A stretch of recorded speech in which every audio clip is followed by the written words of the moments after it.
Okay, I'm only going to be streaming for a little bit today, guys, because I will need to work out, and I also need to draw. I got things to do today.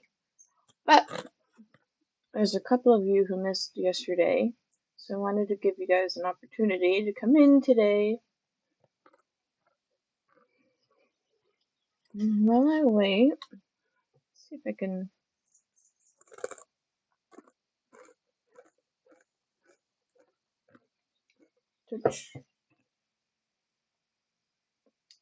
Oh, my friend's playing The Sims.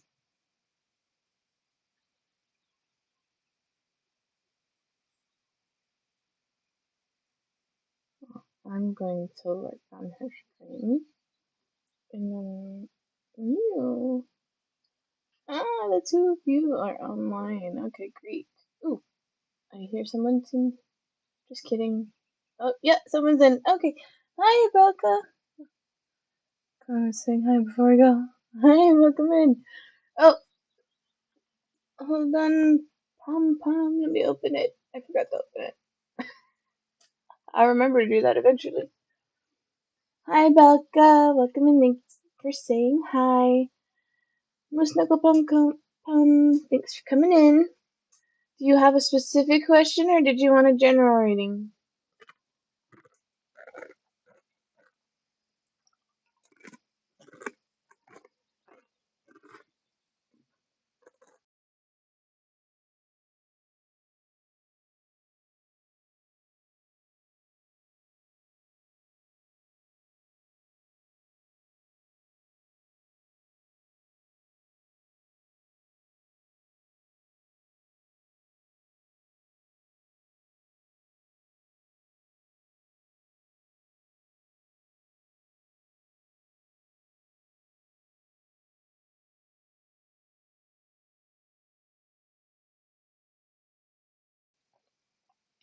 I can try my best. Hi, welcome in. Yoshino Beggin. I can try my best to do financial advice. Yes, hello, Sarah. Welcome, welcome, welcome. Okay. Oh, she calls you Bella. That's cute.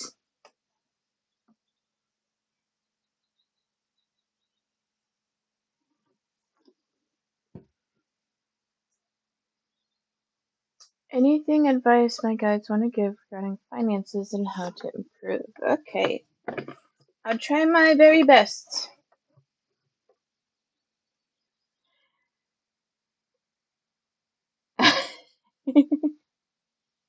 You guys are funny.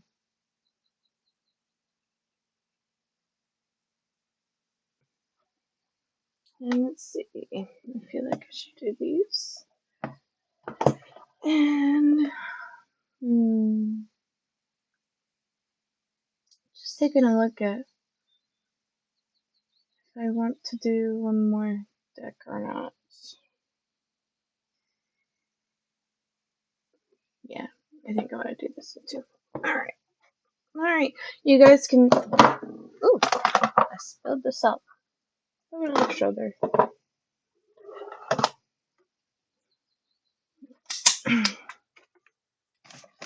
Okay.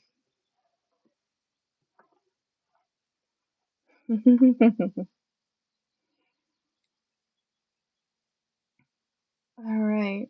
So, anything guys want to give regarding. Everybody can hear me okay, right? Music's not. Or like the nature sounds aren't too loud and everything. Also, ad starts in a minute for those who go through ads. I'm doing well. How are you doing, Sarah?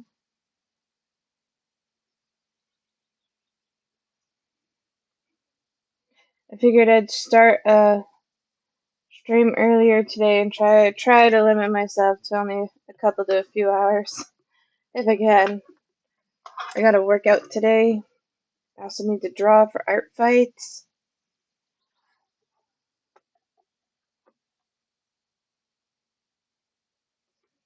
Okay, so I don't know. I'm being a little scattered brained right now. So maybe I'm picking up on some of that energy for you, Pum Pum. Just feel scattered with it a little bit.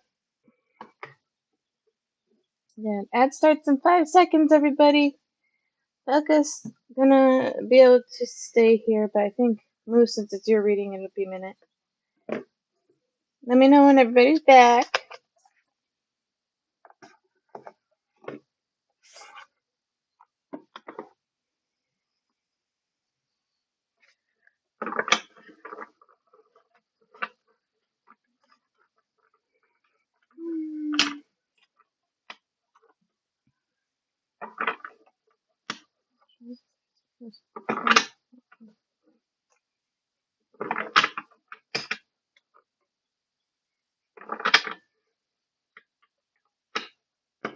It says they did. Sometimes it delays though. Like it'll tell me it starts, but then the viewers get it like a few seconds later or a minute later.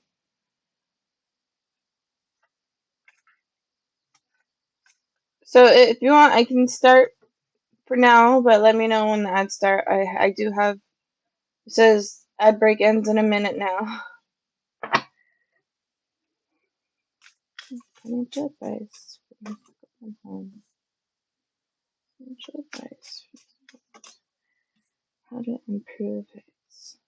Advice on how to improve. No worries. Hmm.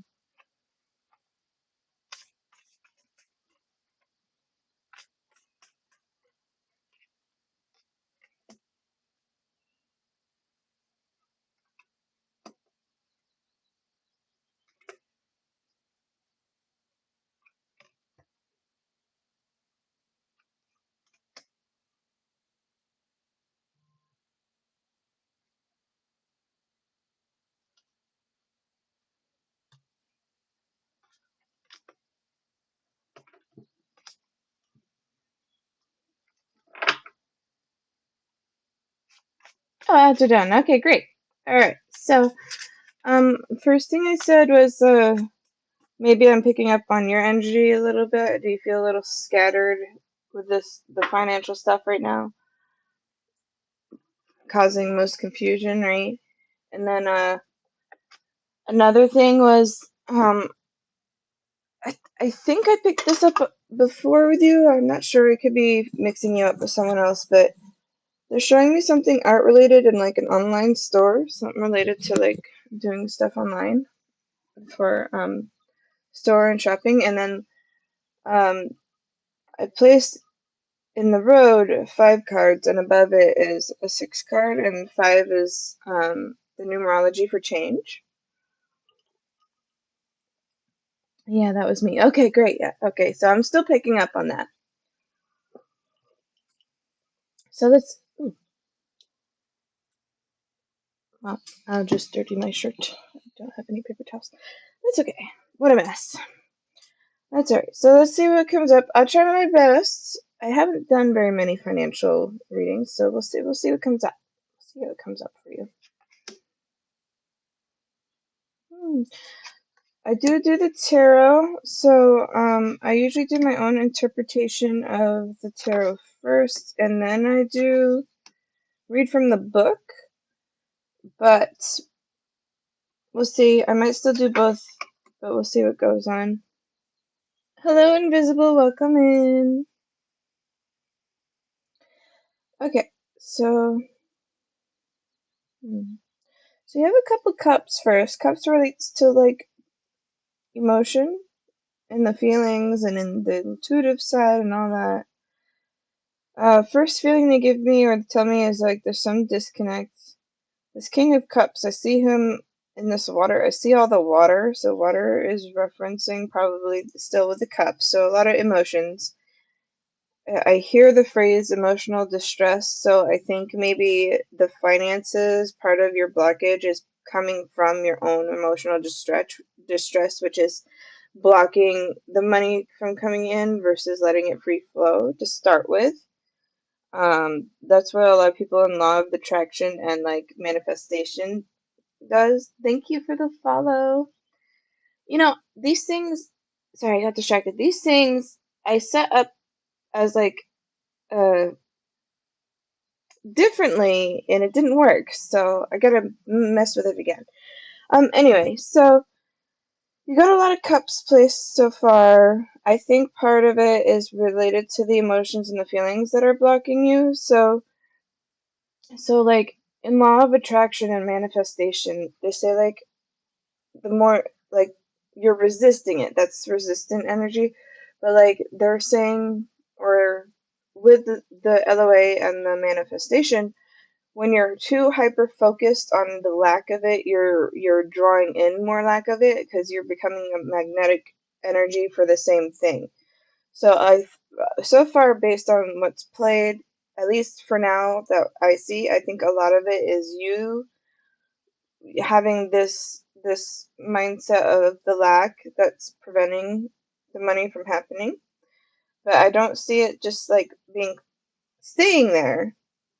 I do see like there's potential for it to grow.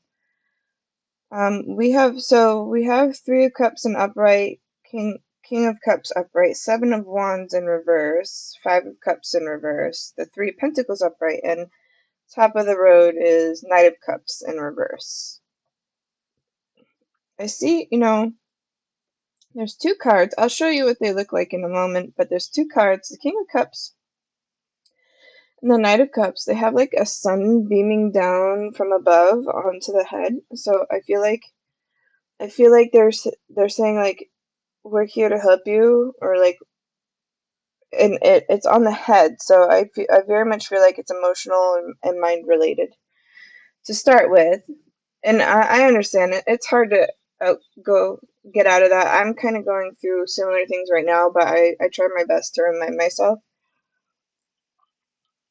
because when you're actively in the scarcity, it's hard to not see more scarcity, if that makes sense. So like it takes a lot of mental and emotional power to overcome that.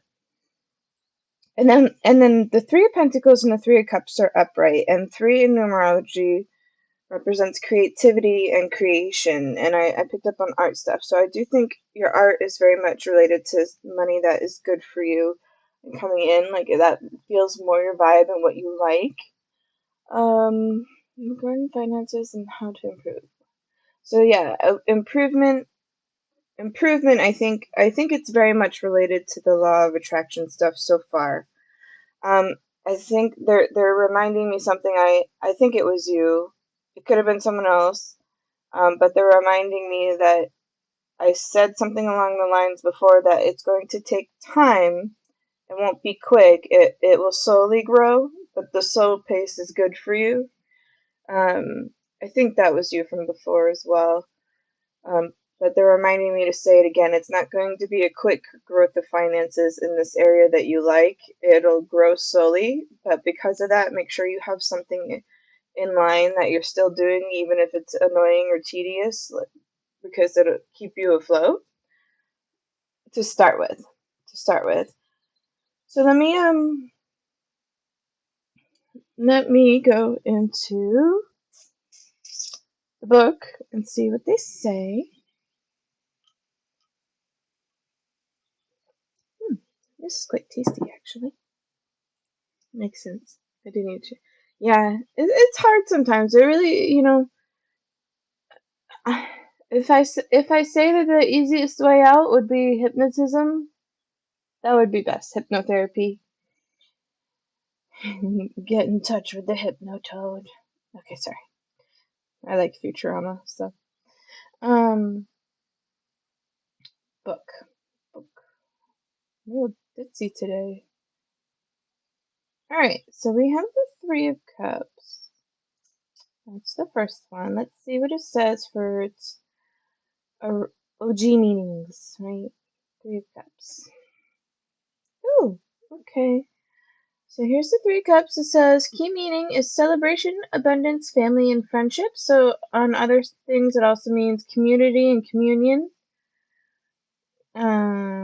Upright meaning it's time to celebrate the three shows parties and reunions from anniversaries, christenings, weddings, and birthdays to a great night out or weekend away with friends and family. This is a time for indulgence and reward, to enjoy others' company, be carefree, and have simple fun. There's also a flirtatious air about this 3. So if you're looking for a relationship, you'll soon be in a perfect situation and mood for light-hearted love. The 3 of Cups are raised in a toast. There's a feeling of abundance, but if you're a wine rather than water drinker, or you've got a sweet tooth, you may be tempted to overindulge. They're giving me a specific image. I don't. It's okay if it doesn't vibe with you. It's probably just being, I call it translated in in my own version of this. So like it says, but if you've got a sweet tooth, you may be tempted to overindulge. And they're showing me my friend who loves to buy stuffed animals. She loves to buy them. Like, she doesn't need them, but she enjoys them, so she buys them. And it's frequent, especially when she has a lot of passion for it. And they're showing me an image of someone who like buys uh, what is it called? Tangible things because of the pure enjoyment, even during times where like you shouldn't, you know. So they're showing me that. Um, You'll soon be in a perfect situation mood for another. Sweet tooth be tempted. However, whatever pleasure the 3 ultimately reveals emotional and physical healing. Spending time with the people who make you feel good raises your vibration and energy levels. Excuse me. I think that's very significant, the energy levels and the vibration being raised. So being around those who are like feel positive about money, like, so when you're around others who also have a scarcity or lacking mindset, right? They'll be like, they'll say things like money doesn't grow on trees, or they'll say things like, oh, what's so good about money? It's just causing nothing but problems. Like, that's a negative mindset towards it, right? So they're saying like being around people who have the positive mindset and like growing those energy levels is better. So like, every now and then there'll be a person who floats in and they'll be like, I love money. It buys me whatever I want. So like it makes a huge difference between those two situations. So let's see. This positive influence can also soothe physical ailments that triggered or exasperated by stress. As the 3 is a number of creation, shows a creative time, literally with pregnancy or birth, or in your creative goals. Turn your focus to new ideas and share them. And whatever you do will be enjoyable and well received, and even rewarded by others. It's time to let your talent shine. Yeah, my family has more of a scarcity mindset, and I'm around them a lot. Okay, yeah. So one of the things for their like advice to you right now is that like it's kind of getting stuck there, so you're having a hard time moving from that. So uh, if you aren't able to like avoid family and this mindset around them, instead of like being too hyper focused on what they say, look at like on YouTube, look at people who talk about how they made money, where they came from, and how they've grown. Read books about it, affirmations, like read things about how like they brought money in towards them even though they started from humble beginnings, right? So they're saying to do that. And then that'll help a lot because that'll balance it out a little more. So that's one of their advices that they've given you so far, based on this. And yeah, creativity is definitely one of them for you. And it feels like because of the 7 of Wands in reverse makes me feel like it's hasn't gone very far, or like it feels like you haven't like openly allowed your creative side to really flow very well right now with the 7 of Wands in reverse. But they're saying like this is what they want you to grow. This is like very much for you. Let's see, and then we have King of Cups. Let's see with the King of Cups. So this is one of the cards that have like the sunbeam shining on the head. You see it there. Like, you can see the sun, of course, but you can see, like, this little beam, sunshine. This one and the other card are like this, too. So, King of Cups says a charismatic man. As a person, the King of Cups shows a warm-hearted, charismatic male. He might be an academic, lawyer. He might be an academic, lawyer, advisor, businessman, scientist, or artist. In his work, he follows his intuition. In friendship, he is social, but like his counterpart, the Queen of Cups is sensitive and needs to choose his closest friends wisely. So yeah, it's saying like stay very close. By the way, everyone, 2 minutes for ads. For this reason, he may have one or two confidants and a wide circle of acquaintances. While being empathic, while being empathic, at times he tries to control his feelings and can come across as distant. He often needs more time to process his intense emotions before sharing them. This card comes up often in readings to those to show the ideal romantic partner who is unafraid of intimacy while having stability and appropriate boundaries. It can predict fatherhood and children too. As the you in a card reading, follow your heart. As an influence, it says a need exists to settle a conflict either within yourself or between you and others, usually in work or family situations. You are unsure whether to be logical or left field, to go with the consensus or to go with a hunch. If in doubt, follow your intuition and let your heart rule, because your mind is doubting, so your heart will lead you to the correct direction you need. In negotiations, use all your charm and empathy. When others feel that you are really engaged with them, they will drop their defenses and communication will improve. Nice, that's a good one. I'd start in a minute, just fair warning.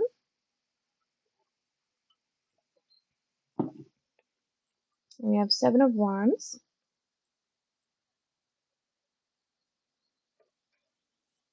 In reverse.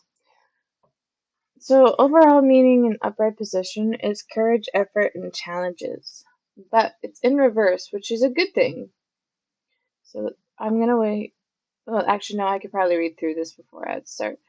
So, reverse meaning when reversed, the Seven of Wands can indicate that you doubt your purpose. You may struggle to be heard and may have to overcome constant obstacles, but now it's unclear if all is going to be worthwhile. As a result, the card can show anxiety and hesitation. An additional meaning is feeling overwhelmed with continual problems, particularly if this 7 appears with the burden card, the 10 of Wands, which does not appear with that, thankfully. If so, this message here is to focus on the areas where you can still make a difference while accepting the things you cannot change. Accept the things you cannot change. This applies to relationships too, so ask which imperfections you can live with and which aspects, such as your partner's attitude or circumstances, are non-negotiable.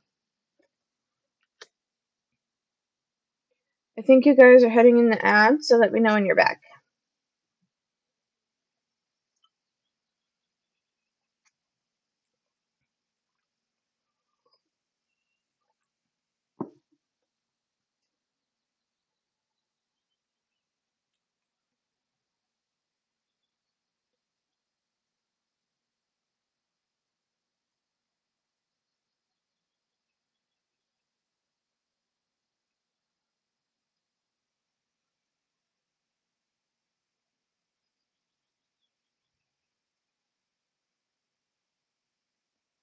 Well,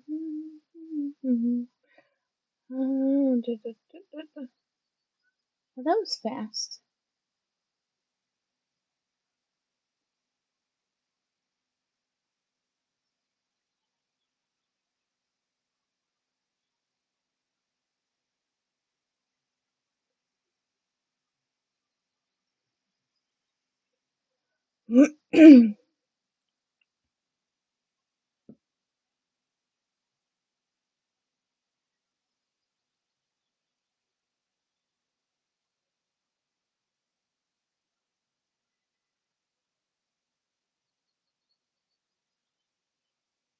Are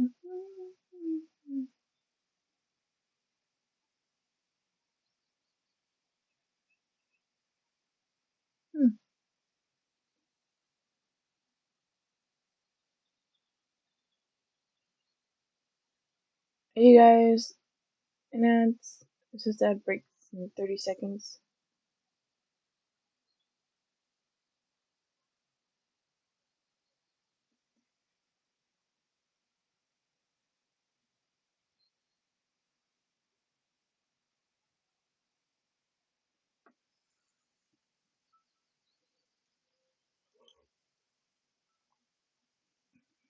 Okay, you don't get ads. I know Moose does, so I'm gonna, since it's their reading, I'm gonna wait till they come back. Sounds good. Okay.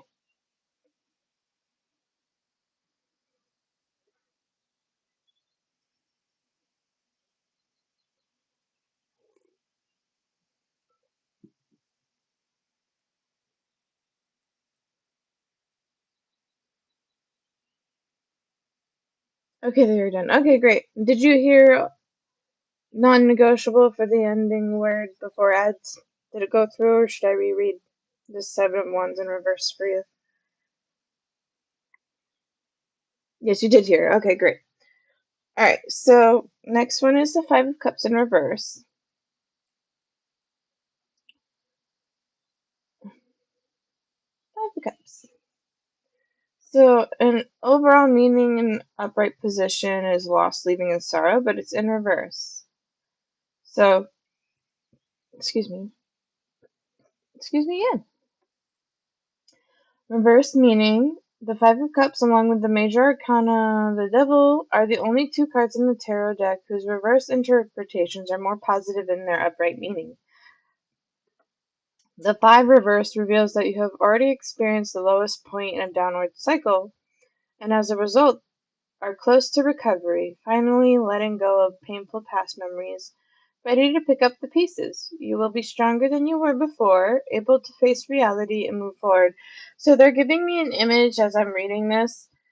They want you to know, like, a lot of it is that what was mentioned in the beginning with the scarcity mindset, and like when magnets are opposing each other, they go apart, right, versus together. So a lot of it is based on that, the magnetism, but they're also showing me like you've experienced a lot of, I don't want to hear, I don't want to hear, the word they gave me is downfall, but it doesn't feel right to say downfall. You've experienced a lot of struggle, I'll say, financially in this way, but they're saying like you're overcoming this, even though you can't see it right now. It will improve, but like they're also like making sure I'm letting you know that like it still involves effort, though. Like you still need to put in the effort to improve it. And they're giving me an image of someone who like who's gone through these things, and they're like, never again. I don't want to deal with this again. They're very much showing me like this is becoming you.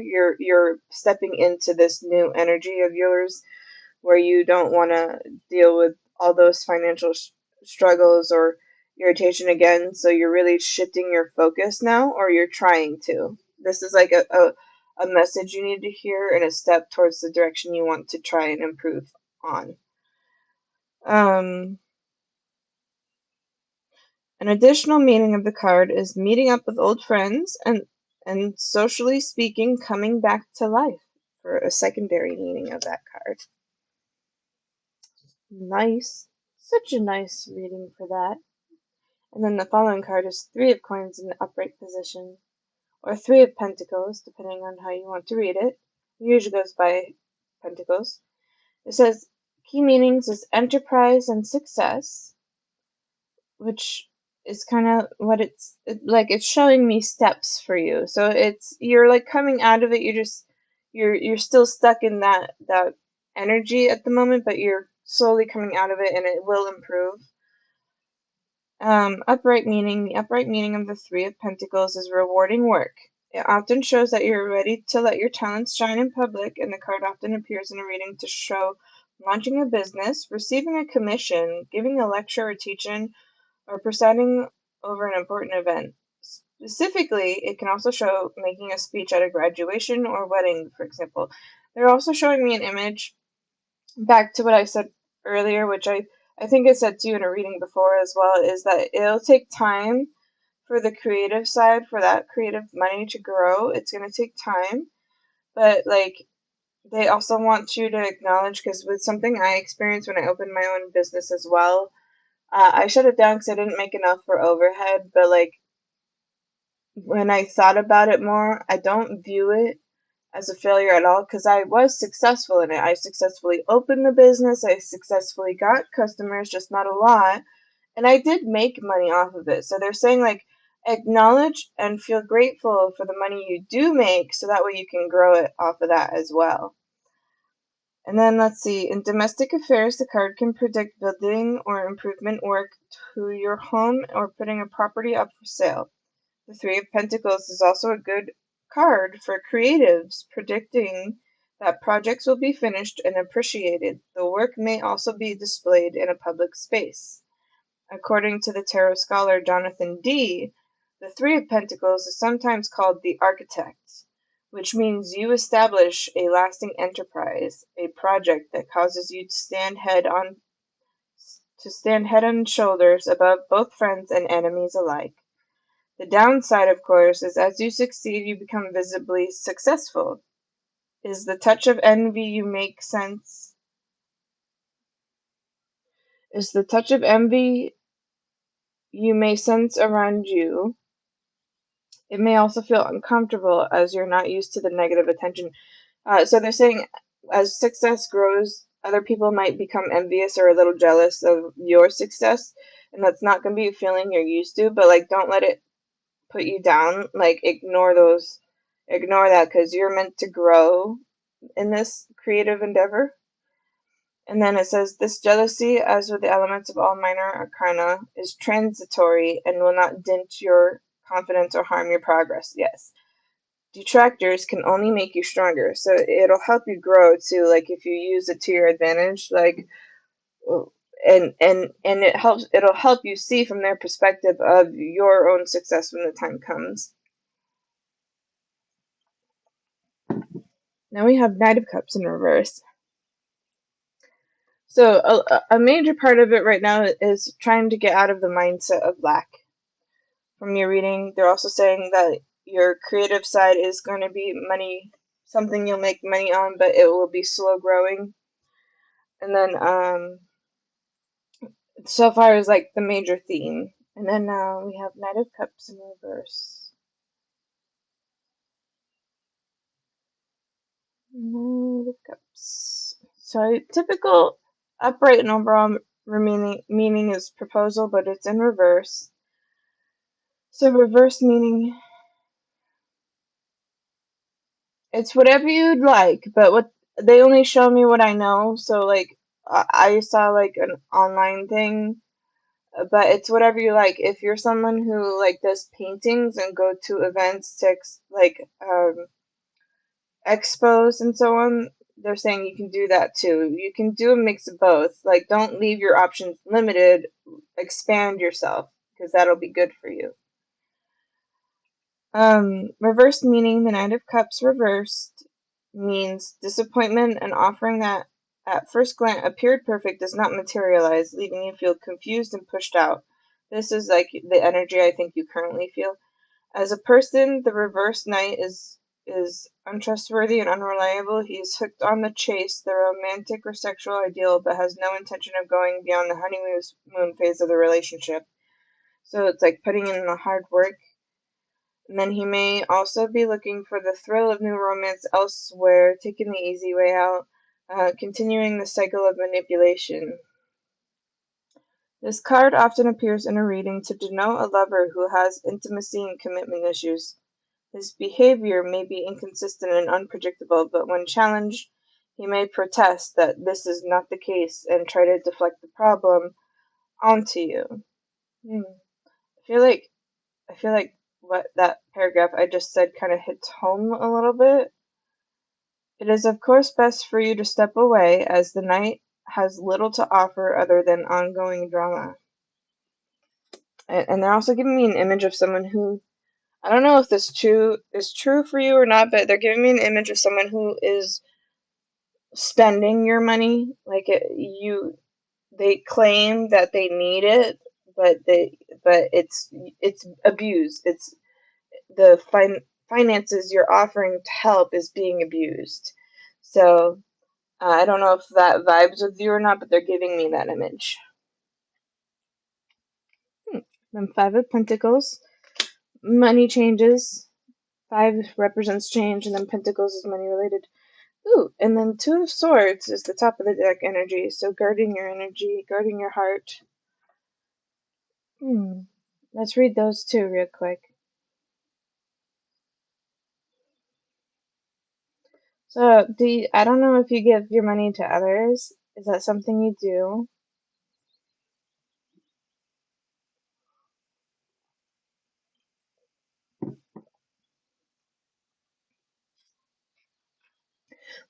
Which explains why I saw an image of like um buying like comfort material items earlier, so that would explain a lot. Yes, sometimes. Okay, yeah.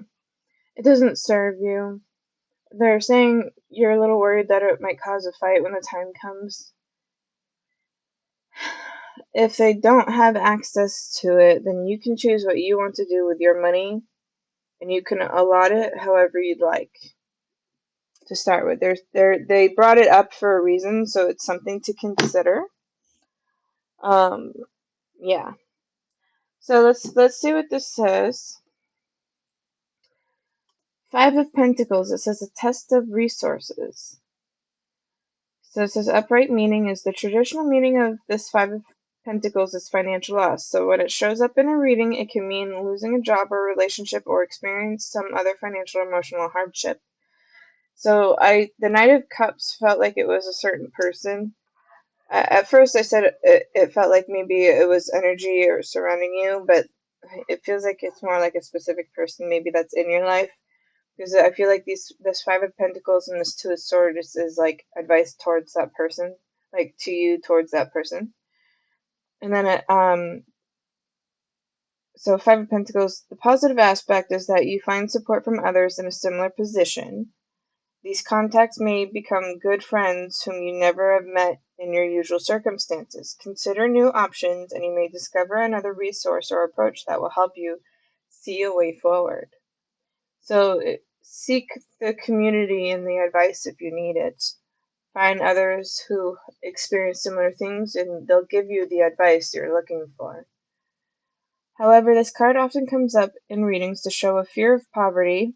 That's the mindset thing, right?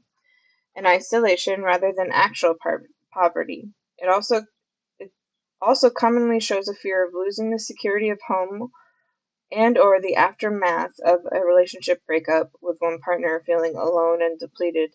It occasionally reveals the impact of bereavement.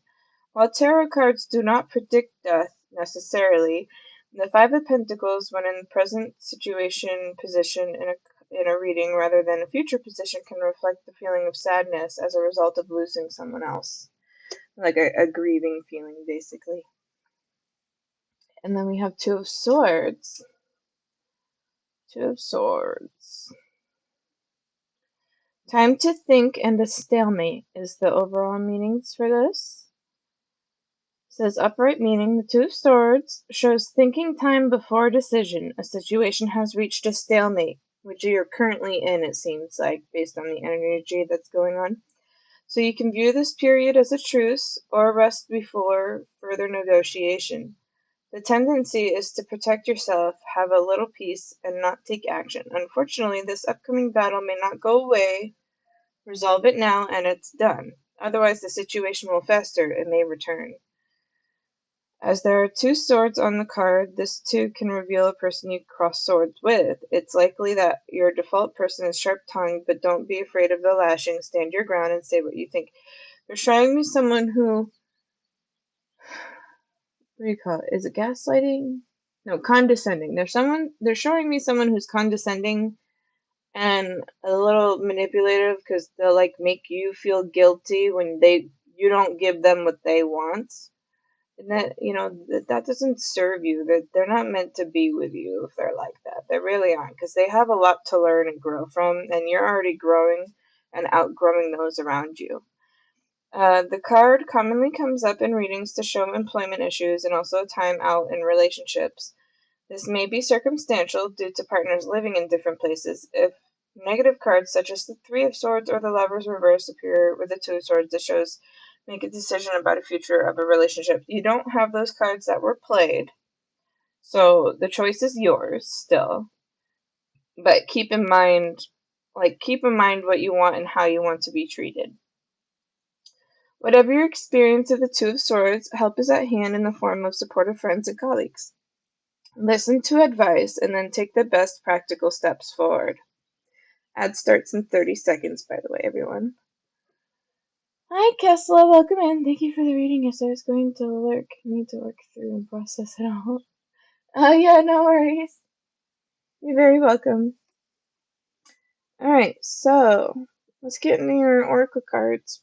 Pum pum. Ad starts in like 15 seconds. It delays a little bit, so I'll wait till you guys are back.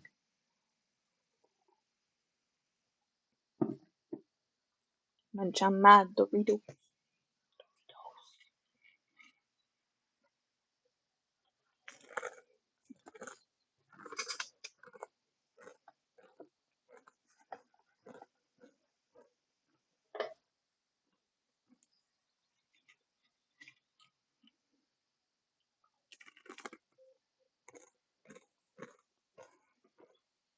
Okay, sounds good. Sounds good.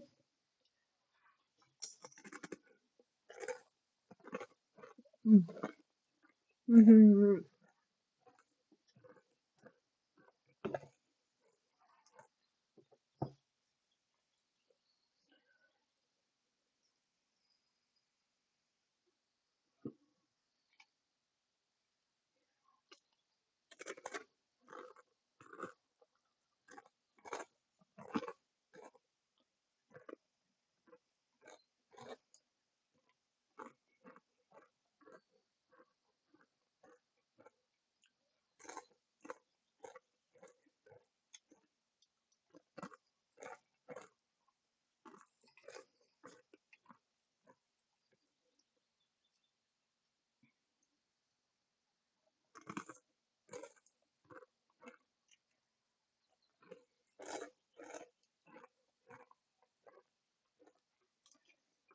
Oh, I'm drinking, sorry.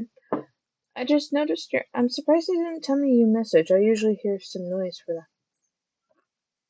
It's espresso with, Delight's French vanilla, which actually is pretty good. I didn't think I'd like it, but it's good. Ads are done. Okay, great. So we're gonna go in the life purpose cards for you. Next looks delicious. Yeah, I've got a strange combination of French vanilla espresso with cheesy Doritos.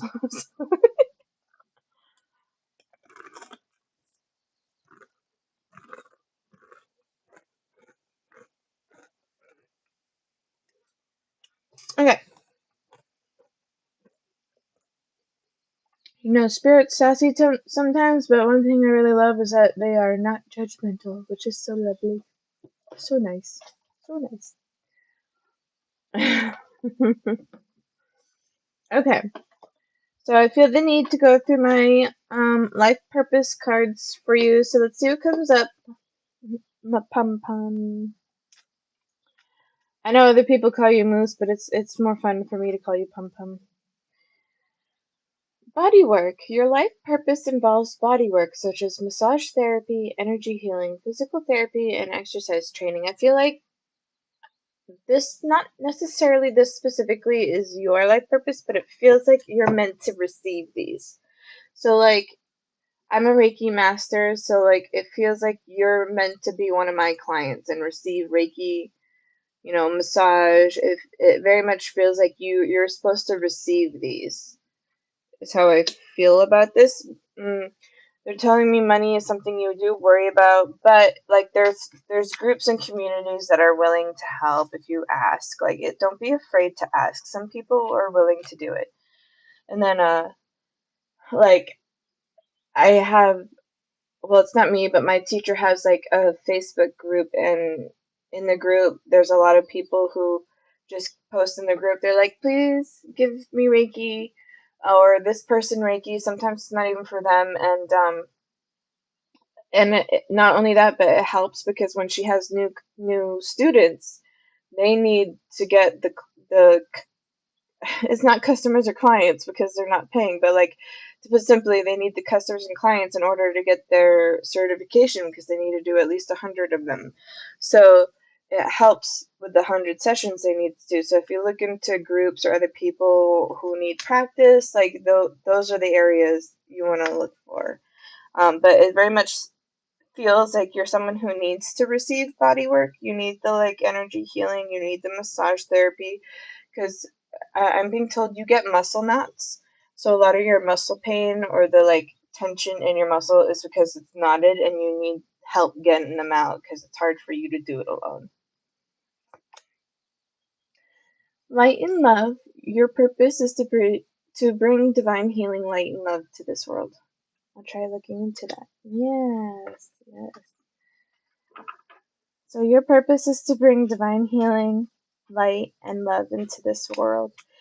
I feel like, is it painting you do? I think I've asked you this before. There's, I got a lot of deja vu's right now. Do you do painting? Is that something you do? Try looking into it. Yes.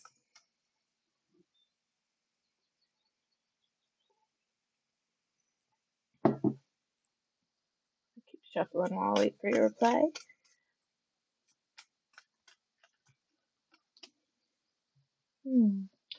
Because they're showing me someone who paints, like oil painting, watercolor painting, or painting with oil pastels and watercolor. Somebody who paints.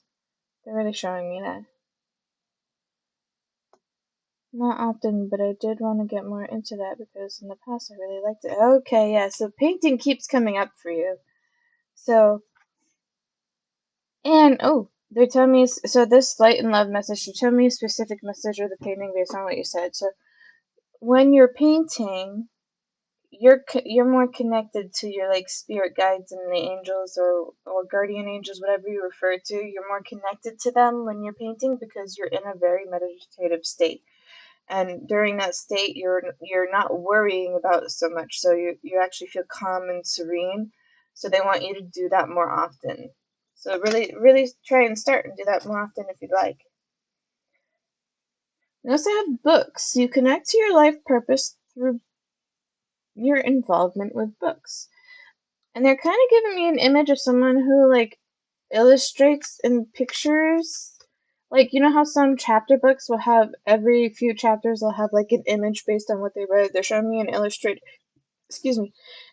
for that, and they're also showing me like someone who makes book covers. So I don't know if maybe that's something you'd be interested in or are curious about, but you could look into it a little bit to see if you're interested in it. It's an option I think they're giving you if you wanted to look into it more.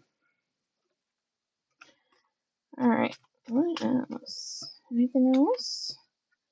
Then we have nutrition. You conduct healing work with your culinary skills. We got deja vu again. Nutrition comes up, and I think you have something related to your health, right? That makes certain foods hard for you to eat, or something along those lines.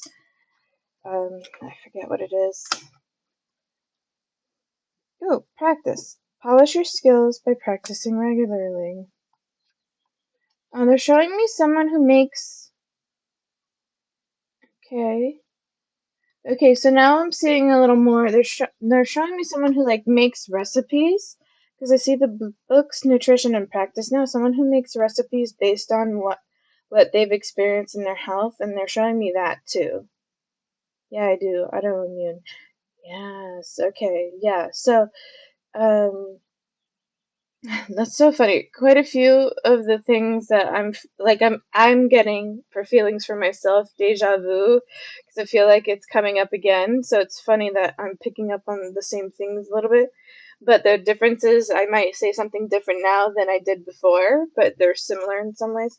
So I see the books, nutrition, and practice again, and based on your experience and how you've really like, I hear like struggled and how to go through like readapting to eating a certain way, right? They're saying like this is an opportunity for you to make recipes and your own like little cookbook kind of thing, and really like bring awareness to the to people who go through similar things, and it helps with recipes. It'll be easy to quickly reference and everything too. Like this is another option. So you have options. Painting is something you feel really relaxed and drawn to. So you're meant to create things. You're meant to create. Like your money comes from things you create and make, basically. But it, like I said before, it'll be slow to grow, but it will grow. It instead of like I start here financially and I'm here financially. It's more like I start here, then I'm here, then I'm here. So it's like stairs and going up up the staircase, but it takes time. They're telling me to say like the Great Wall of China. So, that's a funny way to reference it. But yeah, so they're saying it like that. But this really sticks out. Books, nutrition, and practice. That's really sticking out to me. Ooh. Now we have oracle cards, so that's funny. You're able to discern answers and guidance for yourself and others. I get both mixed messages. First thing is like you coming to these readings are giving you the advice you need. And I do intuitively feel that you really do listen and acknowledge what they say to you, and every now and then you get new things and you're like, "Oh, I really need more clarity on this. I don't understand." And that's when you come again. And then another one is like you like to play with cards, so you can use them to help answer your questions. They're telling me you're going to need a new deck for it though. You need a deck that you vibe with higher. They're saying specifically an oracle deck, and they're saying get ones that have like instead of only images and like one word, get the ones with phrases. Because the phrases are going to help you like really see it in a new light, depending on how you interpret the card. We have freedom. You're free to do whatever it is you choose. You can choose whatever direction you want to go in. We also have healer. You have the spiritual gift of healing and desire to share it with others. And, I really see like the nurse part of this healer card this time. I get different healing vibes from different people, but this one for you, I really see like a nurse. So I don't know if that's something you considered doing maybe in the past, or if it's an occupation you already go through or something similar. But they're showing me like someone who actually they're showing me someone who's like a nurse who specifically helps tend to the children who are like in hospitals or not daycares. It doesn't feel that way. It's some kind of health community of some sort, but children, like the St. Jude's Hospital with children with cancer and stuff. Like it shows me someone who helps kids this way and helps them grow. Maybe it's more like, you mentioned autoimmune, so maybe kids who are struggling with autoimmune at a young age, and you want to be part of the inspiration for them. They're showing me something like that. All right, I'm gonna move on to the next deck.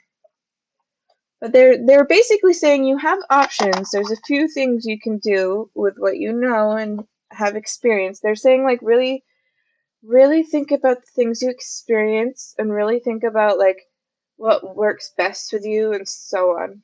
I was thinking about studying something in the med field. Oh, okay. So that's very much that vibe. All right. So yeah, they showed me children, so if you do go in the med field, something related to children I think is what you like most. I mean, future's always changing based on your decision, but they're specifically showing me that field where children are involved.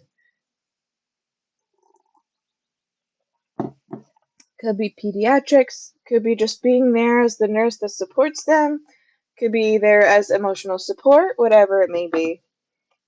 And they're telling me, kids are smart, so like you can't fool them when something is like seriously wrong, but you would know how to approach them. it feels really exciting actually. It's giving me goosebumps right now. You guys can't see it, or maybe you can. My little goose skin sticking up. So yeah. If you do, I would consider that section of the medical field if you do go into it.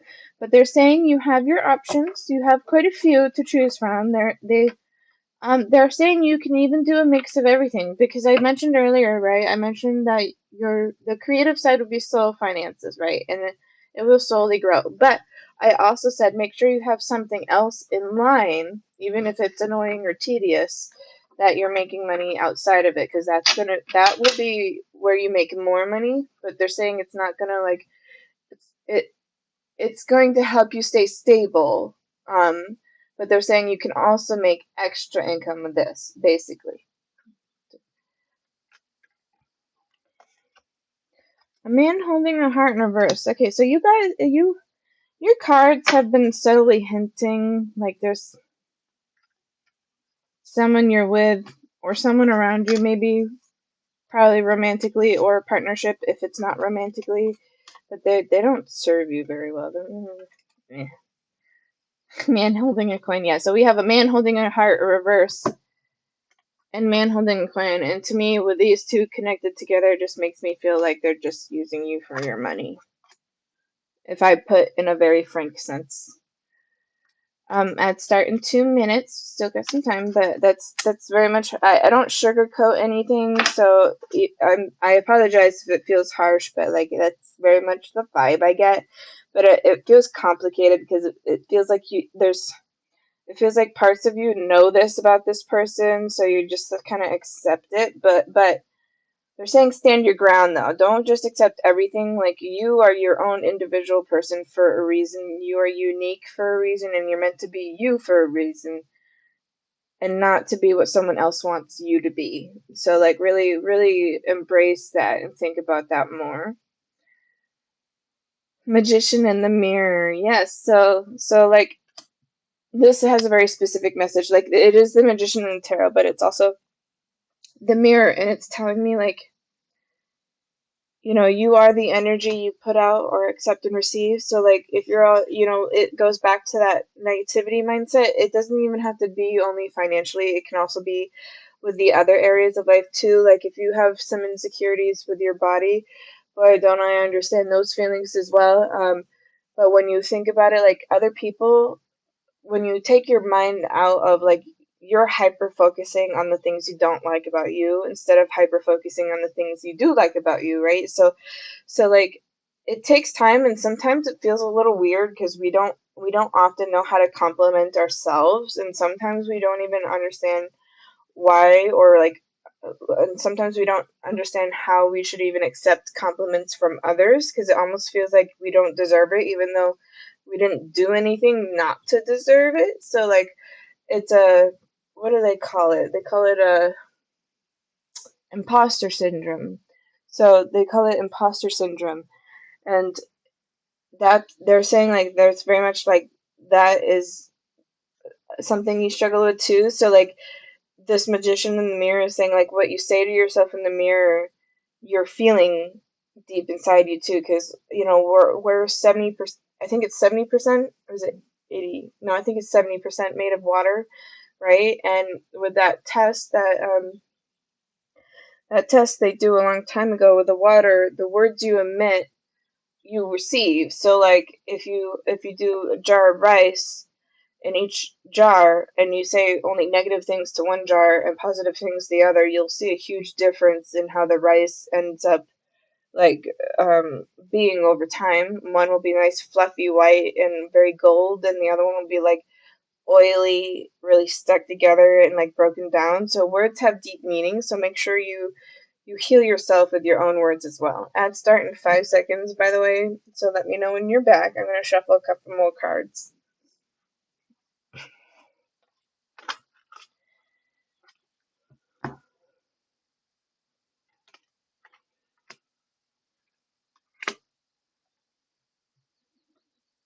Hmm.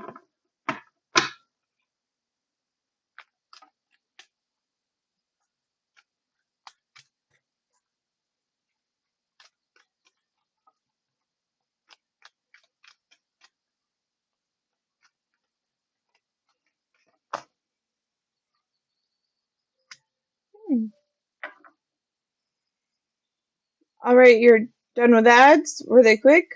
Are you back?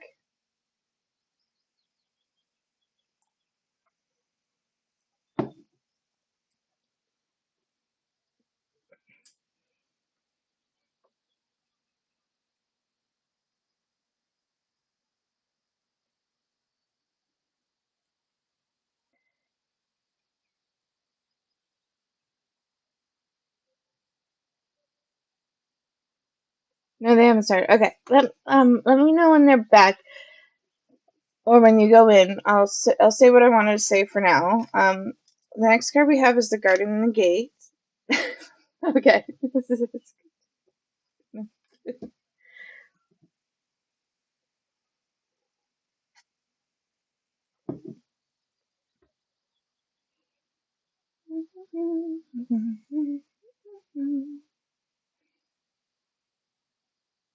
Wow, that was fast.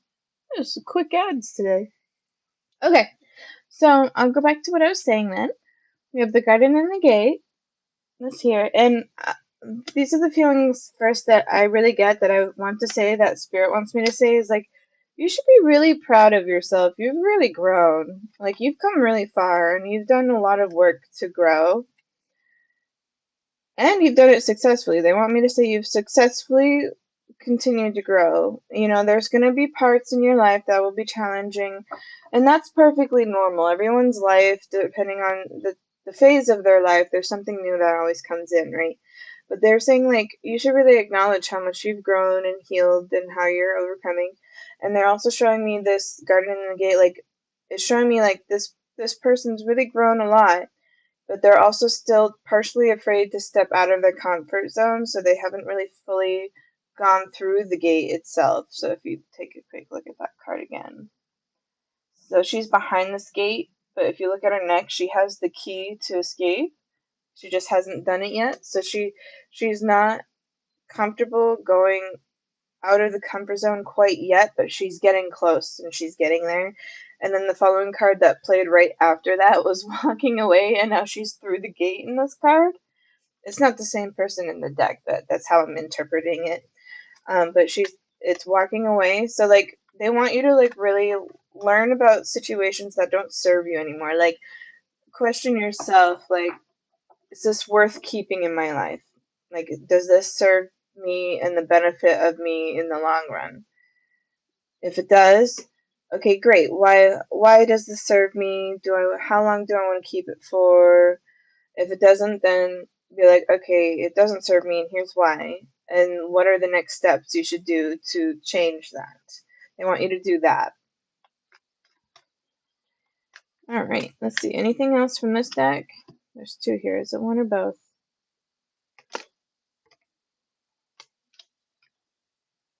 We have Angel of Strength, and it was in reverse when it was played.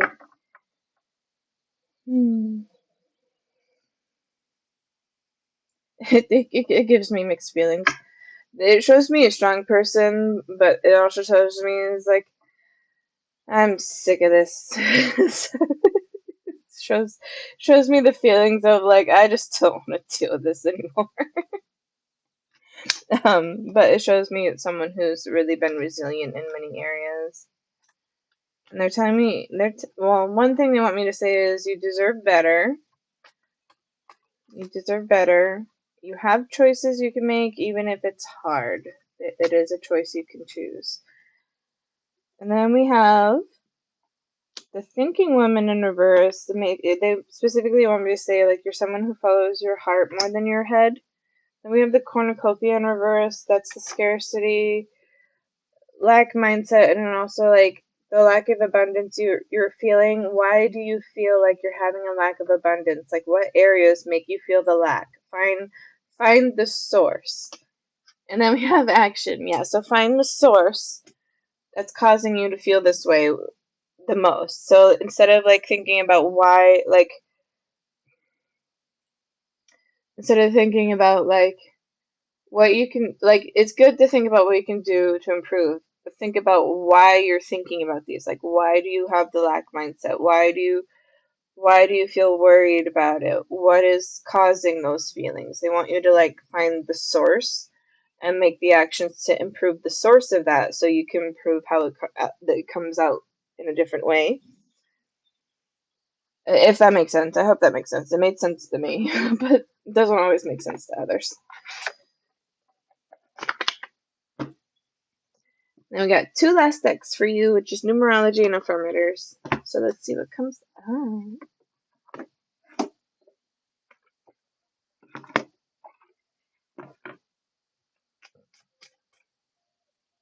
Yeah, it made sense. Okay, great. Ooh, first card that comes up is financial discipline. Financial discipline. Teaching and learning. They're telling you the word budget. They're saying you need, if you do the thinking about studying, if you choose to go with it, they're saying you're gonna need to budget. So make sure you acknowledge that in advance. But, ending might be worth it. So, depending on how you feel about this scenario and situation, really spend time thinking about it. Like, spend time in that energy. Like, visualize it. That's the word I'm looking for. So, it's like, for some people, it's meditating and really feel in that energy of what you'd want to be. So, like, if you wanted to be a nurse, think, like, spend time to sit and think what it'd be like. Because, there's pros and cons to all jobs, of course. So, like, nurses often are very exhausted because they lack sleep because of lack of staff, right? Because there needs to be more people in the field, and stuff like that. But they're also, like, they feel good because they feel like they help so many people who really need help. So, like, think of all the areas, and they're saying, like, really sit in that energy. Like, spend time sitting in the energy and think about what it would feel like actually being there before you arrive. And we have music. I'm being told music keeps you calm, keeps you focused, it keeps you relaxed. Music is, I'm also being told music is a sign from your passed on loved ones as well, so listen and pay attention to them. Then we have relationship change as well. Relationship. And I don't know if you're with a partner or not, but I don't think Spirit likes your partner. They don't think this partner is good for you if you are in a current relationship. Anything else? I'm also being told a relationship change with yourself. So, like, I'm being told to say these phrases: you are your own worst enemy. So, like, you have choices you can make. You're the one who says positive and negative things to yourself. You're the one who makes the beliefs for you, right? So they're saying, like, do the relationship change within yourself as well, and do it in a positive way that benefits you the most. Alright, anything else from this deck before I move on to advice? Yes, happy ending. Oh, that's so cute. Happy ending. Happy ending. That was the final card for that one. So that was really nice to land on for the last card. So, like, yeah, I think Spirit really wants you to acknowledge a lot of the advice you've been given. They also gave me an image that you've been kind of seeking advice from other readings too, and you're trying really hard to listen to what they say, like, really deeply. And they're saying you have received a lot of advice, so make sure you implement them, from all the different areas. Whatever, even if one thing about psychic readings is that, like, it's not always that everything is interpreted exactly the way you want it, or sometimes people don't resonate with certain parts of the reading, and that is okay. The parts you do resonate with are meant for you. So the parts that you resonate with the most are the parts you're supposed to pay attention to the most. So they're saying, like, really think about the things that stuck out to you most with all the readings you've gotten read by so far, and write them down. Write what stuck out to you the most in each one, and do those. All right, we're going to do affirmators. This is going to be advice cards for you, Pom Pom, and then we're going to move on to the next person. First one is engagement. Today I make the conscious choice to engage in the world in an active way. I'll take a new route and talk to strangers. I'll smell the flowers and pet the dogs, and maybe walk around barefoot for a while if I'm not inside a 7-Eleven. At the very least, I'll have a day that's slightly more interesting than average. And at the most, I'll have a startling epiphany or make a friend who will change my life forever. No pressure. With no pressure. With no pressure. What else? Any other messages from this deck? Yes. Nature, it's time to unleash your inner hippie and step outside of that man-made box. Take a walk in the woods, smell those flowers, hug some trees.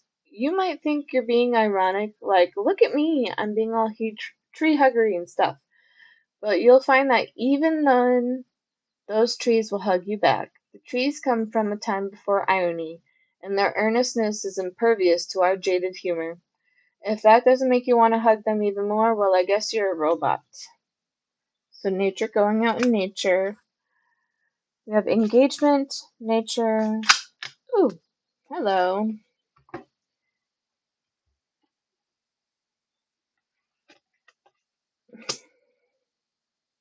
Okay. So yeah, they want me to play all these. All three of these cards were stuck together. So we have manifestation. This is based on the law of attraction I mentioned earlier. It says, if you could have anything you wanted, what would it be? Get specific and get greedy. You are holding a magic wand, and you can conjure up anything. Could it be that when you declare your wishes out loud, you're actually casting a spell for your dreams to come true? So that's very much based on the words you're emitting to yourself, and that around, that's very much in the mindset. So try your best to overcome that mindset. It's really going to make a huge difference. Um, or is it just that, in every practical sense, the more people you speak with about your desires, the more folks there are who know what you want and might have the means to help you make them happen? So they're sticking something out to me. Someone who doesn't support your dreams, that if that really put you down, you have dreams and desires for a reason. You're meant to pursue them, right? So when someone puts you down on it, it's because they have their own tiffy about it, all right? They have their own bad experience that happened to them, and that's why they feel that way. But it has nothing to do with you. So like, when you desire something new and you really feel passionate about it, go for it. If you decide in the end you decide it's not meant for you because you don't like it anymore, then go for that too, because it's okay to change your mind, right? It's okay to change your mind. But like, be surrounded by people who want to support you, not cause you disadvantages, right? Um, Either way, stop waiting and start manifesting, but don't use that word if you don't want to. And then, welcome back. So yes, so I think that's the more folks there are who know what you want might have the means to make them happen. Yes. Okay, great. And then we have ups and downs. I see life as an incredible ride and I'm lucky to be on it. Yes, the ups and downs make me want to puke sometimes, but they're also what make things fun and interesting. And when you look back, even puking on yourself makes for a good story and a good laugh. And then we have divine timing. Everything is timing, the timing is everything. Gladly I release my concern over timing and let things happen when and as they will. I trust that the divine schedule makers know what they're doing. It can take a long time to reach divine middle management. So that's the advice they give you, Pum Pum. I hope that resonated with you. I hope you got the answers you were hoping for or like looked for. Let me know if you have any questions or anything new that you need clarity on. Thank you. No questions. Okay, great. I'm so glad. And you're very welcome. Alright, so let's see who's next on my list. I think it is Invisible, if I remember right. Oh, no, TC's still on my list. TC was here yesterday. They're streaming today, though. Let me, I gotta go back to my channel to that.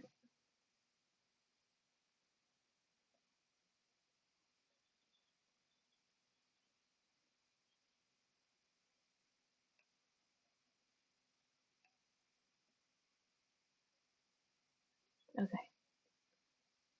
Alright. They're not in here today, so. Oh, we got one more on my list today. Nice. That works out for me for now. Alright, let's see here. Let's try this again. List. There it is. Invisible, it's your turn. Are you still here?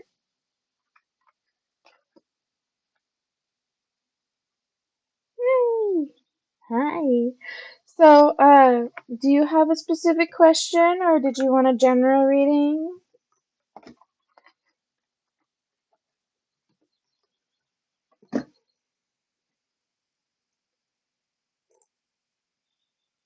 While I pack up my cards, I'll wait for your reply. And you said you don't go through ads, so I'll just read through yours when the time comes.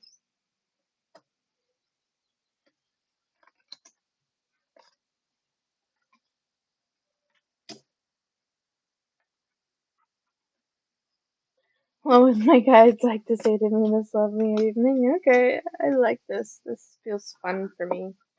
It feels fun. They're like, ooh, thanks for asking.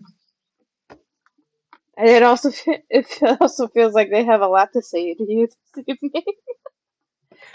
I'm just gonna finish packing up my cards real quick, and I'm also gonna take a quick minute break so I can text my boyfriend because we are long distance and that matters. So give me just a moment, and also to release energy from Rose Knuckle Pum Pum's reading. My guides are very vocal, but we're sweeties. That's so cute. I love that. I love that. Mine are sassy because my family is sassy. But we get along. We get along okay, I guess. Jokesters, I tell you. Alright. So give me minutes.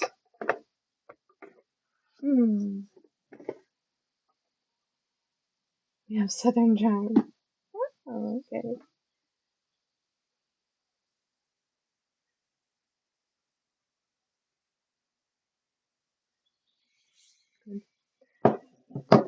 Okay.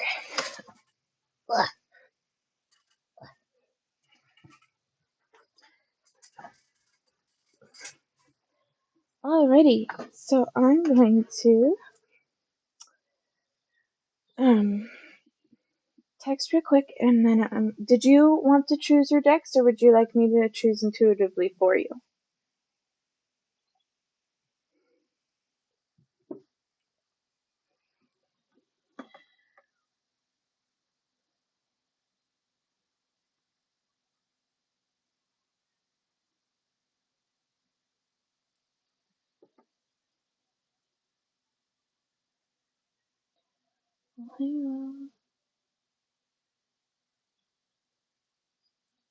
You could even narrate that.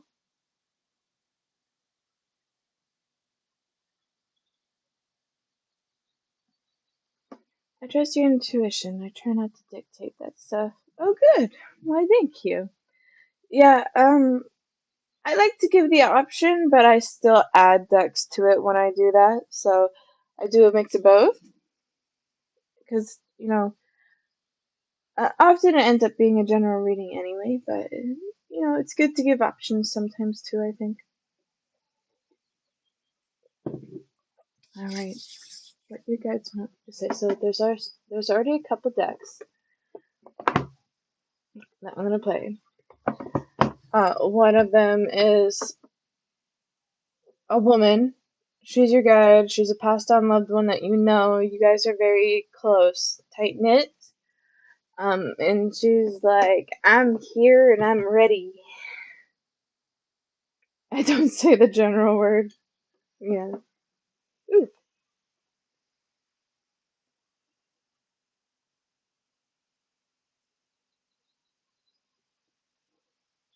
So yeah, I see a woman Mammy or Granny, probably, bro. Aw, that's so cute. I'm here and I'm ready. I'm here and I'm spicy. Alright, so what is...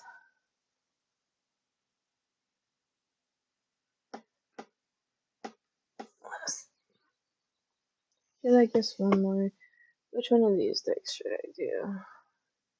This one? Okay, we'll do this one. Alright. Alright, so first thing, this person who's on the other side, I don't know if it vibes with you, but she very much vibes with angels, and she's showing me like she's someone who had like a lot of knickknacks and little angel statues and stuff, so she drew me to the angel cards. And then talking to heaven.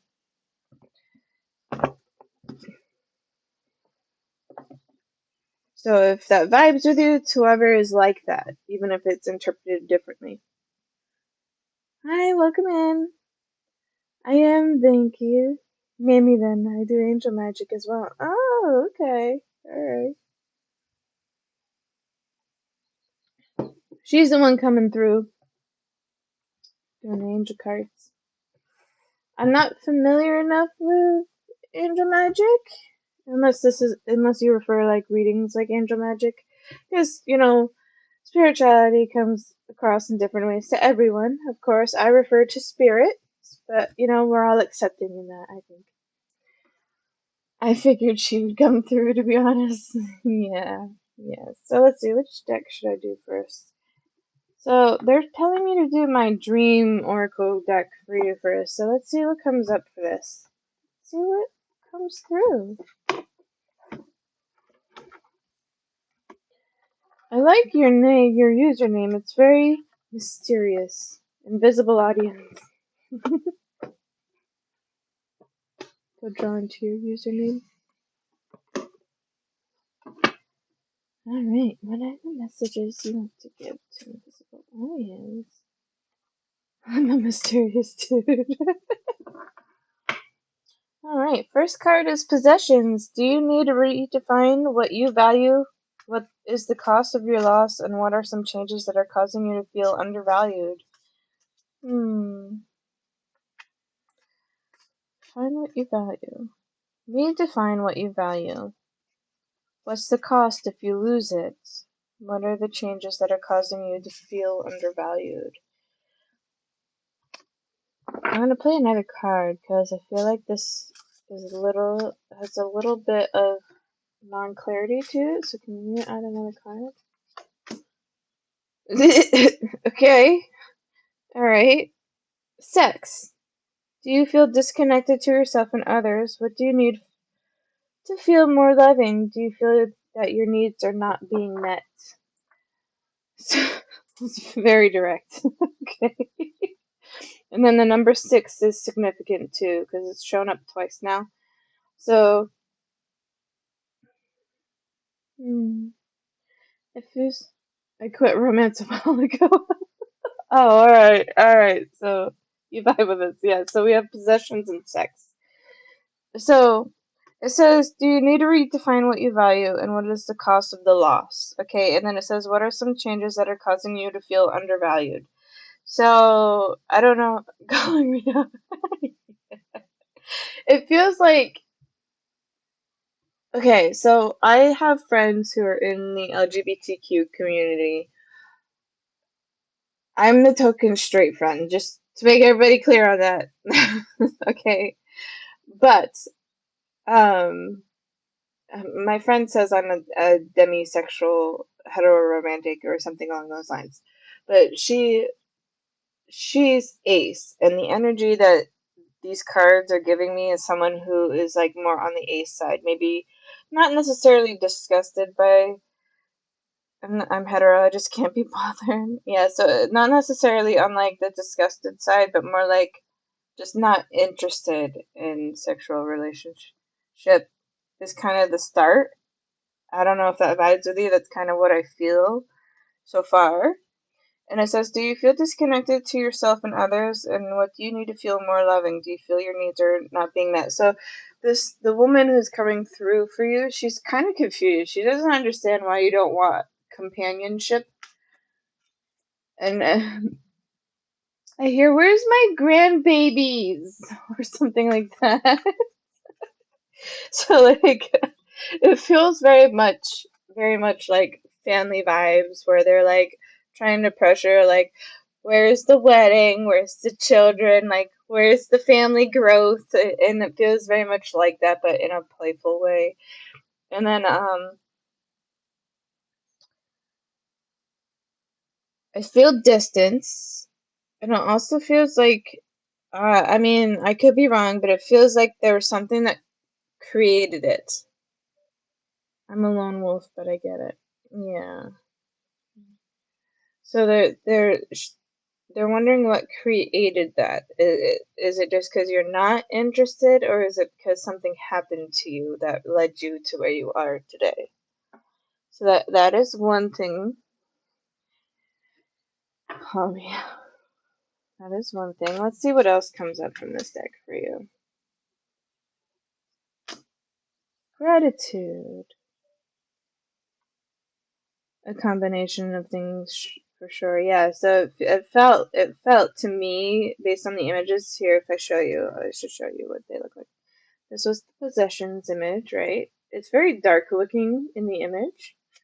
But then this is the one with sex, and there's like a groom and bride here, right? So, but like the groom I see, and to me, like she's really trying to come in, right? And then in this groom side of the image, he feels distant to me. Like he feels like he's like, nah, I don't, no. But he in the image, the distance to me feels like it was caused. It feels like it was caused by something. I don't want to say traumatizing. It was more like a repetition, a repetition. So it feels like someone who's gone through like the same relationship issue every time, if that makes sense. So it's not necessarily a trauma, but it's something that comes up consistently and that just like depletes the energy is how I feel in that so far. And then gratitude. Focus on the things you do have rather than the things you don't or can't have. And I feel like you're kind of already there. You vibe very much easily. You're someone who vibes well. You know what you don't like. You know what you do like. You know what you want, and you know what you don't want. And then it says gratitude is another form of prayer. Practice daily and appreciate everything and everyone in your life that you currently have. I've tried to date some low quality people. It had an impact. Yeah. Okay. So, hmm. So it's funny. It's so funny because you said what your guides want to communicate with you, right? And then you said getting called out for romance. So is romance something you started to reconsider or thought maybe you could try, but you're not quite there on the like being pushed into the pool kind of thing, like going back into the pool, dating pool?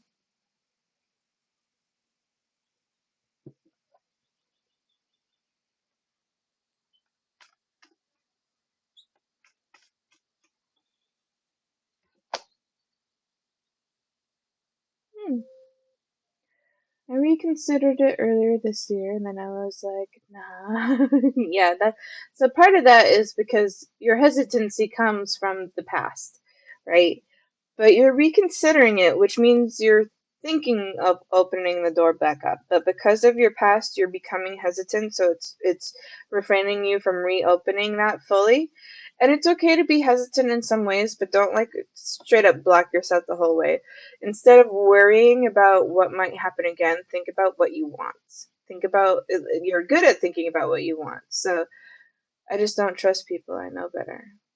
Yeah, so you have a little bit of trust issues with stuff. That's okay. If you so advice would be right. Advice would be if you do choose to go again, right?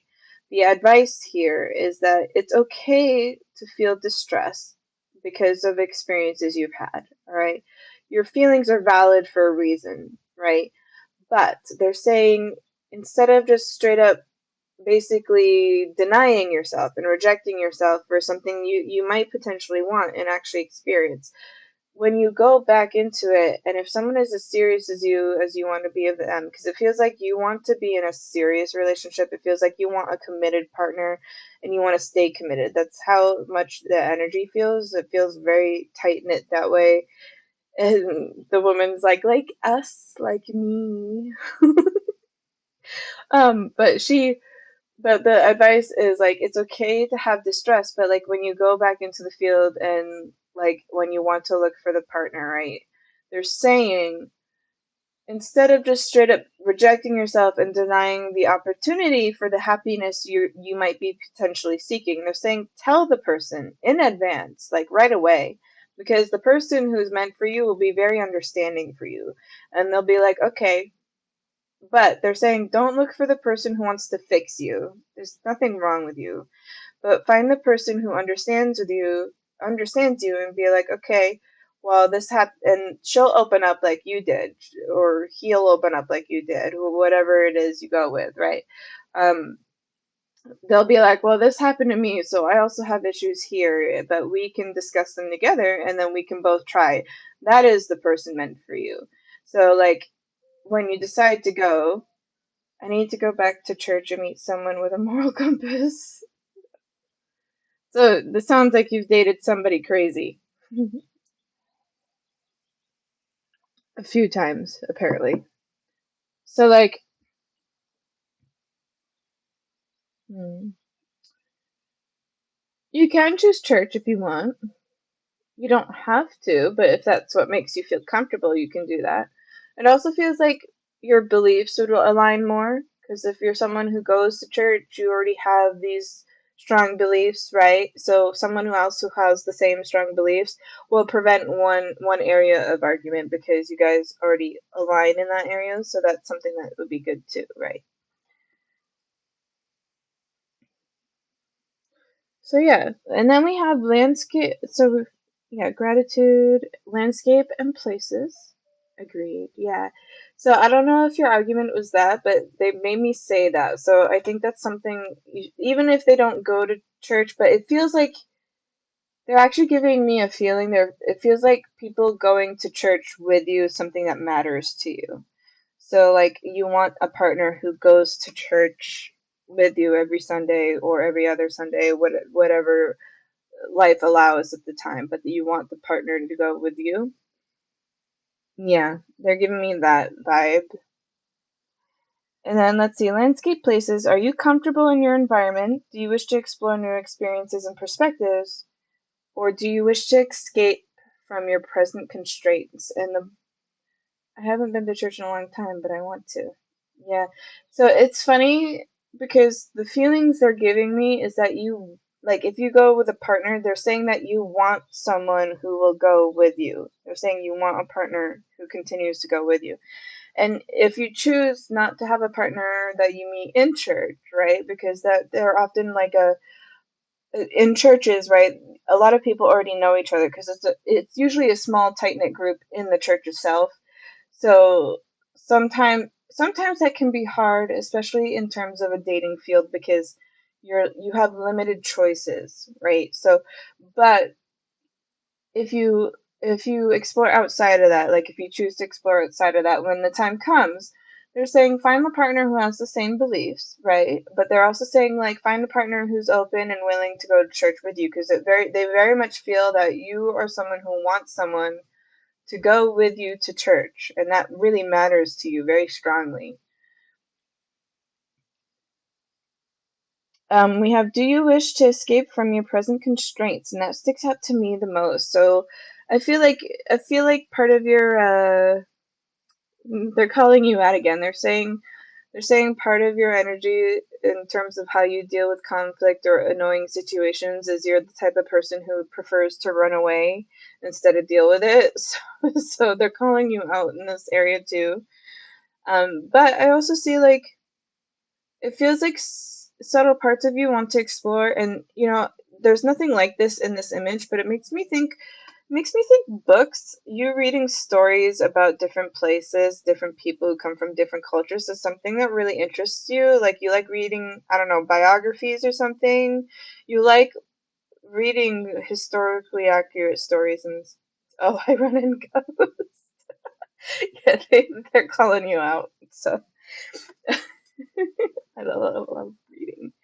Yes, yeah. So it feels like reading is something like it feels like your version of traveling the world, if that makes sense. That's how it feels. And this is the image that I picked up on that. If you take a look, there's the Statue of Liberty, there's the Eiffel Tower, and all these other the globe of the world. There's a desert with some bones. They're saying like your reading is like one of the ways you experience traveling because you get lost in it. Cool card. Yeah. Let's see if there's anything else from this deck before we move on to the next one that comes out.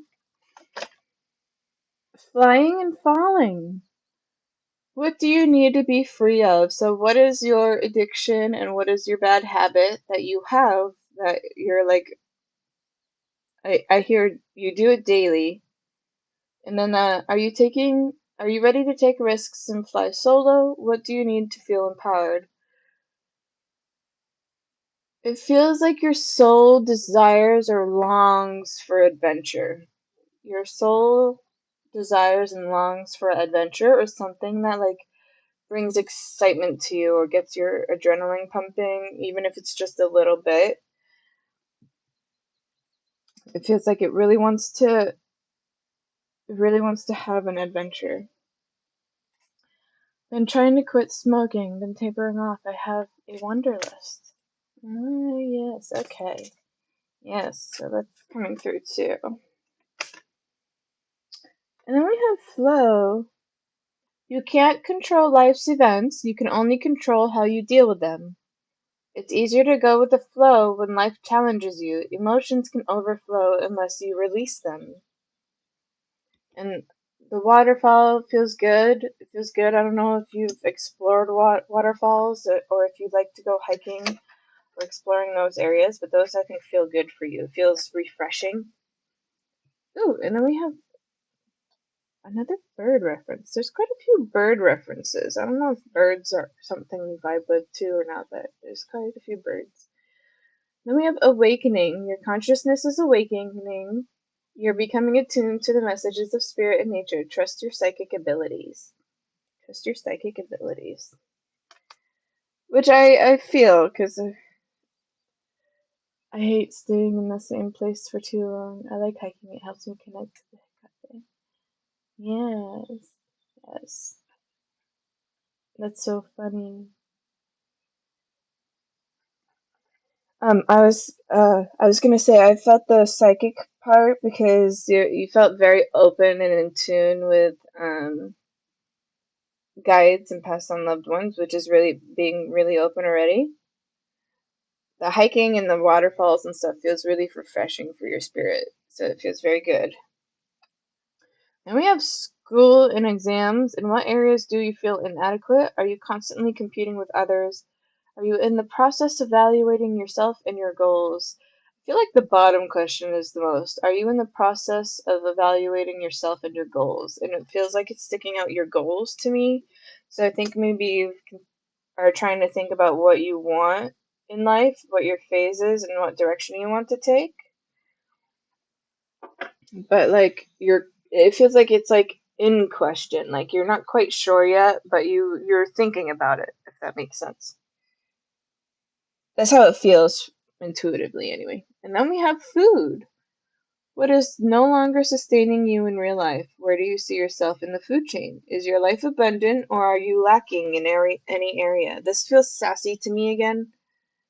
This feels sassy to me again. And the bottom one says, is your life abundant or are you lacking in any area? So like, do you truly feel like you feel satisfied with what you have now, or do you feel like you have a lack in money?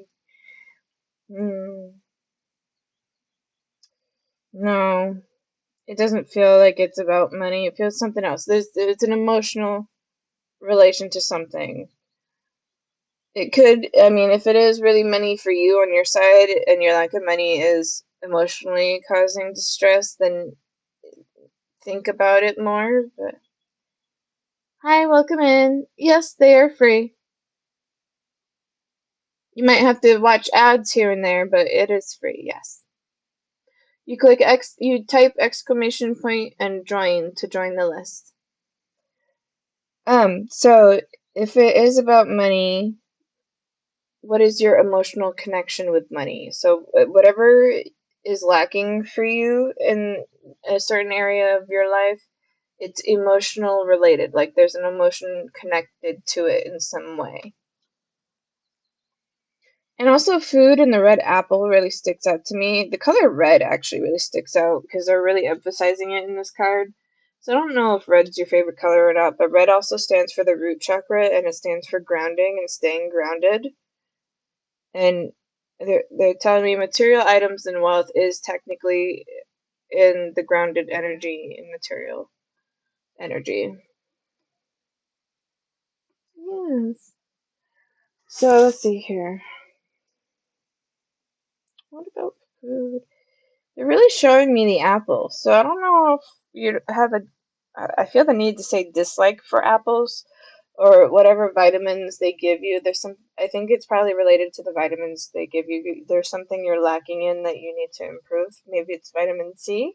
Because apples, I think, are good in vitamin C, maybe, or whatever else they're good in.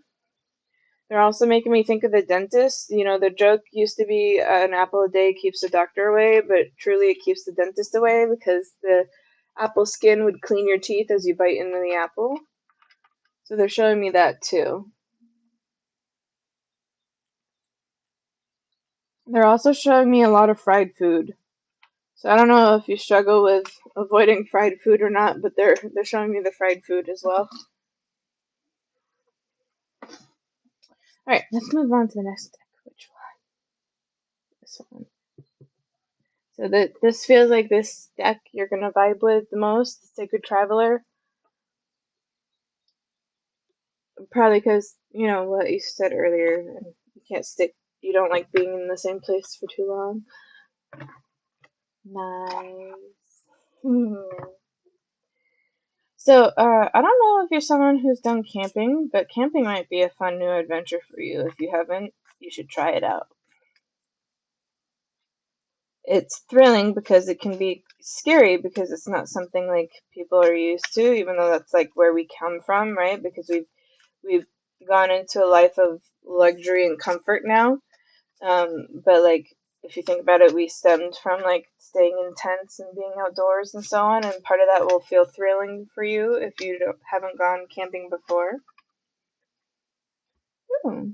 Transformation, a fresh new way of living emerges. So it feels like this card, a fresh new way of living emerges. It feels like you're actually already going through some kind of transformation. It feels like you're currently in the process of making active changes right now towards something. Love camping. Been for years. Okay, great. Yeah, so camping feels very fun for you. Camping feels great. So a fresh new way of living emerges. It feels like it's something you're already in transition of. Hmm. I think it feels like maybe like you're contemplating on how you want to live now, like how you want to live your life in a way that's very specific. So like for me, right? I want to get married, have children, have the like stereotypical dream of family. But like I don't live right now. I live in some guy's basement because that's all I can afford, and that's not my ideal way of living, but it's what I'm given to for my options right now. But like when I consider what my options are, I was like, I can choose to go somewhere else if I want to, but I was like, it would increase my money, which will cause me disadvantage later on. Or I could choose if I want to leave. I could save more money if I leave, but I live in an area where we experience winter, and that's not ideal when the time comes. So like there's pros and cons to everything, but it feels like you're currently in the thought process of something you're already thinking of and transitioning towards. Oh, I moved back in with my mom and lost my job. Not ideal at the moment. I feel you. Yes, yes. Okay, so take it as an opportunity though. So like, one thing they say is like everything happens for a reason, right? And they also say like we are meant to be in the place we are at the time when we're there because there's a reason we're there. So, you said you lost your job and you're back in with your mom, and it's not ideal, but it can benefit you. So like you lost your job, whatever the reason may be, it means there's something else that's for you. But you also have to put in the effort. So if you find a new job, right? So they're saying like they're reminding me of when I put the effort in to get the job I currently have, and I really love my job, but I also know because with the relationship I'm in that I'm gonna move into, well, we'll see how it goes, but right now with the active plan and towards the future that we're both planning together, I'm going to move into another country. So I won't have the job I currently have now in the long run, but I really love my job. So if I stay here, I want to keep it, but I put a lot of effort into getting there. So um I worked in a restaurant for 10 plus years and it really destroyed my body. It was mentally challenging and emotionally challenging for me. I have a lot of bad memories there, even though like I try not to say it that way only most of the time because like there are good times too, but like there's too many cons that outweigh the pros from where I was. And then I quit like 3 times. They asked me to come back every time. So like I helped out a lot. So I have good work history there and but it was too much for me and now I'm in a stage in my life where I'm like never again. So but I was worked in the kitchen and I did it for years and I'm good at it, but it paid me very poor, like it was not good financially. I struggled in the winter. The paid vacation I got was only based on what I made in the summer. When you work in the kitchen, you don't get the same as the tips you receive in serving, especially in the US, right? And when I quit, I tried different jobs I've never had before to gain new experiences in other places. And so one of them, I went to like a print screening shop. Well, actually, before I did that, I went to a dental shop and I just like showed up and I was like, "Are you guys hiring?" And they're like, "Yeah, sure." And then they taught me how to be a sanitation technician. I did end up getting fired. There's something I did that was very bad and I learned from it, but they didn't really give me the opportunity to continue from my learning from it. So like it was basically like one mistake and I was done forever. So, but either way, I still gained the experience. And then I went to a place that was a t-shirt printing shop, so I learned experience there too.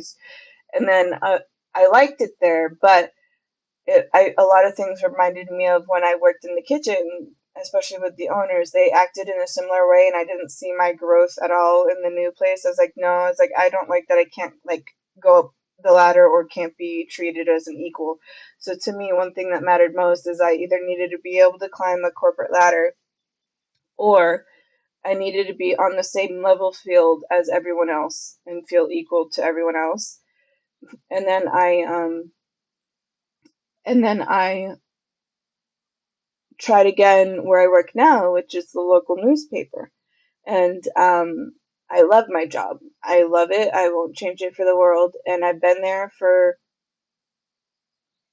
almost 4 years now. So like I'm so happy with it and I would be happy to stay, but part of me struggles because I really strongly desire like marriage and family, right? And I want to follow my dreams and I'm going to do that because one thing I know about myself is that I always prefer to follow my dreams in my heart. But part of me also feels a little guilty and sad because I would be leaving it behind and I really love it. I moved back on my last job. No idea. I feel you. I did kitchens for years. Closed that door is fine. Yeah. Last job was IT. Oh, nice. They exploit you in kitchens. Yeah. The last job was corporate. They wouldn't let me climb either. Yeah, so it sounds like my story is kind of aligning a little bit, even though it's a slightly different aligning based on what you're experiencing too. So, but there was a point I was saying. So, like, they're saying, like, you'll need to put effort in. And one of the things I did is, like, one, I tried different things to gain new experiences, which I did successfully, technically. But, like, when I noticed certain patterns that reminded me of my past job, I was like, no. And I stopped it there.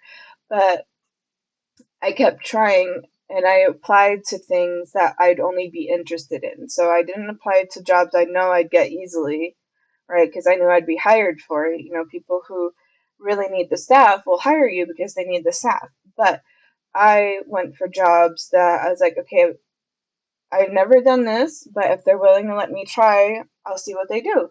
And I would apply to that, and that's how I get in and I get the experience. So when you try, apply for the ones that only interest you.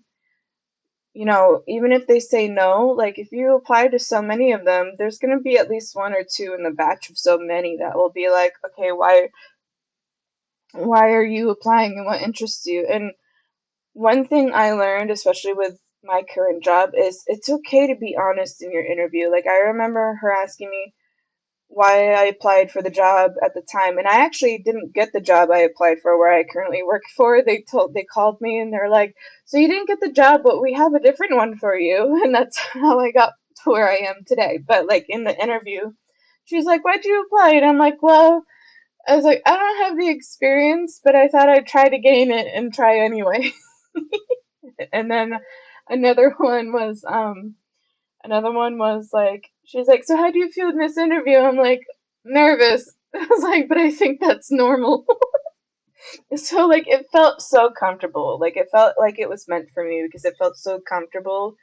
And you know, a lot of it's so funny because people who have like the strictest of faces and like come across as like the most intimidating of demeanors can often be the kindest person there. So one of the advices they want to give is like, even though you're not in an ideal situation, there's a reason you're there. So like when you try to apply again, right, apply for things that only interest you and see if you can find where you want to go. Or they're saying, or apply for the jobs you know are paying well, so when the time comes, you'll have at least the minimum amount of money you want for the job. So apply to those that are only of interest to you, because eventually you'll find something. But make sure you put in the effort, is what they're saying. It won't be smooth. Like my journey itself was also not smooth, but it led me to where I am today. And moving back in with your mother, right, is a good opportunity as well. Because even if she's supporting you right now, right? Because of the lack of work or whatever. Or maybe you're still trying to help out. Maybe you have savings and you're trying to help with the little savings you have, right? But either way, you can still build up more savings and you can actually talk with your mother about it and see how long you'd want to stay or like be there and see what works out best for you in the long run for both of you. You know, so those are options to consider as well. Navigating by the stars, follow your bliss. Yeah, so that feels like it very much matches with that. So along along with that. Let's see, anything. What are the other ooh, okay. We have uncovering treasure. Beneath the surface lies great bounty. Beneath the surface lies great bounty. I mean, you know, it's funny because like dragons hoard treasure, right? But it doesn't show that to me in this card. It shows me someone who really wants to like put emotional value in terms of saving and like the money. Like you're gonna have an emotional connect to the money. Like it's gonna have more meaning to you and more value to you now, right? Based on what you've experienced. Desert passage. Trust that there's a divine plan. So yeah, that I feel like that matches very much with a lot of things that have been said so far. Let's see, anything else? I feel like these are less. Which one's first? That one's first. Okay. We have miracles. Expect the wanderers to emerge, and then overcoming obstacles. You can overcome anything. Oh, that feels really sweet. Bottom of the deck energy is all is possible, choosing your path. So yeah, I feel like that was very serious and intense advice for you so far. Let's see, what's the next deck to be played? Affirmators. Alright, let's play affirmators.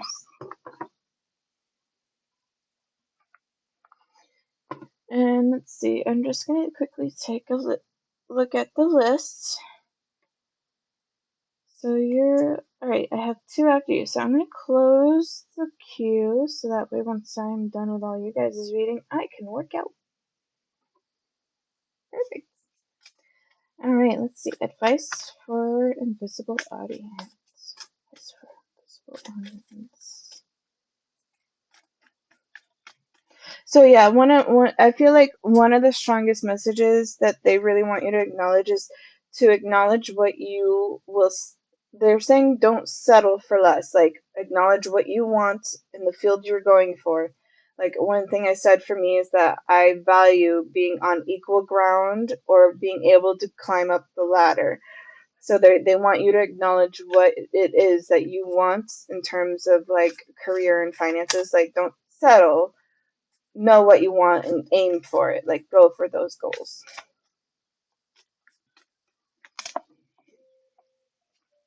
I understand. Yeah. Divine timing. So yeah, we have trust there's a divine plan and divine timing. So like this is them reiterating you're meant to be where you are currently. Like there's a reason for it. So it's divine timing. Everything is timing and timing is everything. Gladly I release my concern over timing and let things happen when and as they will. I trust that the divine schedule makers know what they're doing. It can take a long time to reach middle management. More patience, great. Yeah, yes. Yeah, I've been one of a lot of patients as well, I understand. Love. Love is a many splendored thing. Today I will notice and appreciate at least three of those splendors.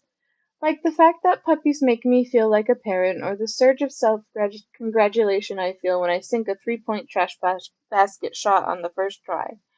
Or how about the chills I get when I sing along to whatever this song is. I get it though. Yes. Oh, thank you for following. Thank you for following. You know, these are supposed to be anonymous follows. I have a bone to pick with Twitch. I don't understand why it's not doing what I want. That's okay. That's okay. I'll have to fix it later.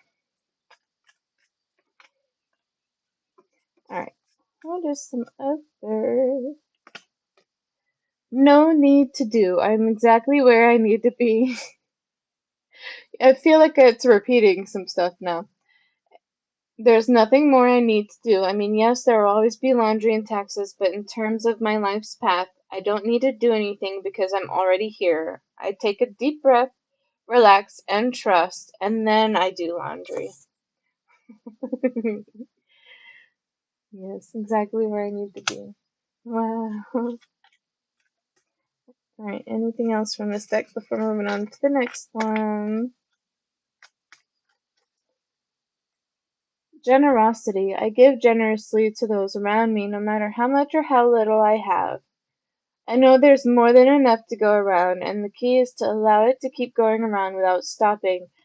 They're making me think of the movie Pay It Forward. They're making me think of Pay It Forward. So I don't know if that's something you resonate with or if you ever watched it, but the person who starts the kindness continues the kindness, and it's a chain reaction based on that. If I stop the flow, I'm like the person at the stadium who doesn't do the wave. So I don't know if you ever watched that movie. If you haven't, I suggest it. Love that movie. Yeah. So Pay It Forward is something they really want. Like they want you to like think about in your circumstances right now. And then we have manifestation. If you could be anything you wanted, what would it be? Get specific and get greedy. Greedy. You are holding a magic wand and you can conjure up anything. Could it be that when you declare your wishes out loud, you're actually casting a spell for your dreams to come true, or is it just that in a very practical sense, the more people you speak with about your desires, the more folks there are who know what you want and might have the means to help you make them happen. Help you make them happen. Either way, stop waiting and start manifesting, but don't use that word if you don't want to. So there, this card came up in the last reading, but for you it's a little different, right? So this shows me, says the more folks there are who know what you want and might have the means to make them happen, they're saying like there's, if you find out what you're searching for and what you're looking for and you like go out and communicate, right? You communicate it to those you trust. Or even if you make new friends, or kind of like if you take a walk in the park, or you meet buddies on a hike and you just start talking and you create a new group and a new friendship or relationship with someone, right? They're saying like they could give you some serious advice you're looking for, or you even may just come across someone who needs someone like you know, depending on what you end up deciding in the end. Because it feels like, because of the circumstances that happen, right? It feels like you're not quite sure what you want right now, but you're also someone who's usually very decisive. Like it feels like you're a very decisive person most of the time. So things when they aren't in your control is very confusing for you, and it kind of puts you in a stir and a spin because you aren't in the control of what happened and the circumstances that happened. But you are in control of what you choose to do and how you behave and react to the situation. And you know, those who don't stress often are happier, right? So yeah, they're saying like there's opportunities, like if you seek to look for it, there are opportunities for you, but you need to know what you want first. You need to decide on what it is and what you want and where you want to move forward. Show the world the real you. Full moon in Aquarius. Show the world the real you. Full moon in Aquarius. The answers you need are coming. Full moon in Gemini. Full moon represents change in terms of the moon cycles. Your hard work is paying off. New moon in Capricorn. New moons represents new beginnings. Your hard work is paying off. So show the world the real you. The answers you need are coming. Your hard work is paying off. And it's a time for healing. This situation has caused you a distress, so make sure you heal it properly before moving forward so that way you don't repeat the same cycle. And it's the same thing with the past in terms of the relationship that you've experienced as well. It's saying like spend the time to properly heal it so that way you don't have the repetition or the karma coming back again because you're attracting that because it hasn't healed properly. Nothing will come of this situation, and this to me, the energy it emits is like it's saying you're supposed to be in the still moment. Like there's a reason you are where you are. There's things that need healing. There's a reason you're there. Like find the lesson and learn from it. Learn from the lesson. What is it you need in your current circumstance? Confidence is key to your success. And I feel like one last card from this deck is all that's needed. It's the last card to play from this deck. And the end of a tough cycle approaches. Oh, that feels so good and so strong to end off on. Prosperity lies ahead on the bottom of the deck. Prosperity lies ahead, and don't let your past hold you back. is the top of the deck energy. So that's so funny. So yeah, so they're saying like you're someone who's very influenced by your past. So like you bring your past into the present, and that's not what it's for. Your past is meant to teach you lessons to learn from. So like, you know, just with the story I mentioned earlier in terms of the kitchen work and stuff, like I now know never again. I don't want to deal with that again. And when I went into the screen printing shop, I noticed same habits and patterns as the person I worked for before, and I was like, no, because I felt like I couldn't grow there because of that reason, even though technically I still did grow because I learned something new I didn't know before. So I did grow in that area, but I also learned something about me. and because of my past and experience. So I learned my lesson there. I know that I no longer feel like I wanted or deserved that at that particular time. So they're saying like spend this time to learn your lesson. What is the lessons that you've learned? What are the lessons you need to learn, and what experiences and feelings are you going through, and so on. I'm gonna do angel cards now. These are usually single word pieces. It's the tiniest deck I own. My mama bought me this.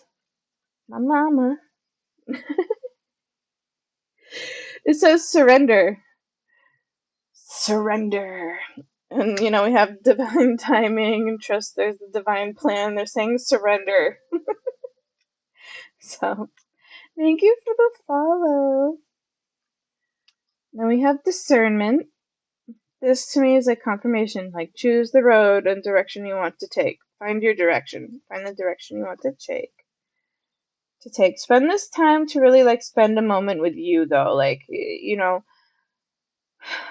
they're showing me I tend to be a workaholic, but with my current job I now take vacations. And it's funny, I said this phrase to my friend. It was either earlier this morning or last night. I'm like, no wonder people like to take vacations. It feels good because I didn't experience taking real vacations because I was forced to use my vacation time during a time where I wasn't allowed to work with a dinky little check at the time. So they're showing me someone who tends to like overwork, and one of the things with people who overwork is if we don't choose to take breaks and we don't give ourselves the breaks we deserve and need, then Spirit's going to do it for us. They will make us take the break we need if we don't do it ourselves first. So they're saying like you're very much in that phase right now, the take the break phase. Yes, balance. Wow, these guys are really vibing. They're really vibing. They're like yes, yes. This is it. This is accurate. This is what we need you to say and acknowledge and hear at this time.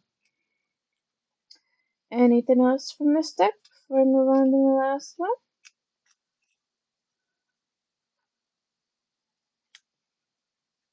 Openness. This feels good. This feels like I'm here for you. We're here for you. Let's open up for some hugs. Show some love. Show some love. Be open to your options. I also hear we have responsibility, beauty. Find the beauty in your situation. Find the beauty in your situation. Exploration. Go take a hike. Have some fun a little bit. Ooh, and then I didn't even know this existed. We have a blank card, which is interesting to me. So this is like obviously a card you put whatever you want to be on this card, right? But it's also saying like you're a blank canvas. You can paint whatever you want onto your canvas, right? You can create your own story. Give yourself some grace. Give yourself some grace.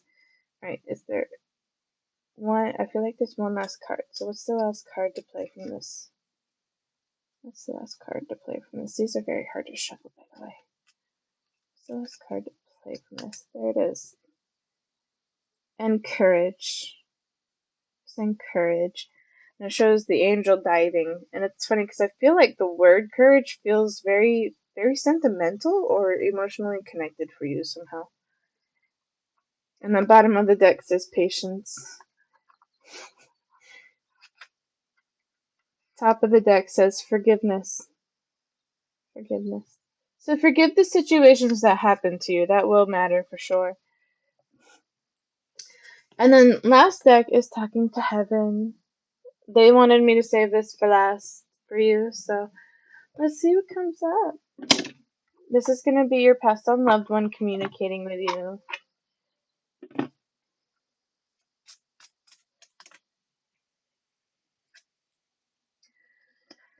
I wish I had told you more often how much I love you. I wish I had told you more often how much I love you. Aww. It feels very endearing. It feels really endearing.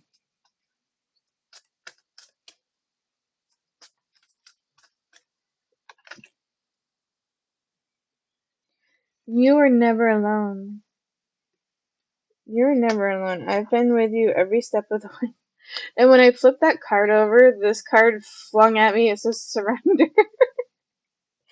And it feels funny to me because it feels like they're saying like surrender in a way where they're like, I know you can hear me. Stop ignoring it. You get these intuitive feelings when I'm around, and you're not acknowledging it. Surrender. Surrender to this. You can feel it. But yeah, so it says, I wish I had told you more often how much I love you. You were never alone. I'm sorry. Please forgive me. I'm sorry. Please forgive me. This feels spooky to me. It feels very eerie. It feels like there's something very intense. Please forgive me. And I have become one of your guides. I have become one of your guides. Right, any final messages from this deck? Oh, there's, okay, you got a lot to say. Alright. Is it one or all? Well, I definitely want that one. Is it one or all? That one? Okay. It was my time to go. It's okay to cry. Tears cleanse the soul. It's okay to cry. Tears cleanse the soul.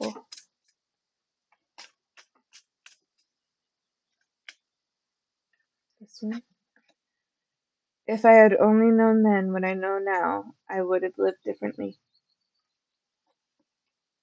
And I feel healthy and happy.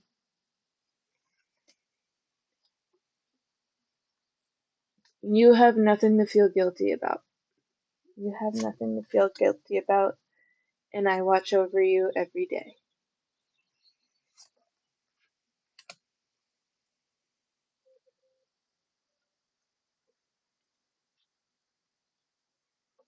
Oh, yeah,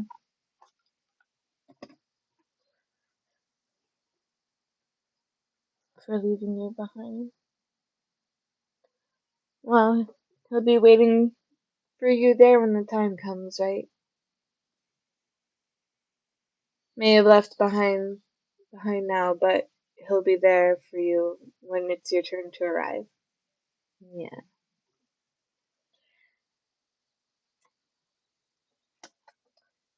So yeah, so if I read them all in order real quick. Ooh.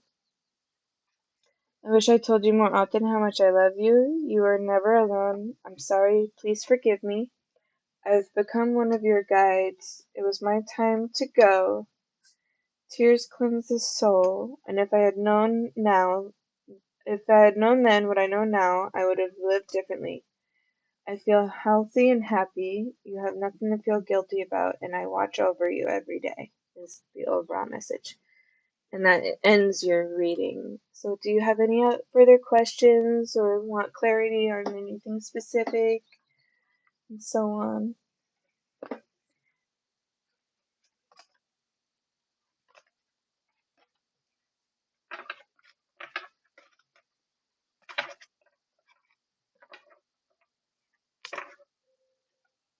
No questions. This was lovely. Thank you so much. You're very welcome. I'm so glad you like it. I'm so glad. Let's see. Gannon J. 2021. It's your turn. Are you still in here?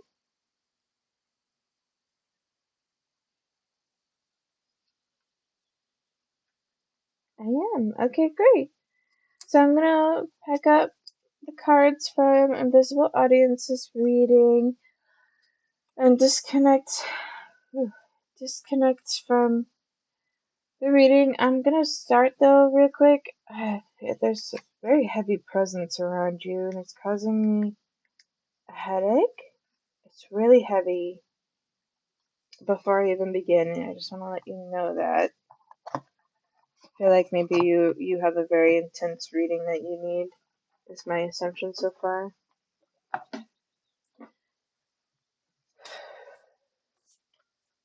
In a good or bad way? I don't know what you mean. Energetically, it gives me a headache and makes me feel really heavy.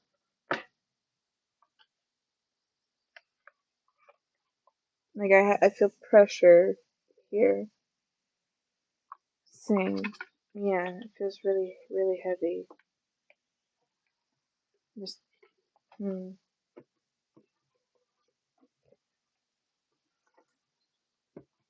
But I must be off. Many blessings to y'all. Thank you for your reading and staying and visiting.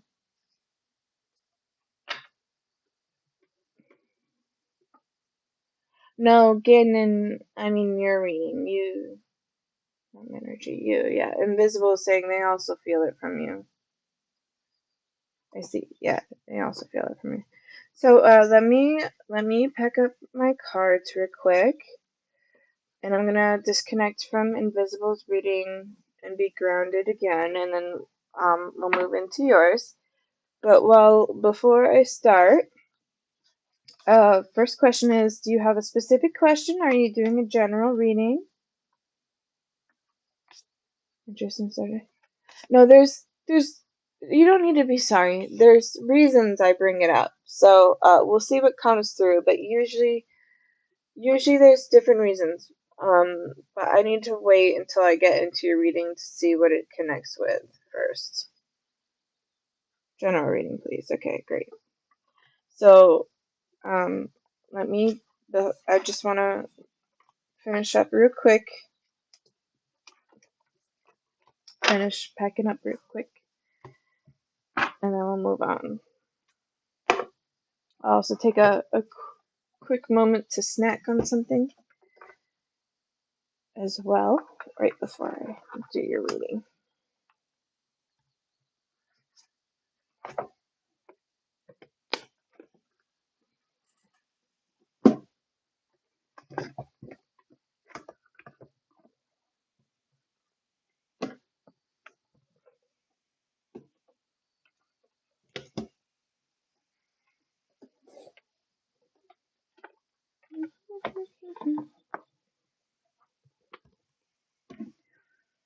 Alright, let's disconnect from invisible audience reading for now. So I might do something in your reading, Gannon, but we'll see what comes up first, because I might do something in. So, alright, so they're kind of telling me something, that's probably why it's coming up. If it's not you, like if this energy I'm feeling is not you specifically in terms of these feelings, like you don't have a headache or anything, right? The thing they're showing me is that it could be someone who's passed away. I don't know if you vibe with that or not. If you don't, it could be someone who's following you right now spiritually. It's okay, you don't need to be scared. It just means like they're attached to you because there's something familiar with you about it.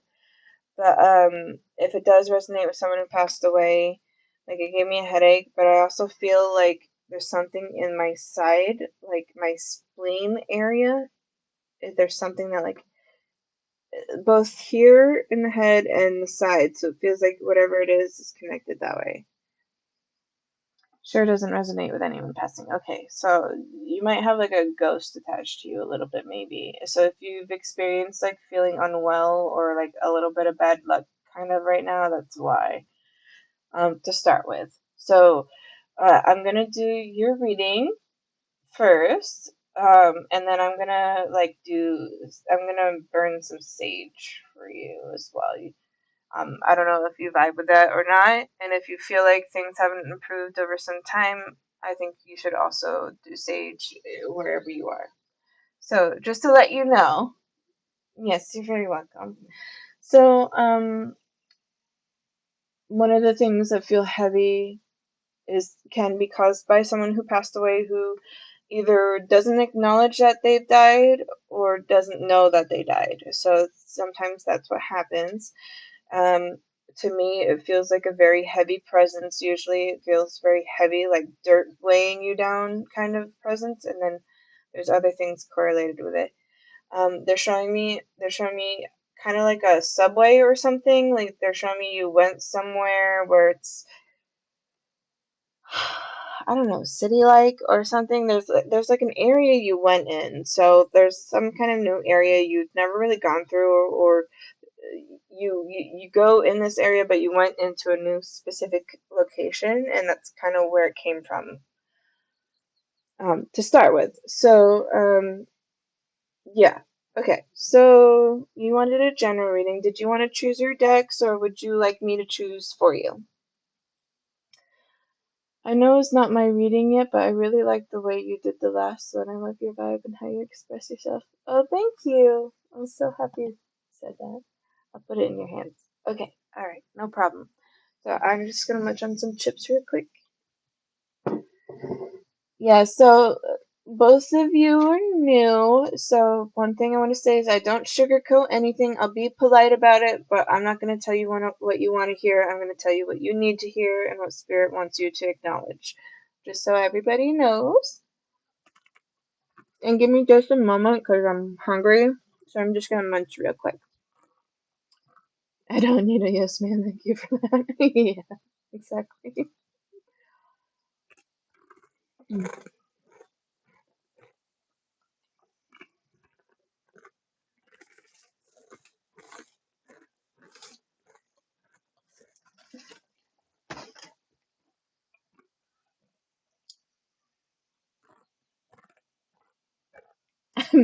I'm sorry if you guys hear my crunching. I have my headset in for, and it does the weirdest thing for my laptop because it keeps the music on my speakers, but you guys hear me through the microphones and my headphones, and I don't really know why it's doing that. But I'm working with it. I'm working with it.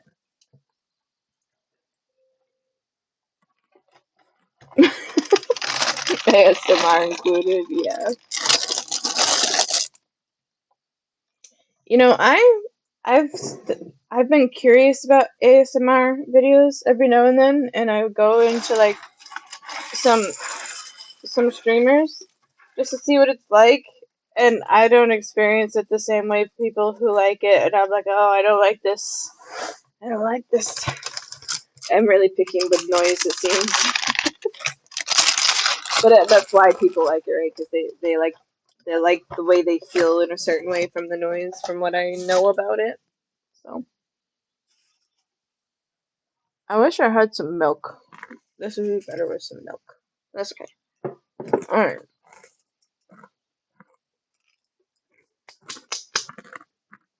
Yeah, I almost feel like I scared the spirit attached to you away. It's not even a spirit, it was definitely a ghost. But we'll see. You know, it's there's a difference between a ghost and a spirit. Ghosts are people who are often people who died who either don't know they died or haven't admitted or acknowledged it. So they're stuck in the earthly plane like us, but nobody can see them. And that becomes frustrating because they not everyone can see them or hear them, but people can often feel them because we all have like our own sixth sense. So, and the way ghosts will communicate is they try to like grab earthly possessions, like the movies like Poltergeist and stuff. You'll see like objects move or randomly disappear and stuff. It's very much like that, and that's when people who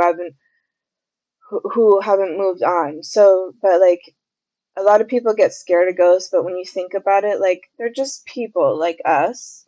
So like when we die, we might be a ghost too, but for us, hopefully it's temporary because we'll accept it when the time, if we do accept it. Not everyone's like that though. But then spirit is not the same. Spirit is like those people who passed away, they already accepted and they've moved on and they've crossed over, so now they become one of your guides. So that's the like major difference between the two. And that's why the energies feel different.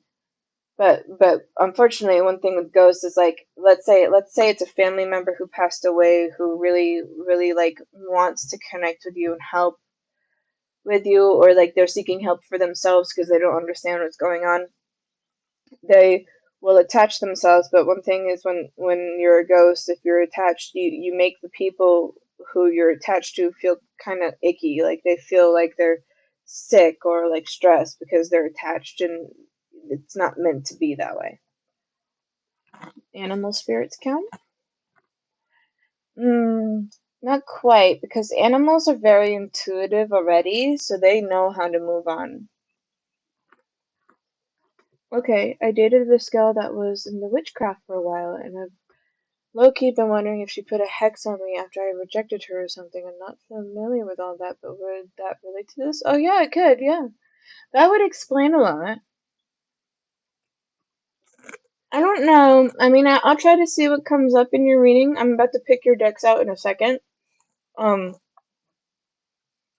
but yeah, that could definitely be something if it does happen, or it could be like even if she doesn't do that, it could be something like like if she has negative emotions, that could be a psychic attack to you. Yeah, that could happen too. But it's weird. Oh, sorry, that was rude, wasn't it? Um, the weird part is after I mention this to you, it feels lighter. Like you feel lighter now after I just brought this up, and like Invisible mentioned they felt the same. So we both felt it for you. So it was interesting because now the energy feels little lighter. So maybe they're like waiting. But I'm gonna put you. So when I do the sage for you, I'm gonna be a little weird about it because I'm a Reiki master. So I'm gonna put your energy in a panda. I'm gonna put your energy in this panda. And I'm gonna do the sage around your aura because that's gonna be the closest way I can like be towards you, like physically, but in the energetic sense. So I'm gonna do that at the end of your reading, so that way it's like a clear and clean slate, right? And also where it if you don't have it, or if you do have it, have something that's a black stone, so black obsidian, black tourmaline, smoky quartz, anything that is a black stone, wear something with that just for energetic protection. I'm so surprised you're willing to go this far for someone on a Twitch stream. You're really sweet. Oh, thank you. Of course. There's nothing wrong with spreading kindness and wanting to help others. You're also the first one I've experienced with this heaviness, and to me that's concerning, so I want to help. And I think it's a natural instinct to help others, personally. So, alright, let's pick some decks up for you. Also, ad starts in a minute. I think you guys go through ads, so I'm just letting you know. So what I'll do for now is I'm going to pick your decks, and I'm going to probably munch on some more cereal while you guys are in ads, and then we'll start your reading.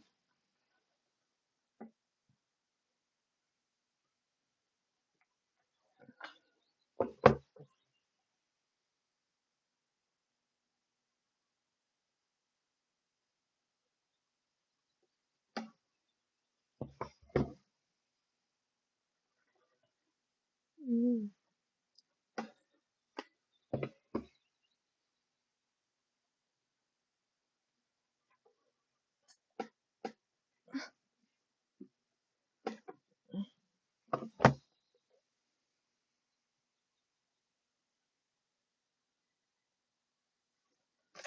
Alright. Alright. Munch on some cereal. Okay, so we've got 50 seconds, so I'm going to show you the decks that were chosen. First one is this. Ooh. Messenger Oracle. And we have Talking to Heaven. So you have a passed on loved one who wants to come through. So I think maybe this is kind of correlated. Basement Girl.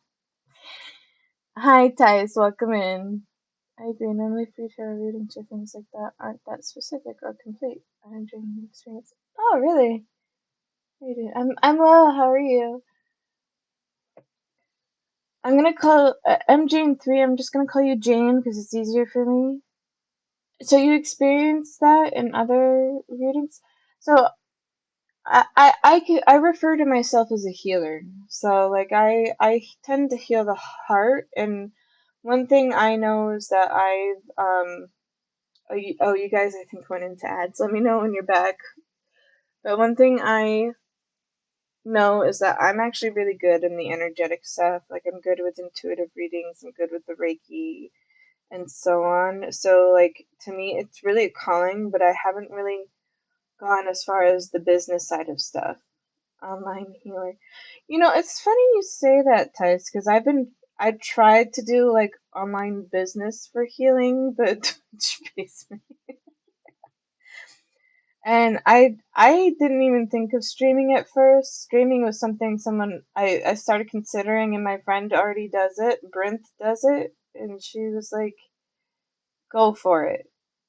And she's like, "You should do this." And I was like, "All right."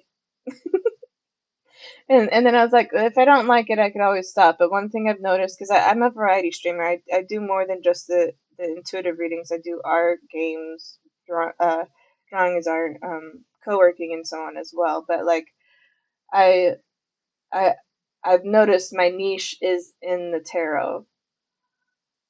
I definitely can feel it, your energy and how I perceive you. Oh, you're an introvert, I think so. Yeah, yeah, I am introverted, but I'm an ambivert.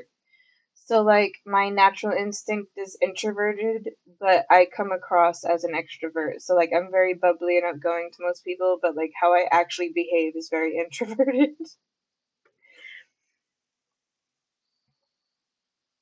You know, one thing is that I think that like Twitch has really opened up my stage fright. Like that's really calmed down. I grew up with stage fright, so it's really made a huge difference for me. And I like that it's helping me grow in that way.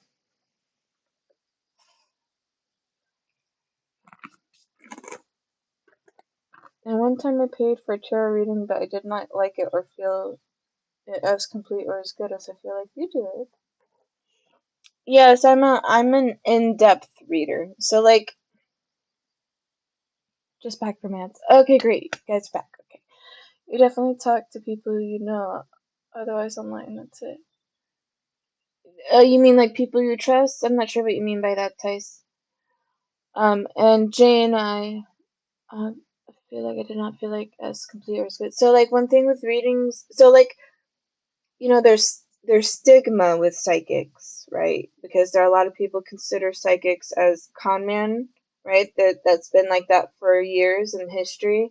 But real psychics don't do that. They don't con people out of their money. And often psychics who are good at it don't get the same energy in return in terms of like what they put out. So like readings take a lot of energy. It's very exhausting for us. It feels like often when I've started getting a tolerance more now because with the Twitch streaming, I do more readings now in one sitting. But like when I first began, it feels like I run like a 10-kilometer marathon. Like it's very exhausting. So like it takes time to adjust to that.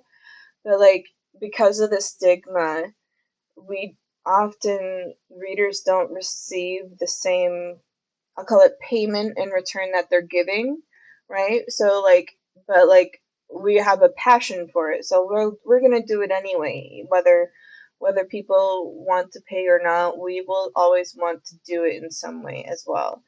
Obviously, like payment helps because it's very exhausting over time, but like I feel like maybe people have to really build a community with it to start with, because then you build trust. And I feel like that's normal for any business area, whether it's health, whether it's IT, whether it's like plumbers, like you build a trust, right?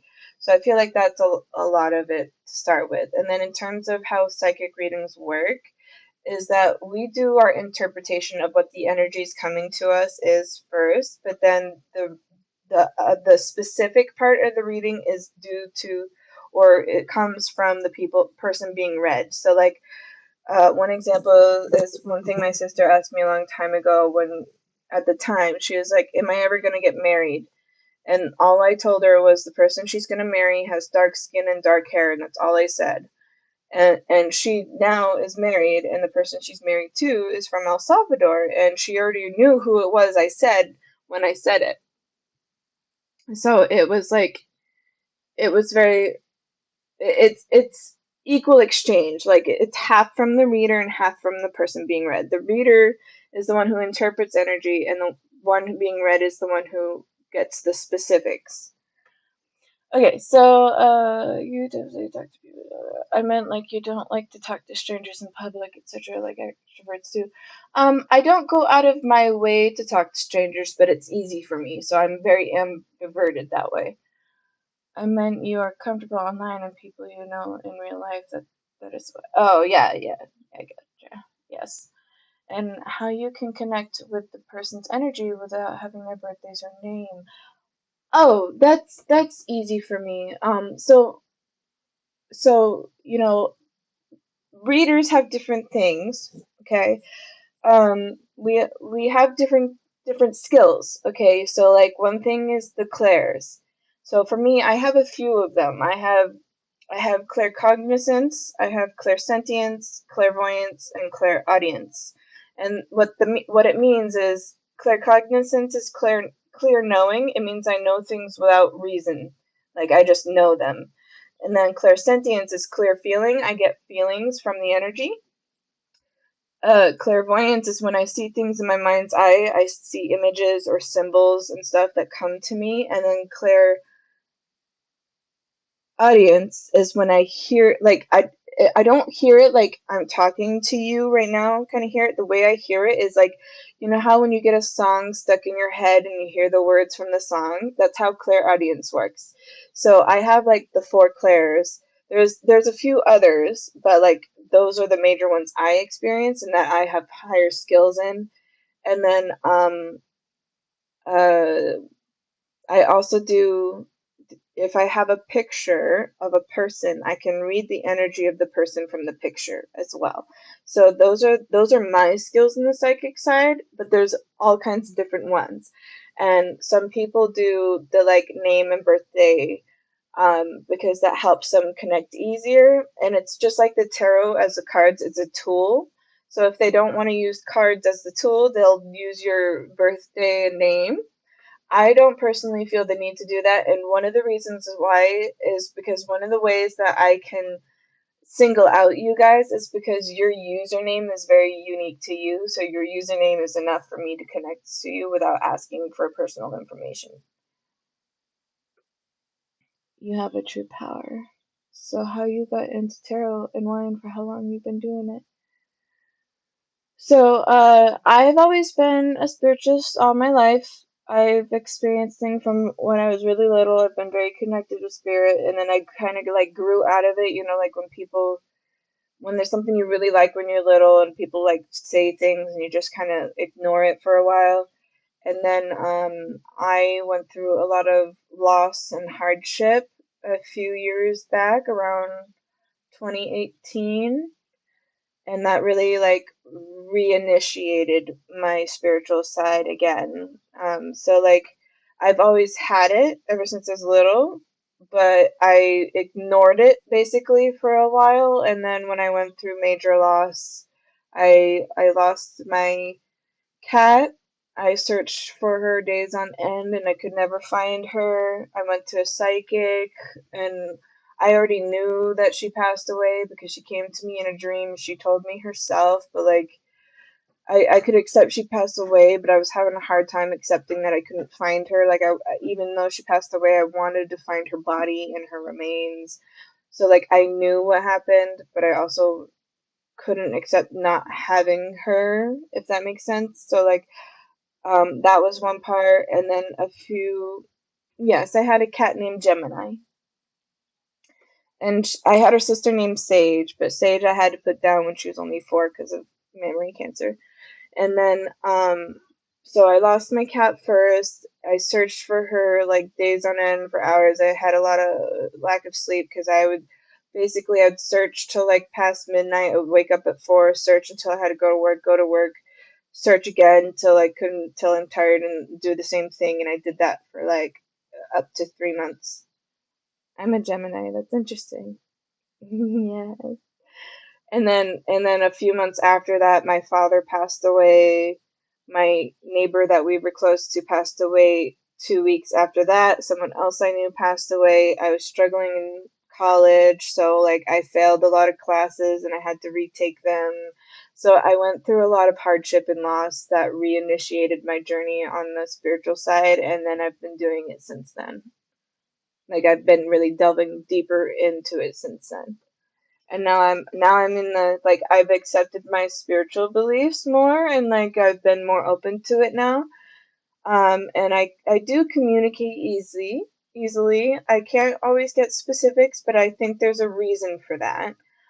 So I accept it now. And then now I'm in the phase of my life where I'm trying to focus on career and family. So like it's like there's different sections you focus on. Oh, thank you. No, they're all around me. Sometimes I think Gemini has actually been visiting me lately because one thing a psychic told me that I had before at the time I didn't understand what she was talking about, but I'm starting to feel it now, and I remember the conversation.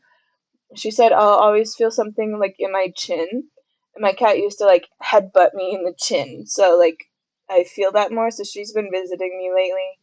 And then I know when my dad and my grandma are around, and my grandpa wasn't a believer, but he comes visit sometimes. So yeah, my dad is around me the most, but I think my grandma is too because she was apparently she was in the witchy side. There's a fun story with that too, but I don't want to take up all your reading time talking about my life, but I can when we're done if you want.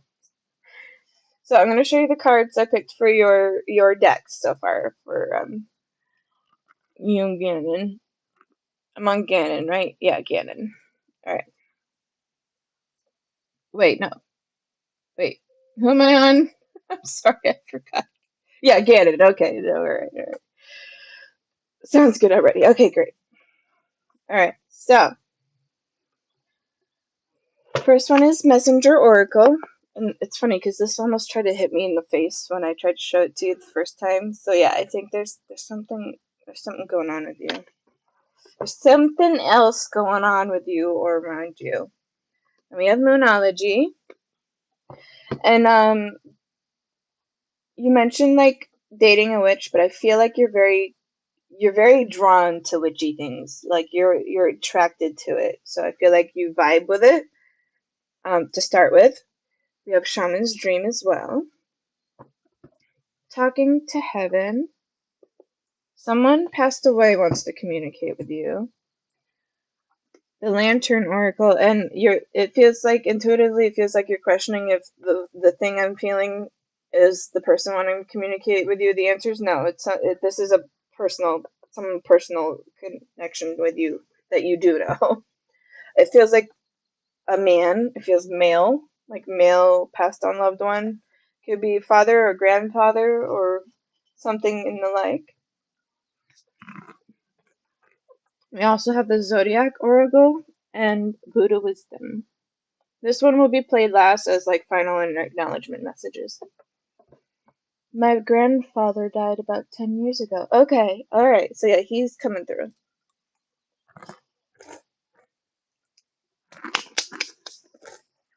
Alright, so I was gonna I was gonna have my hand intuitively pick, but I feel drawn to do this one first, which is the Lantern Oracle.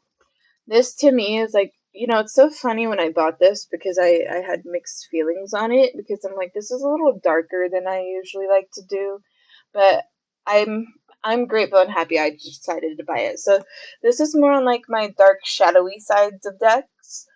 So we'll see what comes up for you. What is Canon J's? General being technology.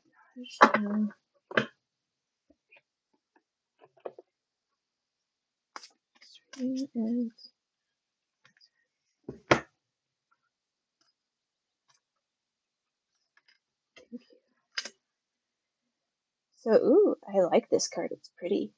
So we have wisdom and play. Our intuition knows more than we do. Our intuition knows more than we do. So, you know, that's kind of funny. I feel like this card is like how your reading started. I got very sidetracked and we all started talking about intuition and tarot and all these things. Oh, you guys have ads in 2 minutes, so you might go through another ad break. If you do, just let me know and let me know when you're back.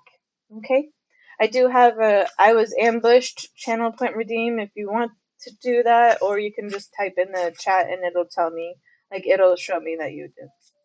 Okay, great. So yeah, this wisdom and play, our intuition knows more than we do. So I was saying, I feel like this, it's so funny to me because this card to me feels right now like how your reading started. And it wasn't just me who felt like that energy from you, it was also the invisible audience. They also felt the same energy from you, right? And like, I feel like they're telling, okay, they're giving me a specific feeling. They're telling me you're someone, even if it feels like maybe you struggle intuitively a little bit. For you, it comes across differently. It comes across as your gut feeling, your instincts, and that's how it comes through for you. So like, part of you has that instincts. I hear the word fight or flight. You have your fight or flight instincts that come through, and that's how you identify things a little bit. Then we have perspective. A calm and clear mind is free to see differently. A calm and clear mind is free to see differently. It makes me think of someone who's like on a new discovery, like about themselves. Like it feels like a self-discover journey. It feels like really opening to new adventures and really like challenging is not the word I want to use. It doesn't feel like you're challenging yourself, but it feels like, I don't know, you're becoming more open to new sources, if that makes sense. You're becoming more open. But that could also be like, even though you're becoming more open, part of it could also be like you're not, how do I word this? I don't want to say like you're being unprotected, but like with you becoming more opening, you're like being really open. Like that's how it feels. Like you're opening like really widely. I felt like I'm at the beginning of a cycle break for the last few weeks. Oh, okay. All right. Yeah, I could see that. So it feels like you're becoming more opening in a really wide way. It says a calm and clear mind is free to see differently. Yeah, I vibe with that. I vibe with the phrase. A calm and clear mind is free to see differently. It feels like you're really doing that. Like you like to see like you like seeing things from different perspectives. Ads start in 10 seconds, everybody. By the way. So, I also see this gauntlet with the water pouring out, and I don't view it as water. To me, it makes me think of spiritual essence, if that makes sense. It makes me think of spiritual essence. So like I see it pouring down into the cup that's receiving it. So it feels like becoming more open, and it also feels like opening more to your spiritual source a little bit as well. Like and that part alone feels like that's a little bit of a learning journey for you. It feels like you're becoming more open to your spiritual source, but like it's a work in progress because it's not something you've like really aligned with before. They're specifically making me say aligned with before, so it feels a little different for you. Ooh, and then we have transitions. So yeah, okay, that would make sense. And you have all the inner resources you need to cross whatever bridges arise on your path. Transitions. You have all of the inner resources you need to cross whatever bridges arise on your path. I hear the phrase, I'm watching you.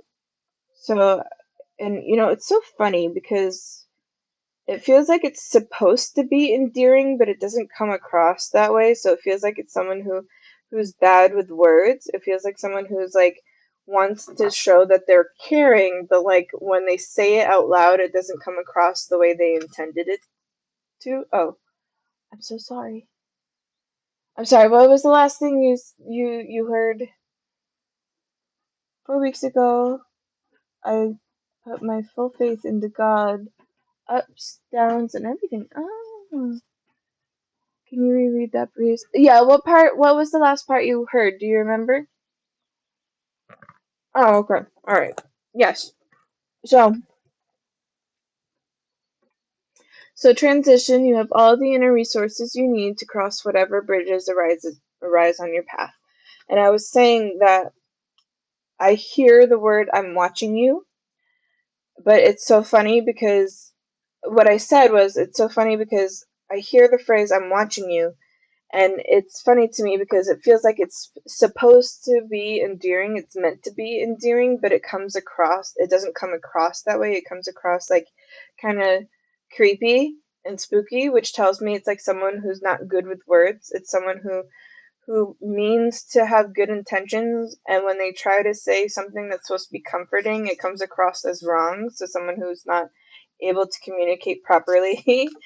And it's not like they don't have malintentions, but like it sounds wrong when they say it, but they don't mean it that way. So that was what the major thing I said so far when you went into ads. I'm sorry, I didn't notice at the time. But it said, I'm watching you. It feels like someone's watching over you. Responding and not reacting. The only control we have is in how we respond to the hand we are dealt. So the responding and not reacting stands out to me strongly. It makes me think someone who is emotionally reactive to something when it goes wrong versus like responding to it calmly and talk like it's okay to have your feelings and to validate them, but it's also saying like don't just be emotionally driven by it, like spend time to actually talk about it. Can't see the bottom of a pot when it's boiling. Yeah, I can't see the bottom of the pot when it's boiling. That's right. I haven't heard that in a long time. I usually hear a watched pot never boils. So then we have key to intimacy. Intimate love is a core need to be met in relation to ourselves and those closest to us. The journey to intimacy often includes learning what love is not. So this feels I feel drawn to this card. It feels like a strong desire to be loved and want love and to have love, right? I feel that strongly in this card, but it's also saying the journey to intimacy often includes learning what love is not. So like it's saying there were lessons you've learned in your past relationships.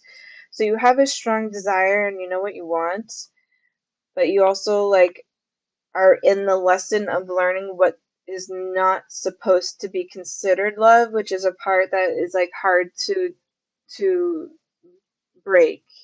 It's that part is like that part was like challenging because it was like there's certain behaviors you could viewed as love and that wasn't, if that makes sense. Yes, on my end and the other ends. Yeah. Yeah. So like I see the lantern too. I don't know the meaning though. I don't understand the feelings they're giving me. It's complicated, I think. So like this card is the card, right? And I see the lantern right here. It's like shaped like a heart, but it's like showing me the two very different sides and then coming together as one in the middle and then the light going up. So right now I'm learning the lesson of what love is not. Yeah, so like if you're in a relationship right now, it's not saying that your relationship doesn't have any love. It's saying like there's parts of it that aren't love and parts that are. So like part of your lesson to learn is what the difference is between them. So like there's what, five love languages, right? One is gifts, one is words of affirmation, physical touch, uh, quality time, and what's the fifth one? There's one more. There's another one. I just don't remember off the top.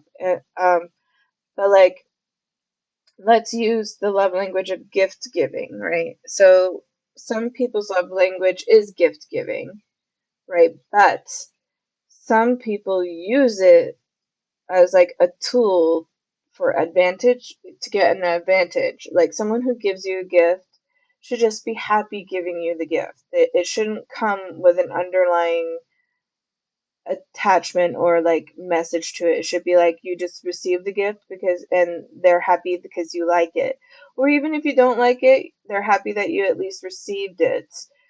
without expecting a return. Yes, exactly. Yeah. So like there shouldn't be a return attached to giving you the gift. So that itself is not love. But if they give you the gift just because they really want you to have it, that is love. So they're saying there's lessons there between the two. So like learn the lessons of what is and isn't love in those situations.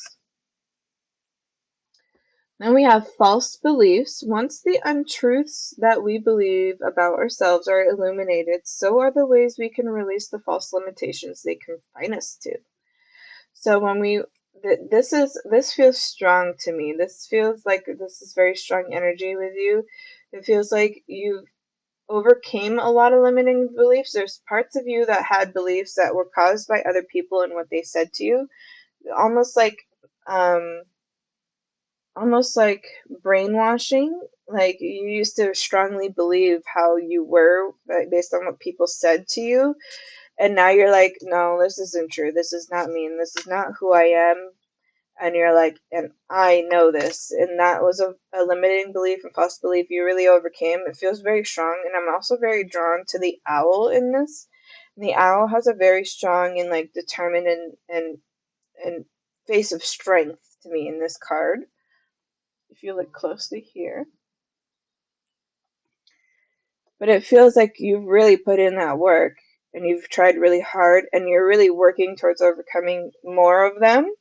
So you're releasing a lot of those right now and now you're seeing new truths, which I think matches with this perspective. A calm and clear mind is free to see differently. I think that matches together. Absolutely. I 100% agree with that mindset switch lately, causing a ton of confidence in myself. Yeah, yeah. So I feel that. I feel that strongly. I'm also drawn to her gold and yellow eyes. So I think gold and yellow is significant in some way right now. Wishful expectation. Acknowledge the smoke and mirrors in your life for what they are. So part of this and how you've really shifted and put in the work to shift is a good thing, okay? But like this wishful expectations, it says acknowledge the smoke and mirrors in your life and see them for what they are. So they want you to like view the both the good and the bad and view them objectively. So like if you they're telling me to say it this way, if you were watching yourself as if you were a sitcom, what do you see? Like, are you vibing with the main character? Do you see the nonsense the side characters causing the main character? Do you do you think they could have done something differently to improve their life? They want you to see the smoke and mirrors is seeing all the parts objectively, whether it's positive or negative. They want you to see the outside perspective the best way you can. And that's the card here. That's a card there. It also, the shape of this card too. She looks like she's sleeping to me. It's like falling back and letting go. It makes me think of letting go. Let go of what was and aim for what's meant to be. Radical self-acceptance. You are perceived the way you perceive yourself. Oh, that feels so strong. So like radical self-acceptance. You are perceived the way you perceive yourself. So yeah, so like that very much vibes as well. So like you put the energy in, like you bring your confidence to yourself, like acknowledge you, like you are your best friend, right? Sometimes that's hard. We forget about our own relationships with ourselves. And one thing I like to do personally, because you mentioned trust, I think. No, maybe that was someone else. Somebody in the reading today was related to trust issues previously. I think it was Invisible Audience. And I'm someone who's gone through a lot of trust struggles too, right? But one thing I discovered about myself, I'm like, you know what? I'm like the person I trust the most is myself. So what I started doing is I write letters to myself. I write letters to my future self. So whether I'm happy or stressed, I'll write dear future me, and then I write everything I want to say, and then I'll sign off love or sincerely in my name.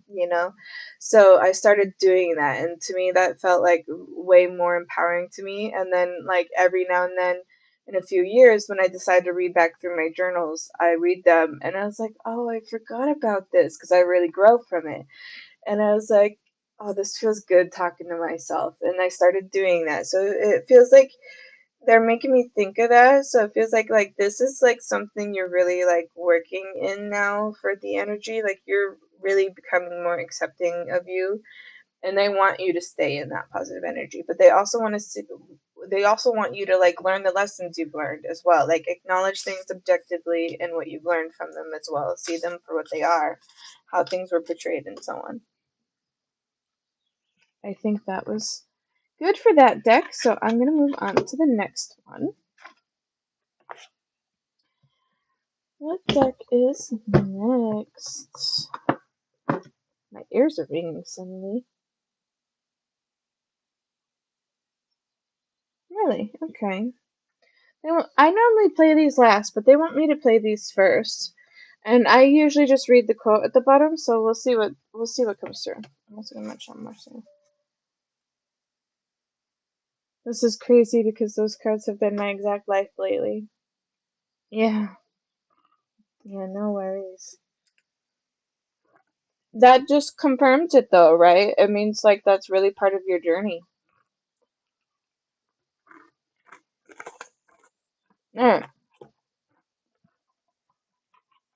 They want me to play this first, and I feel like you're really drawn to the word Buddha. I don't know if Buddhism has gone in your life or you've been curious about it, but it feels like you're really drawn to the word Buddha.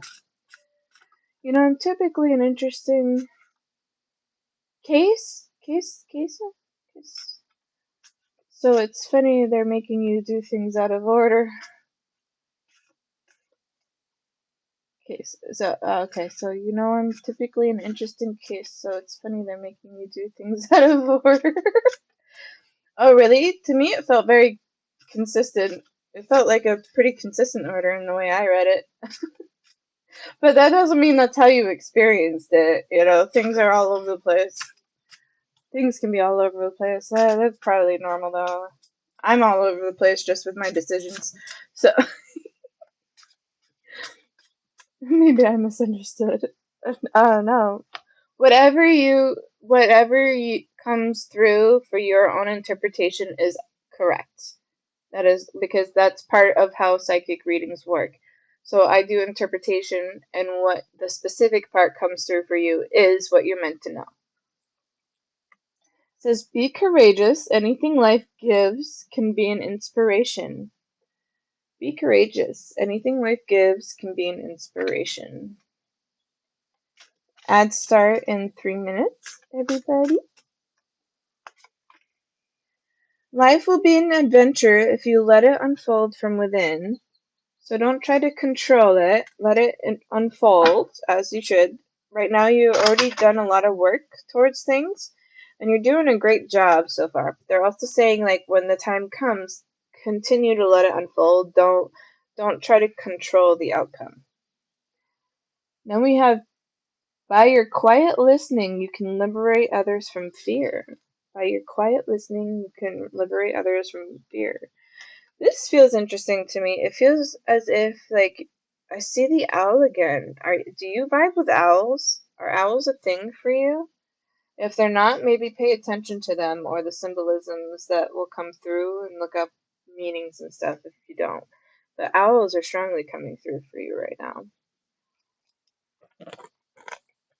Oh, actually, owls. If someone gifts you an owl, it means protection, and that's the message they're giving me. This term of this interpretation is owl is a symbol of protection.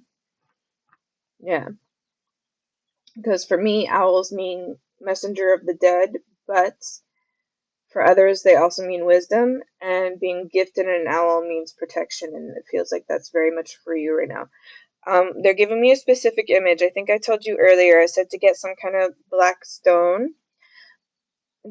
Maybe get a little animal totem of that black stone. So like a little obsidian owl or a little smoky quartz owl, something like that.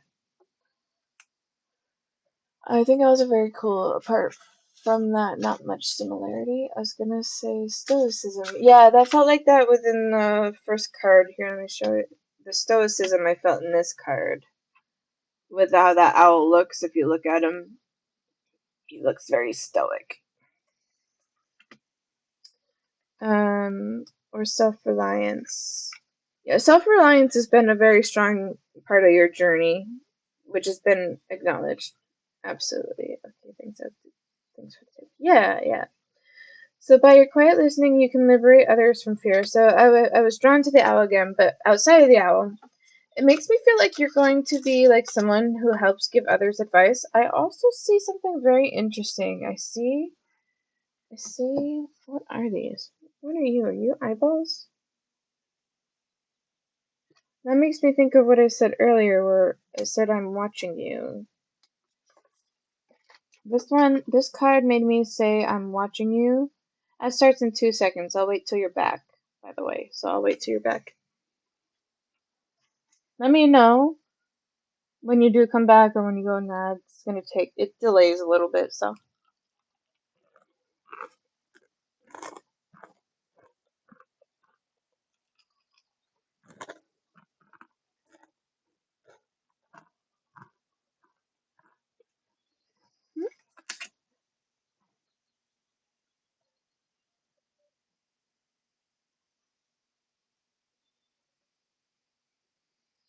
Hi, welcome in. I closed it early. I suppose I could add you in, but I'll have it closed after yours. Let me open it.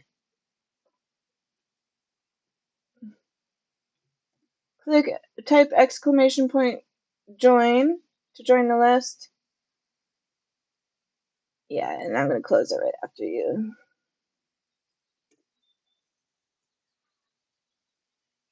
No problem. It's gonna take a while though. I do long in-depth readings, just fair warning. And then, hold on, I missed the message somewhere. Where it is? No ads quite yet. Okay, are you still out of ads, Gannon? Because it says ads right now, so.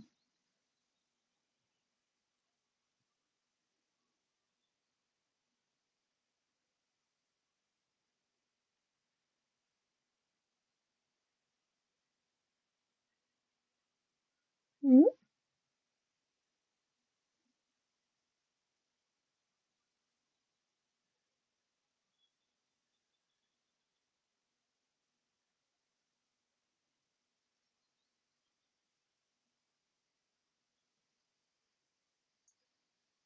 Yes, ma'am. I've been looking for a bit. I love it. Oh, glad you can join me for my game. Oh, no worries. I'm sorry, give me just a minute. I'm a little distracted at the moment. Streaming at the moment. Twitchy.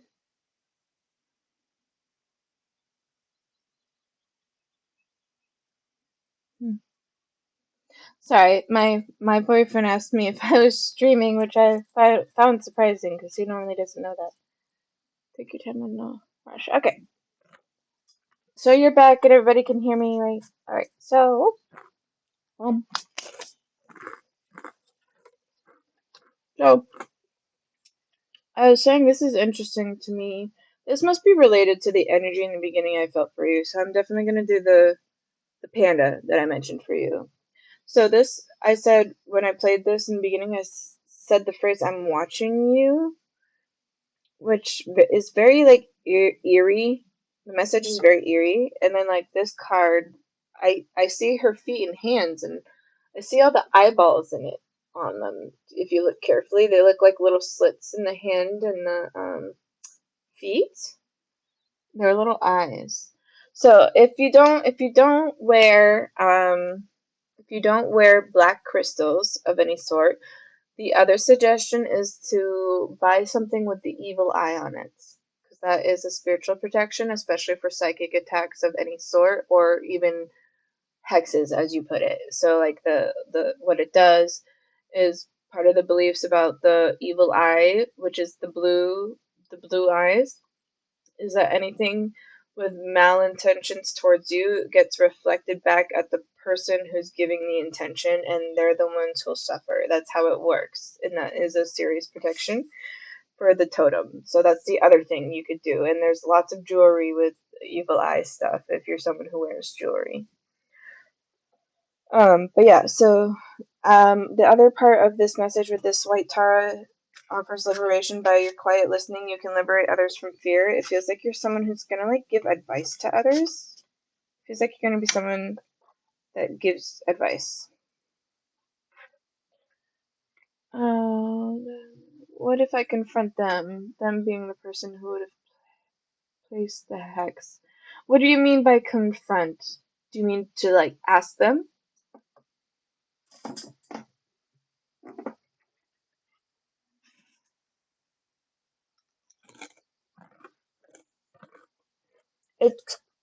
It's complicated because even if they don't actively put some hex on you, right? Let's say they don't put a hex on you, right? That's not something they did. It also means, oh, thanks for the raid. Welcome in, everybody. Thank you. You missed your reading yesterday. Did you want me to put you in? I have a couple before you, though. I'm so sorry. I fell asleep. Yes, I know. I'm so sorry. I have to get my daughter. Okay. I'll probably do another one next Friday if that makes you feel better. And put my grands to bed. Excellent. Thank you. Welcome in, Raiders. Welcome in, everybody. Do whatever you need to do. Okay, so back to your question, Canon. Um, First, it's complicated because yeah, it can be an extreme accusation of a hex, but like even if they didn't actively put a hex on you, people can be subject to psychic attacks anyway. So like if they're upset and like they're like, oh, I can't stand this person, like that's negativity and that can be drawn towards that person even if it wasn't intentional. So it's complicated. So even if you did confront someone like that, I don't see a resolve. I'm just gonna like smudge your energy in this reading today for you. But I'm saying in terms of protecting yourself, like the evil eye or black crystals, black stones like black obsidian, black tourmaline, smoky quartz, and all that will help you for protection. Especially if you feel like a lot of like bad luck has recently been around you, that is why. So like you can protect yourself from that. Okay. Excuse me. You had good luck lately. Okay, yeah, but there was something attached to you, so let's just get rid of that and hopefully that makes a difference. So, objective focus observation illuminates the truth. This feels like, yeah, I don't know if you're really strong in the Buddhist side of stuff, but I feel like there's some connection to you in Buddhism or meditation or something related to it. It feels really deep. I feel like you vibe with the Buddhist beliefs the most. And let go of being logical. A higher wisdom will guide you. That's funny. I feel like that was very like straightforward for you. Let go of being logical. A higher wisdom will guide you. I also see the tiger rug, and it makes me think of power. And it makes me think of like struggling with the control thing again. And then it says focus on beauty and manifest harmony, and that goes with the radical self-acceptance and self-love that you had that was placed with this card as well. That was mentioned before. So, alright, so let's see. What's the next deck to use? Shaman Dream. Shaman Dream. It's interesting that you said you had good luck lately, because it's not the energy I'm receiving. Maybe it's in something more specific for you. Sorry for asking in the middle of the reading, but what about those love spells? They attach to you in a bad way, or how can they really affect the person? So, I'm not, so I'll be clear first, I am not a witch, so I don't know deep in-depth things. I do like witchy things, but I don't consider myself a witch. If I did compare myself to one, the closest example I am to one would be called a green witch because I work with herbs and have a degree in alternative medicine. But in terms of my beliefs and what I know is that people are have free will. So when you try to control their free will, it often reflects back negatively because you're not trying to allow it to play out naturally, you're trying to force an outcome. And with anything enforcing an outcome, it often comes back negatively, right? So like for example, like you know, I was physically abused when I was young, and that didn't give him, like my father, what he wanted. Instead, it backfired, and I fought him all the time. We had a complicated relationship. So like forcing an outcome does not, or forcing something does not receive a positive outcome. So when you try to force someone to love you, it often backfires in terms of my beliefs and how I view it, because we all have free will. And when you step on someone's free will, it is not a good thing. And you go back through like histories, like people and slaves, their free will was stepped on, and that didn't go well. Like, and it's not okay. It's morally unacceptable. So like if you think of it in that state, it's different. But if you do something such as like I said, I'm not a witch, but like let's say you did like a love spell on yourself, that's different because that's your free will and you're trying to attract something to you that matches you and what you're looking for, versus doing it on someone very specific who is not meant for you, if that makes sense. So there's loopholes and leeways depending on what it is. You know? Okay, so appreciate that perspective, MJ. Okay, I saw something like that on Instagram and I did it once with the intention of my ex. Oh, okay. All right. Interesting. So yeah, so that's like something so far. Okay, so we have Stranger and Curiosity.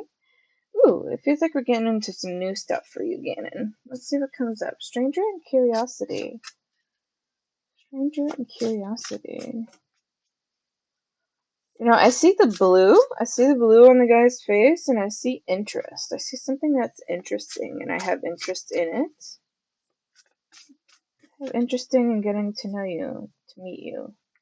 Stranger and Curiosity. And we have Benefactor, Grace and Generosity.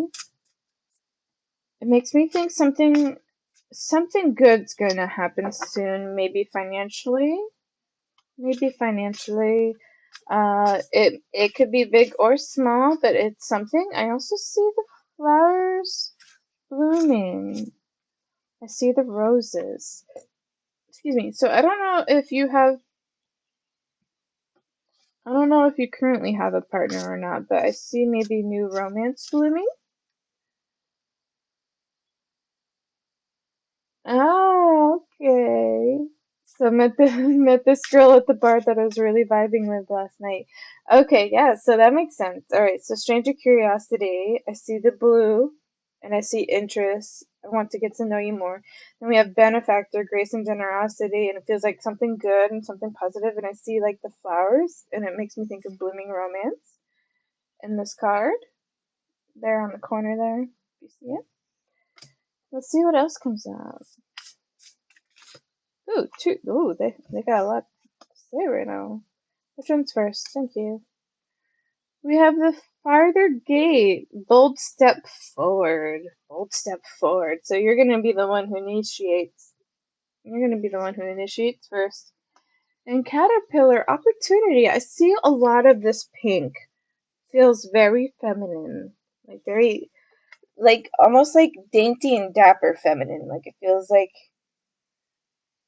not royalty. That's like exaggerating it to such a grand scheme, but it feels like she, if it's a she, it feels like she has like this energy where she feels very refined as a lady, if that makes sense. Whether it's male or female, the whatever the energy is, but that feels like refined, very refined. Gathering around in the power of community. Gathering around the power of community. And it makes me think of the curious nature again, because I see this fairy on the top of the mushroom there. She's kind of looking down at what's going on, seeing what's going on. Power of community. Something interesting. Something interesting that you both would vibe with. Drifter, experiencing life as it comes. Ooh.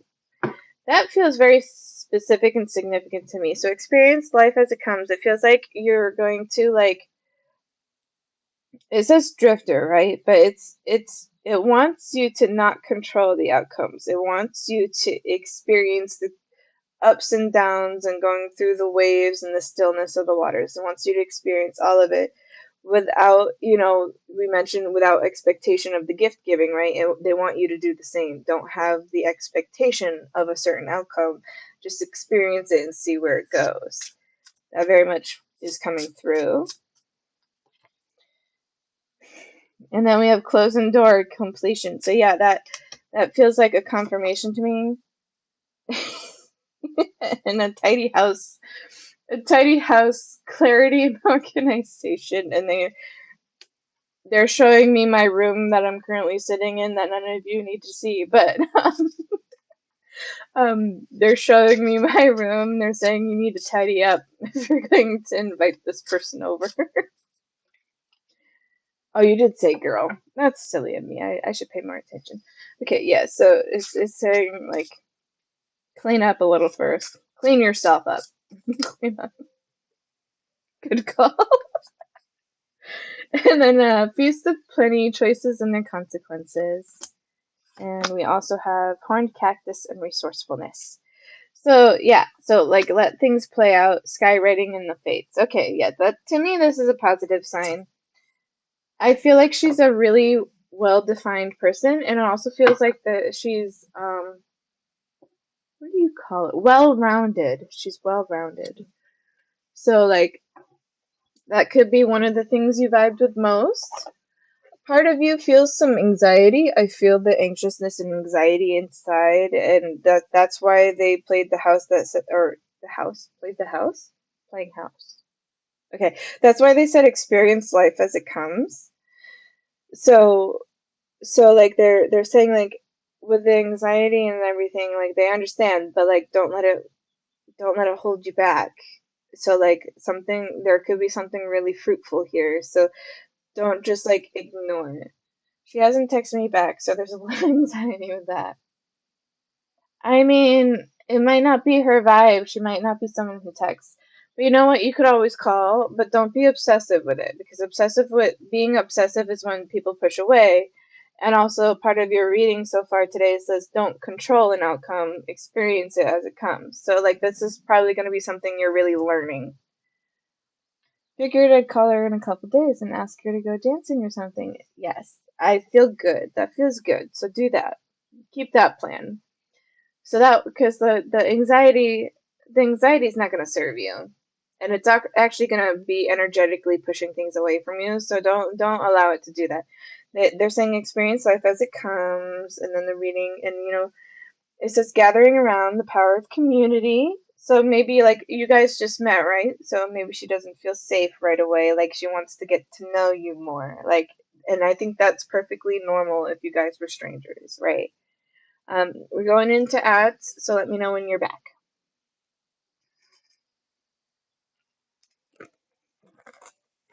Yeah.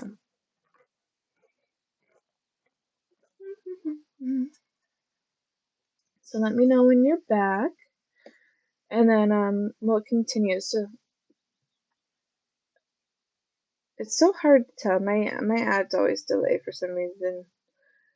If you can still hear me though, I don't have an ad. Okay, great. So let me know if you do. But part of the message is that like you know, people who are strangers, right? They're not going to immediately trust the person they're with. So like this power, the gathering around them, power of the community is going to be really beneficial to you if you go for that. And I like that idea more. The text is a good open doorway. You can give her a call in a little bit. I think that's fine, but don't be too persistent, because when you're too persistent, like I said, you're pushing it away. And then they want you to go with the flow. That's like part of the advice they're giving you. Okay. All right. Let's go.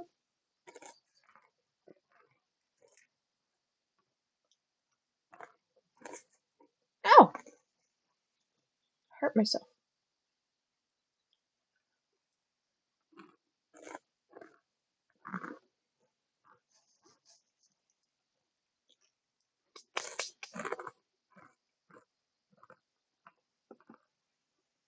This one's next.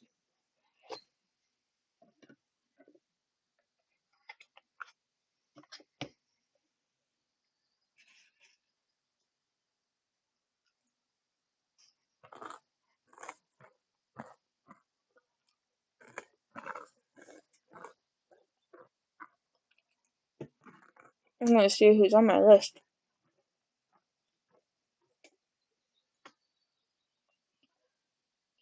Okay, I got two. All right, great.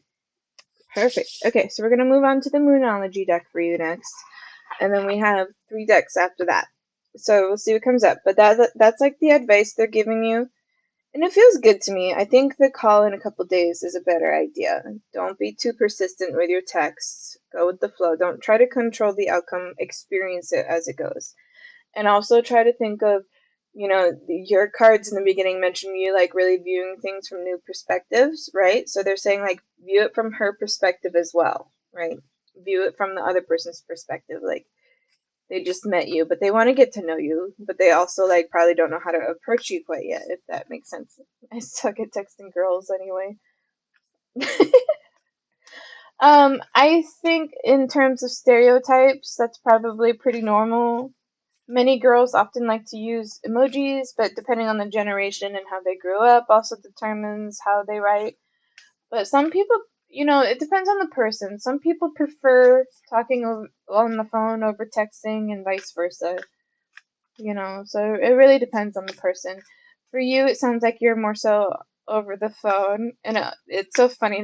They're showing me an image of someone who's really nervous and like calls, and they're like, "Oh my God, I don't know what to say," or like, and they plan what they want to say in their head, and they're showing me someone who has like everything planned, and then once the phone is answered, it just the mind goes blank. The mind goes blank, and then you're like, uh uh, and then you finally get to the point. But it's so funny because it's cute. It's really cute, and I think that's more sweet. And you know, hearing that on the phone really like shows like how you feel about the person and what you want, right? So I honestly feel like there's more emotion, more emotion. Hold your vision. Hold your vision and what you want to go and aim for, right? So hold your vision, what you want to go and aim for.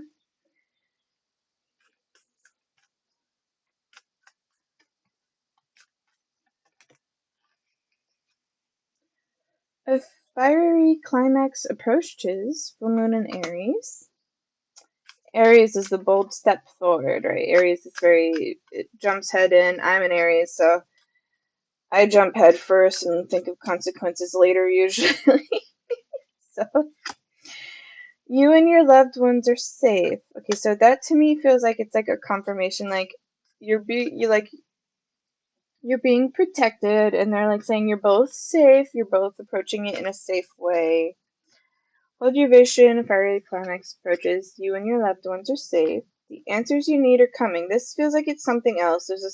There's a question you didn't ask, or there's something you feel intuitively or that you know kind of like way in the back of your mind that you haven't like expressed, and it's saying to whatever that is, the answers you need are coming to that soon.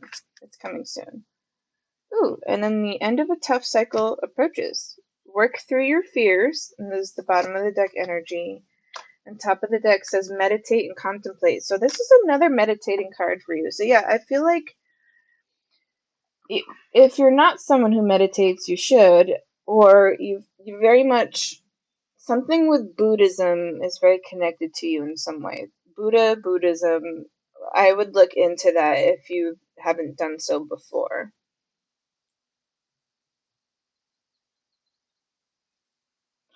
Okay, we have Talking to Heaven. They want me to play Talking to Heaven next, and then we have 2 decks left after that. Okay, we'll do. Yeah, yeah. Something with Buddhism. We are so connected. This is your past unloved one communicating. We are so connected. You said your grandfather, was that you? You said your grandfather passed away. Uh, yeah, scroll back up. Yeah, okay, yeah. So it's someone communicating. So we are so connected. I was met by so many loving people. I was met by so many loving people. I'm here waiting. I'm here waiting. I I always give you a good night kiss. It makes me giggle because it feels like it's when like kids are like in a teenager age and their parents are trying to kiss them goodnight and they're like, ew. It makes me giggle because it feels like that for energy. Yes. So, we are so connected. I was met by so many loving people, and I always give you a goodnight kiss. But that I will always give you a goodnight kiss makes me think you're a person who often like reflects when you're about to go to bed or contemplating, and you like that's when you're talking. That's when you're talking to like your angels, God, guides, whatever it may be for you. Feels like that's when you connect with the most, like right before you're going to sleep, and that's when you're deep in thought. It feels like they're like, I'm here listening to you. Like I'm the one listening to all your worries and your fears. I watch over you every day. I watch over you every day. Oh, that's really sweet. Is it one or both? It's both. Okay, which one's first? Thank you. My mind is free. My mind is free, and it was my time to go. My mind is free gives me mixed feelings. It makes me feel like there was some kind of disorder or illness, but it also makes me think it could have been related to how they passed away, or like in old age, maybe like Alzheimer's or dementia. So like maybe it makes me feel like it was something in old age, like Alzheimer's or dementia, and they're saying my mind is free, like I'm back where I am, and it was my time to go. It was my time to go. He had Alzheimer's. Okay, yeah. So all right, yeah, I was picking up on that. Any others from this deck? He's saying my mind is free now, so like the times when I had Alzheimer's and I couldn't remember things or I couldn't understand or like the things weren't coming through properly, he's saying that like I am not what I was. I'm coherent now. I understand and I hear everything. I'm standing right next to you. I'm standing right next to, and he's saying I'm helping protect you as well. Like I'm here protecting you the best I can. You have nothing to feel guilty about anything in your life. Like that's his advice to you. You have nothing to feel guilty about. I'm gonna go with this messenger oracle next, and then the zodiac oracle. It's so interesting. Oh, that's the part where you said things were out of order. It didn't click at the time. It clicks now. It clicks now, like you were saying before. So yeah, I'm playing my decks very out of the order I intended. So that's interesting to me. We have challenge your perception. Challenge your perception. Challenge your perception. And I see the sword, and swords in tarot represent the mind and thoughts. and it says challenge your perception, so it makes me think really challenge your thoughts, your thought process. Embrace the dark sides of you, which I feel like you've really worked on. You're really working towards that, and you're doing really well so far. Embrace the dark, and then know your fears. Know and understand your fears. So spend time to really understand what your fears are, like that, those anxieties mentioned earlier. Like that could be partially just nervousness. Another part of it could be like things you've experienced before, but like know why you're afraid. Well, what's making you so scared? What's the worst that can happen? And is it really that scary? Like they want you to embrace those sides of the fears and see what you think.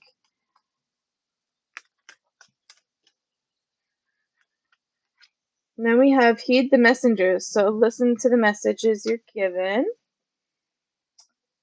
And then, let's see here. Follow the moon. And I actually picked the Moonology deck for you too when I played it. So the moon has significance to you too. Moon cycles, maybe. Or maybe you just vibe with the moon. You might just vibe with the moon.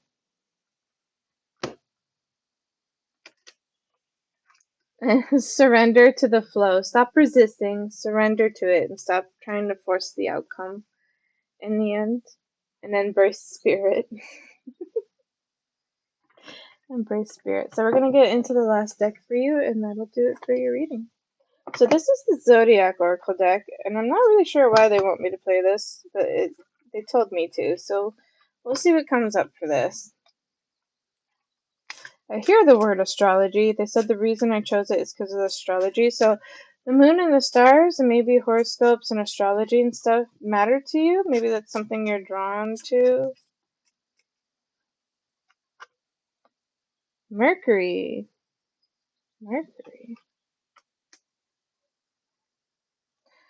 This makes me. This also shows this. This shows me someone shedding skin and really opening up and like really unwrapping themselves. Like they're becoming more invigorating. And that's the way I see it. Mercury is the first planet closest to the sun, and I was gonna say cold, but that's not right. Closest to the sun should be warm. So that's interesting. Like they're opposites. Then we have Gemini. Gemini comes in. Hi, welcome in. Hello. So then we have Gemini. I think, are you the one who said you're Gemini? No, maybe it was someone else. You guys were communicating earlier, but we have Gemini next. And I said the Mercury makes, I said I wanted to say cold, but Mercury's closest to the sun, so that doesn't make sense because that would mean warmth and heat, but I said that would be the opposite. So maybe there's opposites. And we have Gemini, and then we have Aquarius, and we have Gemini and Aquarius, and I see both of them as twins. So I don't know, maybe like a twin flame kind of thing. So we have Gemini here, right? And you see like the fire. There's like warmth and coal fire, blue, and then we have Aquarius. And like these are like this is like strong armored sleeves, but they're both pouring effort and water out. Like they're both there, and it makes me think of twins because they're identical, and Gemini is twins, so twins. And then because the flame, twin flames, that's what makes me think of so far. But it makes me feel like there's opposites here. There's something to do with opposites. Anything else? Air. Challenge your perception. So they're kind of going back into like reiterating a lot of your messages so far. So like the reading is becoming repetitive, and when that happens, it means they've told you what you need to hear now. So there's not more for you to hear at this time. So they want you to see like how things go. So we have air and Leo. Step into your power. Leo is very much about being like in the spotlight, being the extrovert, going forward, having the power to do it. I see it. I see like a tough guy in the lion. And we mentioned stoicism and stoic earlier. It makes me feel like someone who comes. The mysterious part is like it comes off kind of like a tough guy, but like is a sensitive soul.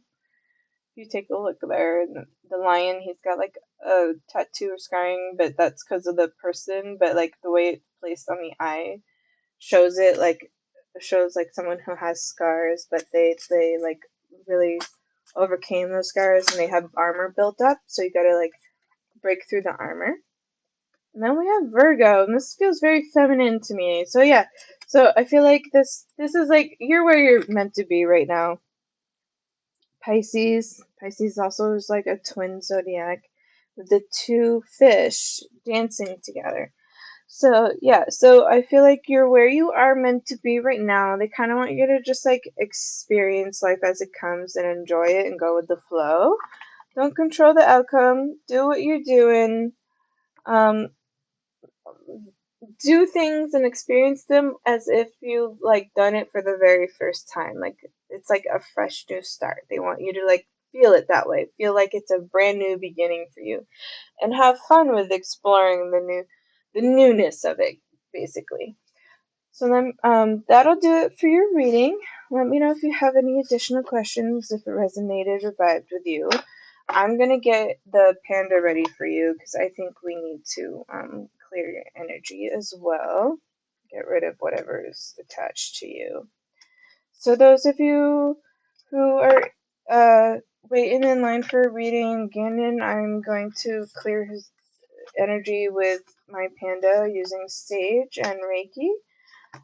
So I apologize. It's going to take a minute for you guys just to let you know in advance.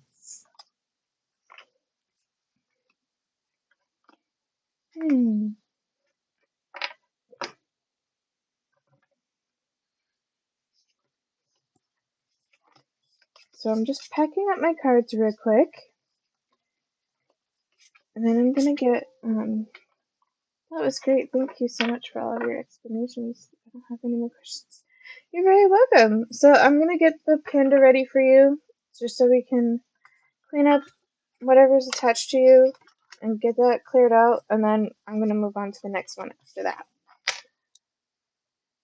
You're very welcome. Alright, and this was actually going to be the first time well, it's a little mixed. It's not fully Reiki, but it's using methods of Reiki to do it. So, there's this. Just packing up real quick so that way it's prepared and ready for the next person. I've been working out twice a day for the last couple of weeks too, and it has already completely changed me. So it's nice to hear validation that it's paying off. Yes, oh good. Yes, definitely.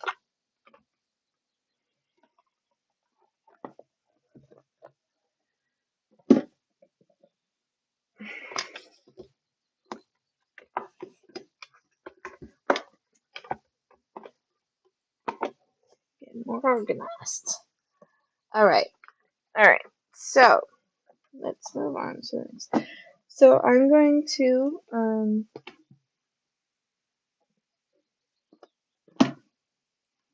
get the panda. So Gannon, I have to ask your permission first because that's polite. Do I have permission to put your energy in my panda?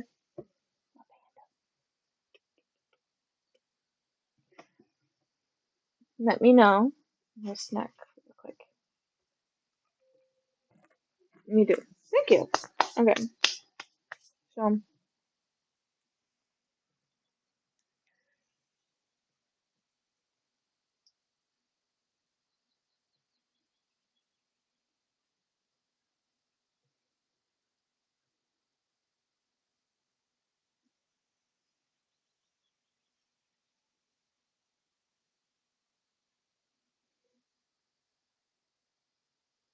good. Okay, your energy's good. So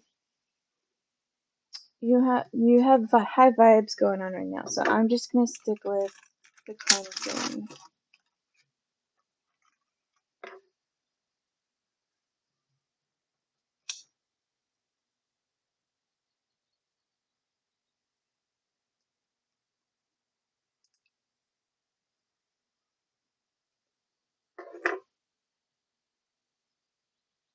Right.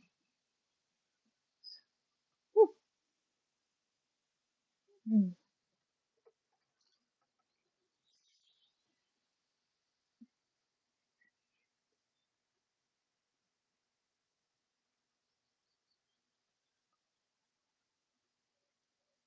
Yeah.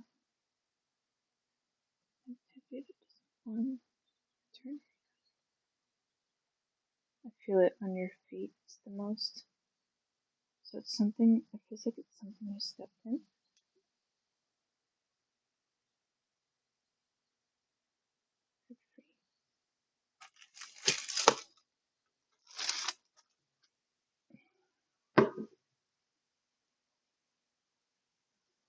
And then I'm going to do one last thing.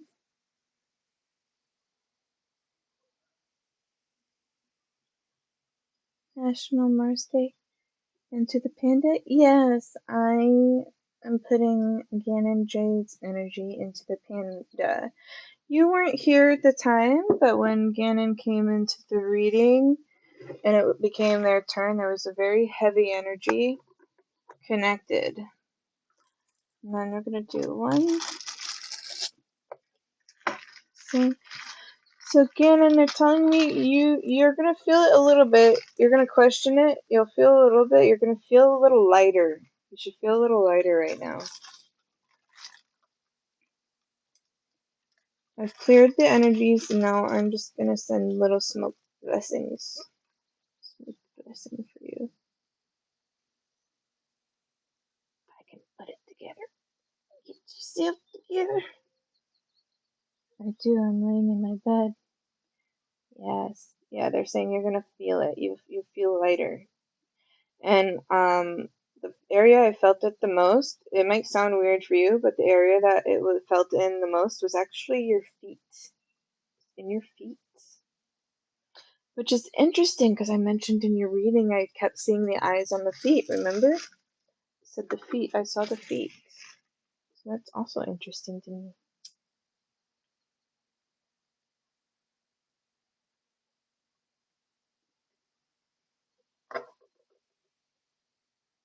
Blessings. Again, blessings. Only the things that serve. Only the things that serve you. Alright. Alright, now one last part now. And I release you. I release you. Feel it.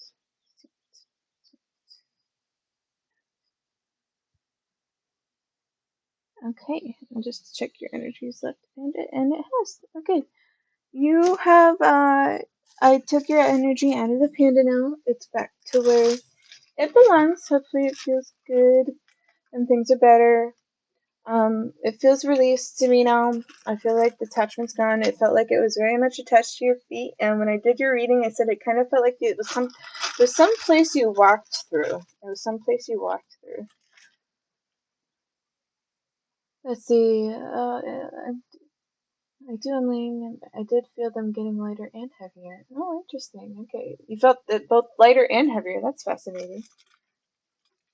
And then that's kind of cool. You picked a good stuffed animal for this. Oh yeah, there's a reason I chose the panda.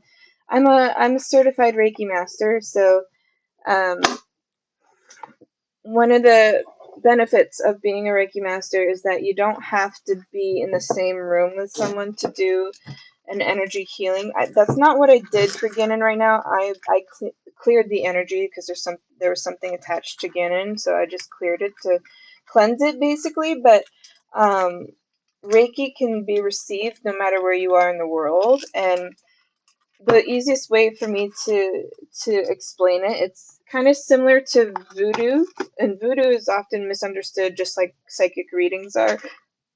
It's meant for healing, and I can feel the energy, and I use the reason I chose so with the Reiki mastership, you're supposed to use a stuffed animal to put the energy of people's energy in when you do the healing, and it took me a long time to figure out what I wanted because I almost went with a rabbit, but it didn't feel right because rabbits have certain symbolisms to them, and it didn't match my vibe. So and then there's, one thing that I discovered when I was looking for stuffed animals to use for Reiki is that a lot of them have attached limbs, not separate limbs.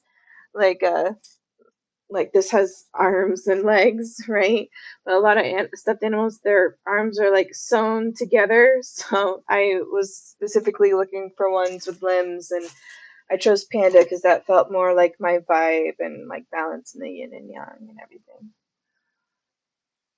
I kept seeing messages on Instagram saying I would walk through a door and something potentially bad would happen. Thank you so much. How can you take tips? I do, yeah. There's links on my channel if you want. I have like socials and links and stuff in there. Uh, it's been a while that I don't even remember. Oh, and I think yeah, I have like the Twitch one too, and coffee as well. So whatever feels comfortable with you is fine. You're very welcome. So I kept seeing messages on Instagram saying I would walk through a door and something potentially bad would happen. Oh, maybe that's the bad luck I kept picking up. So I cleansed your energy. I felt like it was very much related to your feet. So something you walked through. I said walked through. So there's subtleties here. There's common synchronicities that you receive. So I just finished smudging you. I hope that helps. I do recommend a evil eye bracelet or ring or necklace or whatever it is, something evil eye related, or like black tourmaline, black obsidian, some kind of black crystal of some sort, or an owl. But owls are more specific with protection.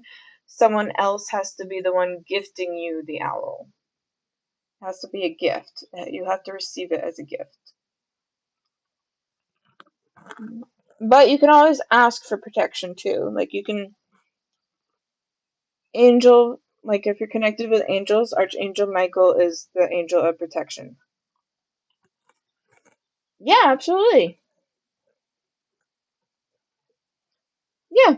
And then like crystals have different meanings and manifestations. So like pyrite is, for us it's fool's gold, but it is the crystal of money and finances, and you put it in your wallet and it's supposed to bring money in. All right.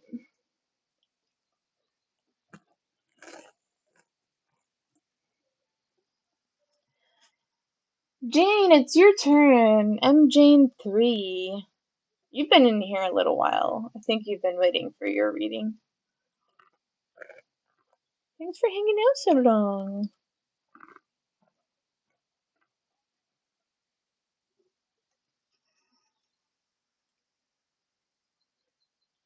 I'm enjoying the experience too. Yeah, it's been an interesting reading today. Common themes today seems to be self-acceptance and discovery and so on so far.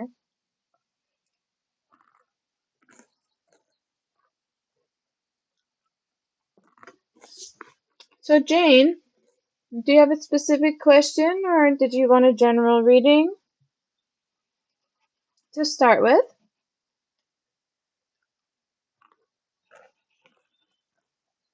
Because it is your turn now. Oh yeah, I want to release the energy from Ganon.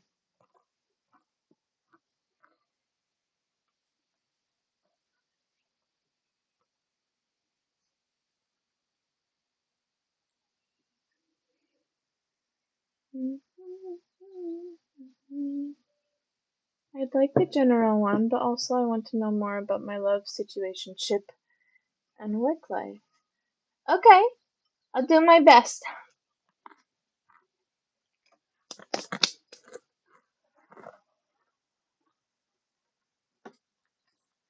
They're telling me you vibe with spirit animals. Spirit animals is very much something you like. Mm-hmm. Shaman dream. Doing shaman dream.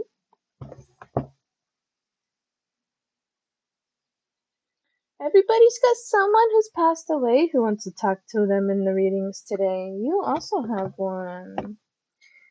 Everyone's everyone's loved ones are coming through.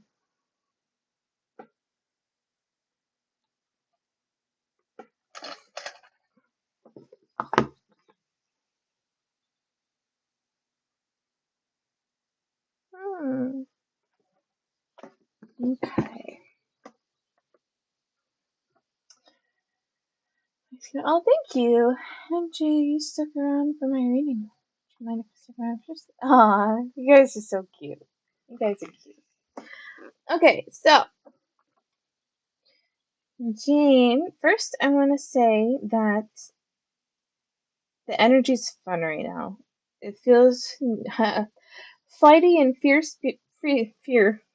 That's not right. Flighty and free spirited is how I feel based on the chosen deck so far. And like we have spirit animals, they're telling me you vibe with spirit animals and like insects and stuff. You vibe with nature this way, and they're also showing me the fairy oracles. So you like when the fairies are around you. You also like their fun playfulness.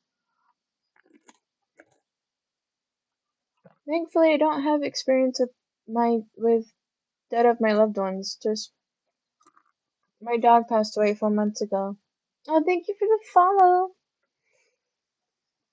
Okay, I mean the dog could come through, but it doesn't always mean it's only a passed on loved one. Sometimes it's ancestors or somebody else, like from a past life or something. So we'll see what comes through. But there's something on the other side. Like there's something in connection to your soul on the other side that wants to communicate. All right. They're telling me to do this life purpose cards for you first.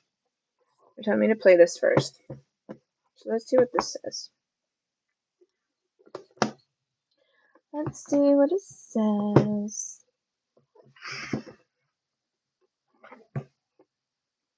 Ads start in 3 minutes for everybody. If you're someone who goes through ads, Jane, are you someone who goes through ads? Just so I know in advance to wait if it comes up.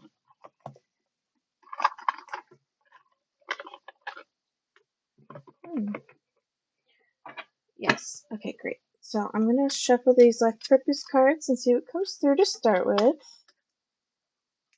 Speaker, your life purpose involves your skills of oration. It's giving me very significant message about you're someone who you freely speak your mind. Like you're easy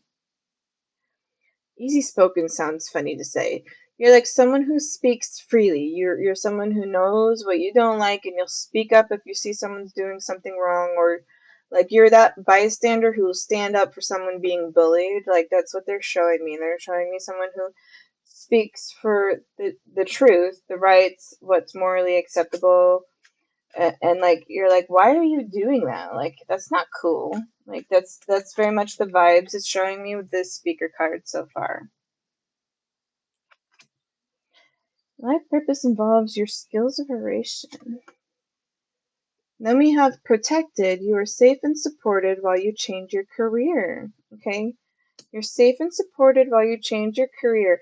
So now that the two cards are placed together, it's also giving me a message that you're kind of communicating with whatever your belief is. Like if it's God, angels, spirit guides, whatever it is to you, they're saying like you're expressing yourself with them and you're communicating, and they're letting you know that you're safe and supported while you change your mind and change your career, which is part of the subtle things with your work life that you mentioned. So they're mentioning that now. I see this card and I see his face too, which makes me think like stay focused. Stay focused on what you want. We're here with you, doing our best to guide you in the way you're looking for. And we have study, reading, research, and education help you gain confidence and clarity about your career. Reading, research, and education help you gain confidence and clarity about your career. So they're like, you're protected, but they're also saying like, make sure you, and I said stay focused. And then I see this, it's so subtle, but I see the sand. Oh, it starts in 10 seconds. So let me know when it starts and when you're back. So I see the sands of time in the background there. So maybe you feel like there's time constraints, or that like you feel pressured or rushed maybe. Wow, it's true. In the present, I have a lot of doubts of my work, and just today I could finally express how I felt about it and how my work doesn't make me happy. Yeah, yeah. So they're saying that they hear you. I think you're about to start ads soon, so let me know when you're back. Let me know when you're back. Hmm. They're showing me the study.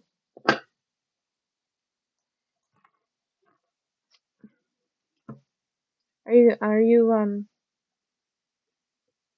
I know I'm repeating myself. Are you guys in ads? It said it went through, so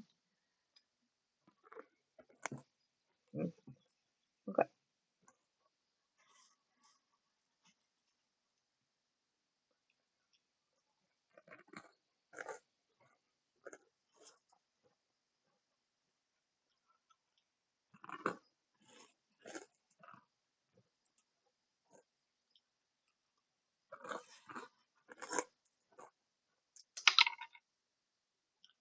Oh,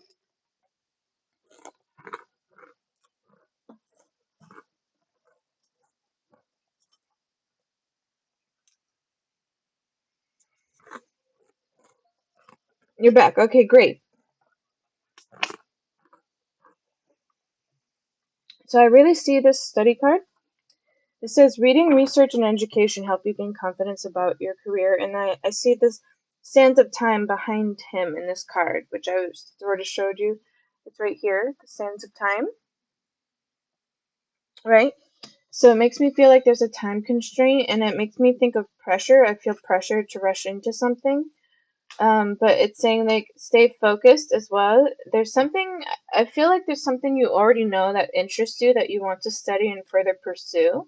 It feels like you already kind of, it feels like you kind of already made up your mind and know what it is, but you're like in the process of making it happen, sort of. So like it almost feels like you don't quite know how to approach it yet, but you know what you don't want. So like it feels like what you do want, you know that you're gonna need to have some educational background for. I hear the word certificate and they're making me think of an associate's degree, which is like a 2 years time with the degree, but you can get a certificate or something that will help you work towards it. So like they're saying like there's something there where you can gain the experience, you can aim towards the work or the career you're looking for with the certificate while you aim for like an associate's degree for the degree for the piece. Now I'm going through my thesis phase at college and I feel bad about it because I have like a mental block. Oh, let me open it up for you, Valera. I know you missed it yesterday. I'll let you join. I'm trying to keep it closed so I don't go into like 3 in the morning because I work tomorrow, but yeah, I know you were here yesterday and it got missed for you, so. Um,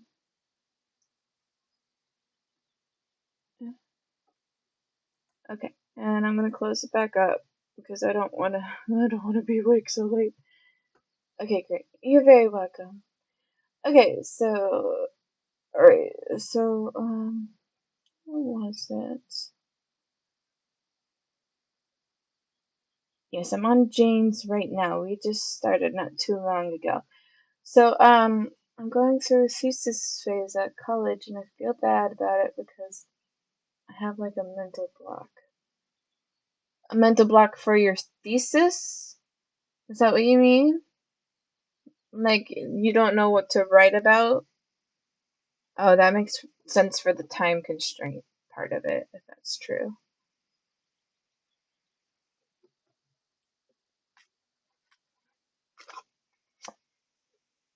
family. Loving your friends and family is central to your life purpose.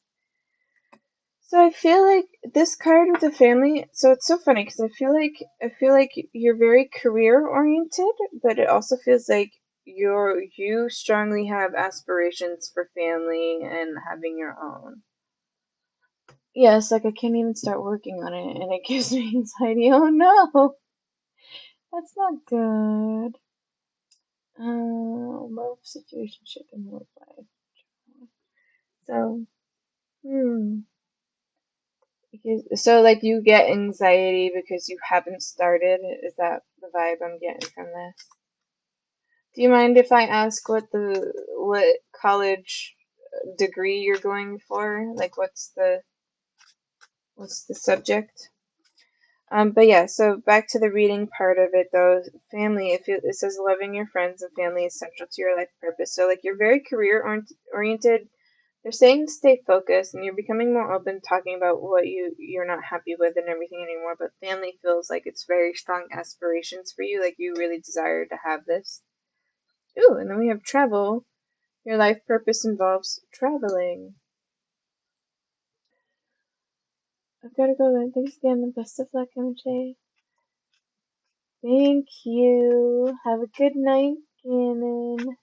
And then, environmental engineering. Oh, that's intense. Okay. So that's very interesting. I feel like environmental engineering. I feel like there's so many things you could choose from.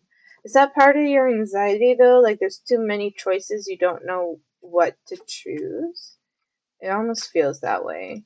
Feels like there's too many choices, so it's hard to decide. Then we have travel. Your life purpose involves traveling. Time to decide. Make a decision based on your heart's true desires. That's so funny. That feels sassy. Feels like sass. And the work I have now is being a tutor, and I don't even like teaching. I see. Okay. That's interesting. Let's see. Hmm. I do love traveling, yes. So we have traveling. Your life purpose involves traveling. It's time to decide. And then we have nutrition. You conduct healing work with your culinary skills.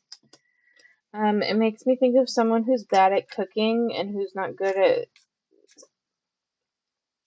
who might be a little malnourished because they're not cooking or eating meals properly.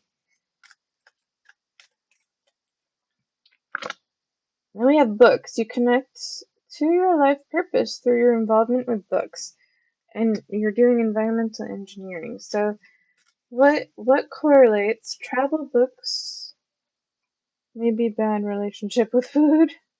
Yeah, maybe. Yeah, that could be it too. It feels it's specifically making me say someone who's like bad at cooking. So like bad with food could be related or like not. They're giving me a very specific message because I struggle with this. They're saying like they're making me think a lot of the things with people who have problems with their health, especially in food, right? They're saying a lot of the times the things you like too much are the things you should eat less of, and the things that you don't like much of are the things you need more of. So like it's a fine balance between it, right? So they're showing me that like they're showing me like there's a lot of things that you probably don't like that you don't eat, but you should be eating them or find something to supplement it so that way you still get the nutrition or the like vitamins and minerals from it because you're avoiding it. Sensitivity, you're becoming more sensitive and need to make changes accordingly. So we have, and then we also have freedom as top of the deck energy. So they keep wanting me to play more and more cards, and that tells me that like they're saying you have choices, you have a lot of choices you can choose from and decisions. You know what you don't like now. So what is it in your career that you need that will help you enjoy it more? What is it you need? What do you want? You don't like teaching, so you know you don't want to teach. So what do you like and what do you want from based on the experiences you've gained so far? And then I also see the word family and travel too, so I don't know if your family has a distance in terms of where you live or not, but maybe you're going to plan a trip pretty soon in terms of traveling to see and visit them. And then books really stick out to me, but that could be correlated with the study. That could be correlated with the study. Something about books as well. Gaining more knowledge and wisdom from the books. We're going to go into the spirit animal oracle now and see what comes up. See what comes up.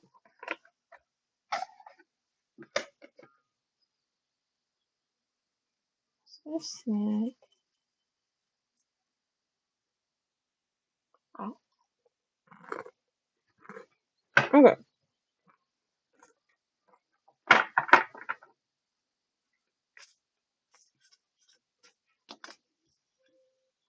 We have horse, freedom. Your heart is, this is the second freedom card actually, because you got freedom here. You're free to do whatever you choose. And then we have horse, freedom. Your heart is pure and free. A greater purpose calls you. You have unlimited reserves of stamina and strength. You follow the winds of change and accomplish your dreams. This is the second freedom card.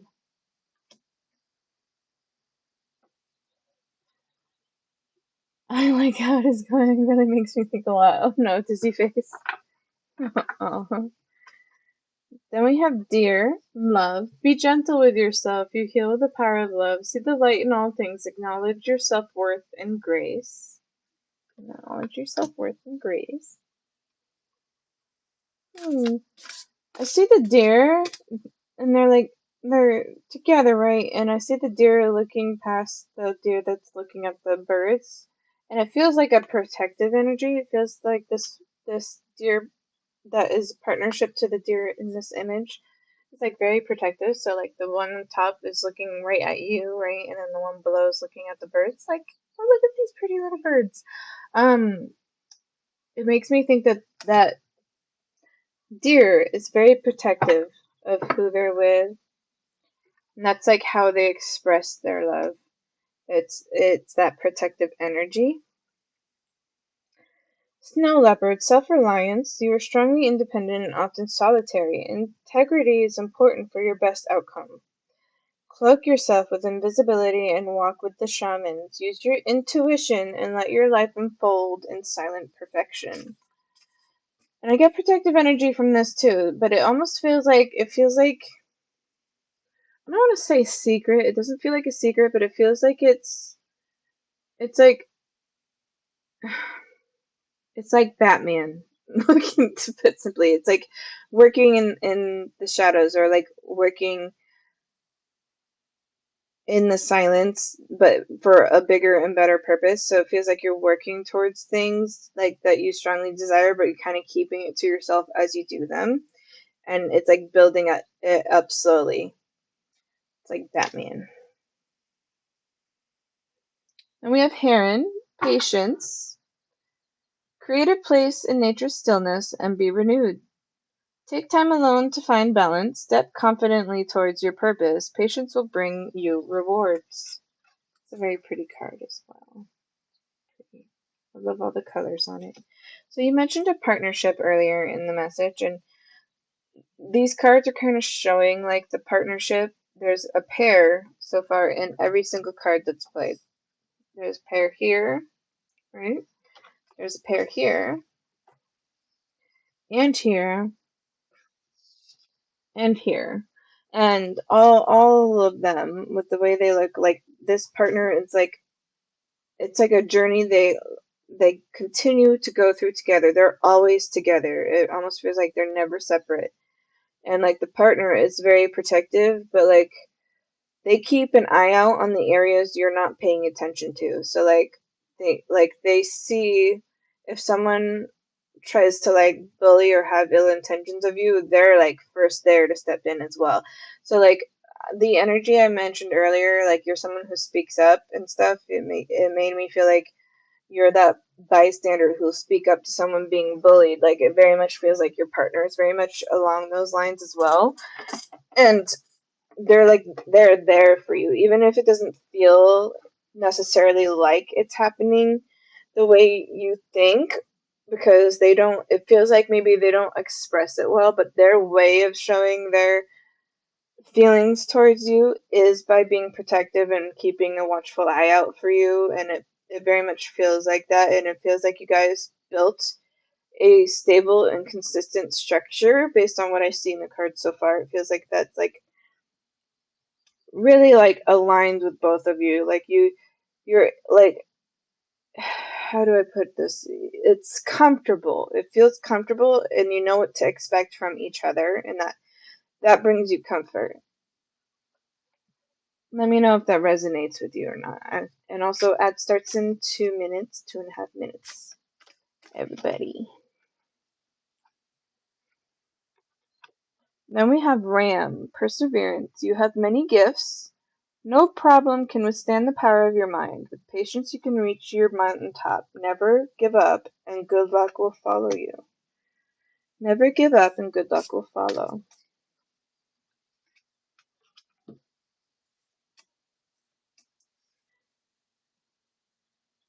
I can't tell. Thank you. Thank you. Moon, intuitive. Listen to the song in your soul. Trust your intuition as you have a way of knowing. Emerge from the busy life and seek more solitude. Recognize that you are unique and that you are loved. So there's quite a bit of like solidarity, solitude in areas, and it's saying like there's you need space. You're someone who needs space so you can think freely. So like you know your feelings pretty well, but you're also like you consider others a lot too. So like you need to spend time actively taking some space away when you need it. Even if it's just, they're saying even just 20 minutes is enough. Like go for a walk by yourself, 20 minutes. Just say, I just need to get some fresh air. Just want to go walk. And that both feels comfortable for both you and your partner, because like you like you're getting the space you need, but you're also approaching it in a way where it doesn't make you feel guilty because you feel like your partner feels like you're upset even though you're not upset. You just really need space to think, and you're very much this person who needs that. That's more of the introverted side of you. um and that's very normal. That's very normal, and there's nothing wrong with that. Just, even if it's just 20 minutes.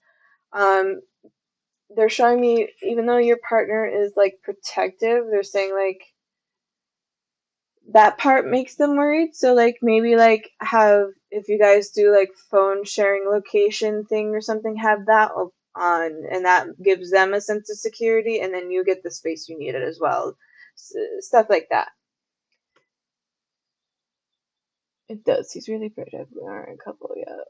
I made it official because of him. Oh, okay.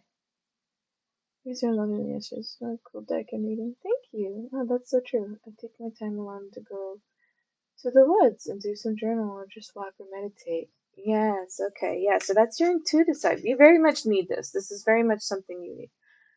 Okay, so let's see. He's really protective. We aren't a couple yet. Okay. But does it feel like it's getting there? Or are you guys in like a stage where you just like, you don't know what it is because neither of you really made the step to move forward? Like neither of you actually asked yet. It feels like you guys are like in a stalemate because you both don't know how to approach the question, if that makes sense. It feels like you both don't know how to approach the question.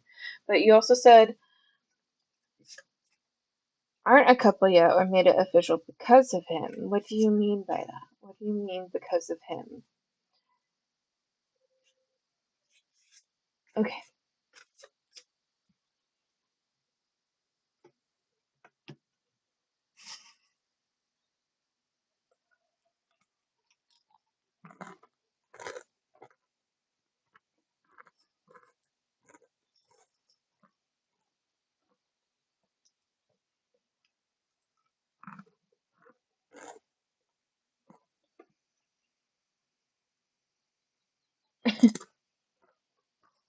Okay, you're back. Okay, great. So what was the last thing you heard?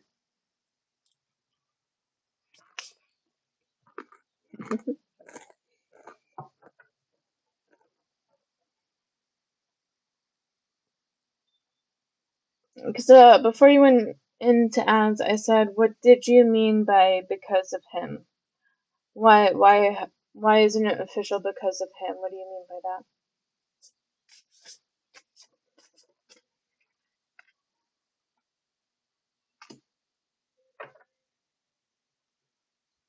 Yes, I'm still here. Hi, Tice. Welcome back.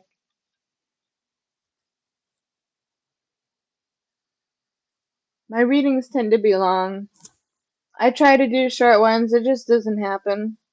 People got a lot they need to hear, a lot they need to say. So I just accepted it now.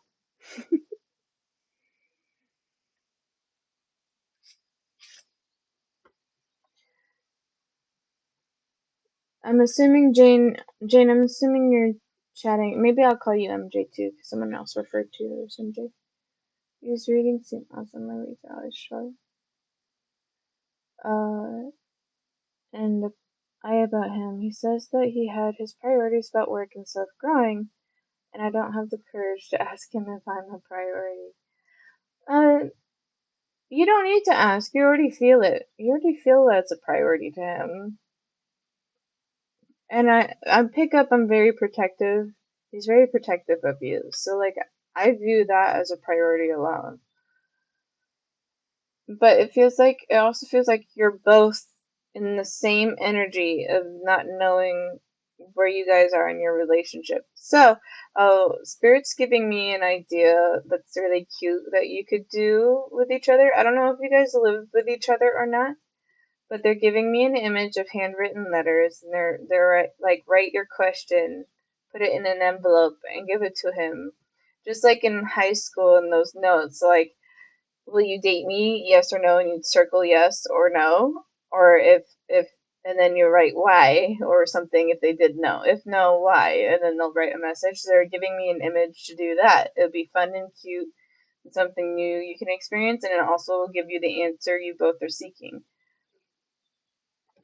Then we have Peacock Vibrancy. You were born to shine and inspire. Practice humility to avoid jealousy. Be grateful for life, and the more good things will come. Be true to yourself and recognize your brilliance. Recognize your brilliance. Be true to yourself, and more good things will come. So recognize it. Recognize the things. Like, it's so funny because, like, it feels like you're almost as if your mind is not aligning with how your heart feels. It feels like your mind is in overthinking because you said like you know what he said, right? But you also said that you don't have the courage to ask if you're a priority, which means you're questioning if you're a priority in your mind, but like your heart feels it. Your heart already knows the truth. So like why does your mind disagree? So is it based on the words alone? It wants you to like really challenge yourself and ask yourself why your mind and your heart aren't aligned with what you each one thinks. I do overthink a lot and I feel like my heart feels a lot, but I can't express it. Yeah, yeah, that's okay. If you can't express with words, then express with actions.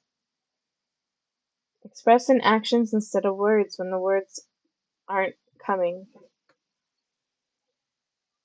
Alright, we're gonna go into the Fairy Oracle next. So see who comes up for the Fairy Oracle for you.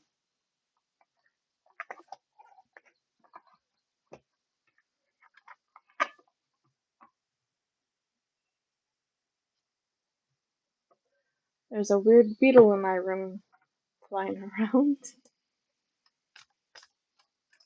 my own fault. I keep the window open, but I'd rather have fresh air. Once was innocent. Knowledge means change. Knowledge means change. And it's so true. Life has many lessons and you can learn from them. And it says, once was innocent. Knowledge means change. But you know that. It's very much like you know all this. So you know how to, like, What a beautiful fairy card, yes. So knowledge means change. Once was innocent. And it feels like you really embrace that side of you too. Like you have inner knowings. You also have inner knowing. You have clear cognizance. Three graces, cooperative ventures with friends, joy sharing, new partnerships that are fun. You see this as new friendships, new friendship community, and being one with the girls' night out. I'm hearing like all that. And I mentioned the clear cognizance, and you have that. You have clear cognizance. You have clear knowing. You know things without reason or rhyme to them. You just know it instinctively. They want you to keep and embracing that side of yourself. For a special place, find your own safe space inside and out. Find your own safe space inside and out. And it's so funny because this says so far we have the like one fairy, and then it's the three fairies, and then it's the one fairy again. So it almost feels as if, based on how the cards are laying out right now, it almost feels like you often have like areas where you're alone, like loner kind of vibes, but like you'll also have a community, or maybe you were in a community but then is separated or something. There's some kind of like distance or disconnect over time where you just grew into a different person, I think, and naturally things like teetered off, which is very normal if that's the case, like in school and stuff. That's very normal. So you don't have to think so harshly about it if that ends up being true for you. It says find your own safe space inside and out. You kind of you know that you need time alone. Like that is one of your safe spaces, is having some alone time. Like you need it to recharge. You need the time alone to recharge. But it says inside and out. So like the part you have, find your safe space inside as well, not just outside. Scared to fly in the right moment and sensing out the right timing. The right moment and sensing out the right timing. They're saying like you don't need to wait, but you don't like you're scared and you're anxious. So if you don't feel ready, you don't have to. But you know, sometimes it just takes a courageous little jump and move forward and to see what happens. You know, be a little more courageous than you would normally be. It feels like you're someone who kind of likes to prefer to play it safe. It feels like you don't really they're making me think of my mother who's like afraid of everything, and she to put simply, and they're making me think of like someone who is afraid to go outside of their comfort zone because of the overthinking. So they don't often do the they often need someone else to push them to get into the next phase versus like them doing it themselves. So there's like if you don't feel ready, it's okay. But they're saying like you can do it if you just like push yourself a little bit more than you would normally do. Then we have Dragon's Pet, communication between species, animals, pets, and magical companions and guardianship. Dragon's Pet feels very pet related. You feel connected to animals, which is probably why I felt drawn to do the spirit animals and this fairy deck with you. You feel very connected to animals and nature. Silver Sisters, time to take protection from toxic thoughts and energy. The thing about friendships resonated with me this year. I distanced myself from people who no longer added anything to my life, and that made me feel guilty. And I do love animals and nature. Yes. So you don't have to feel guilty for that. You don't have to feel guilty for that because, one, if it no longer serves you, then that's just it. You don't have to feel guilty. It just means you've grown. It just means you've grown and you've grown into a new stage of your life. And a lot of people don't understand that, and a lot of people have someone said it too in my reading yesterday.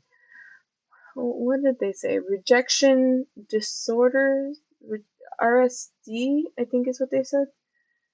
Rejection symptomatic disorder or something related, and it basically it's like the fear of being rejected or feeling guilty and all that, like all of the above together. And you know, it's normal to go in different ways of life. And like, even if it's not friendship, it happens in family too. So like, you grow up with, you have siblings, you know, your parents are a certain image in your head because you view them as like the parental figure and how they raised you, how they disciplined you, how they had fun and were responsible for taking care of you. So you see them in a certain perspective.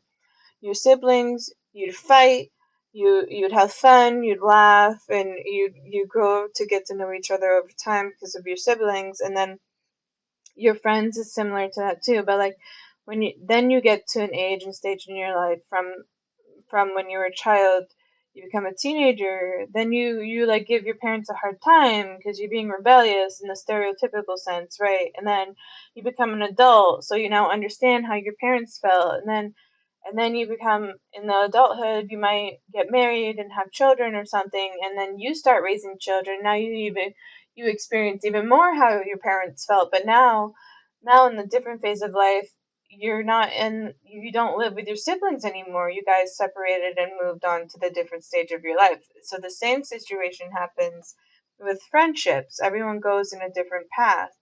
So what resonated with you years ago may not resonate with you now, and that's perfectly okay. If you wanted to keep the friendship, even though it doesn't technically serve you anymore, if they're not toxic and you still enjoy the friendship, it's okay to keep the friendship without needing to like feel obligated to do extra things. Like it could be more like you just like, oh hey, you want to like get together and catch up, and they'll be like, yeah, sure, I'm down, and you can just chat for a little bit. Like that's perfectly normal and okay too. It doesn't have to be like, oh, let's meet up every Saturday. Like that's not necessary anymore, and that's not something you need or want. Like you don't need to do that. Like friends, if they're meant to be in your life, they'll stay in your life, and that's how I view it. If it no longer serves you, if you no longer vibe with it, if it's toxic to you, drop it like a sack of bricks. Okay, like you don't have to feel guilty about it. If it's weighing you down, get rid of it and move on. And then top of the deck energy, acorns, invitation, touch, exchange, and connection. You're right, and I was the one trying to maintain them, so I gave up.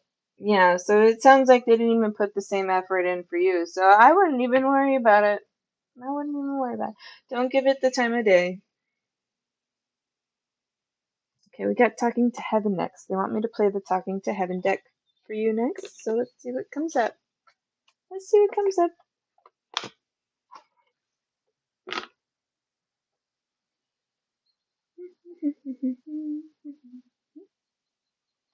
Okay. Ooh, we have been together in dreams. Okay, so you said you didn't really have some past on loved one. I feel like this might be an ancestor or something with your past life related. We have been together in dreams. Excuse me. I feel like if not, or you might be, I feel like you're someone who really journals your dreams. It feels like it's something you talk about and you really think about a lot because you remember them. You're one of these people who remember your dreams. And there's a certain dream that kind of reoccurs a lot. There's a dream that repeatedly shows up, but that's almost a place you feel really comfortable in. You feel comfortable, and in your dream, you communicate with a person, yourself, or whatever ancestor it is. You're communicating with someone in the dream. You're communicating with someone in that dream. We have been together in dreams. There is no such thing as death. There's no such thing as death. That feels like it's specific to the message about your. I think you said it was a dog. They're saying like don't think that like I'm gone. Think of me as still here, even though you don't feel or see me the same way. I'm still with you, and you'll know. You can feel me around. You have the knowing. I was met by so many loving people. I was met by so many loving people. Oh, that's cute. Met by so many loving people. Don't be afraid. Don't be afraid. Don't be afraid of changes specifically. Like, that's the message. Don't be afraid of change. The change is what's scaring you most right now, and you don't need to be afraid of that. You're protected as things are changing. And we will be together again. Ah, that's really cute. So we said, although You may not understand it now. Everything happens for a reason. On the bottom of the deck, piecing things together, putting it in the right place. And I'm learning over here. I'm learning over here. And there's a lot of book references. So studying and books are very. I'm just the thought of way. And it's her with a dog, so it's really cute. I'm just the thought of way. Yeah, very much like that. Yep. So it like they're saying, don't be afraid of the change.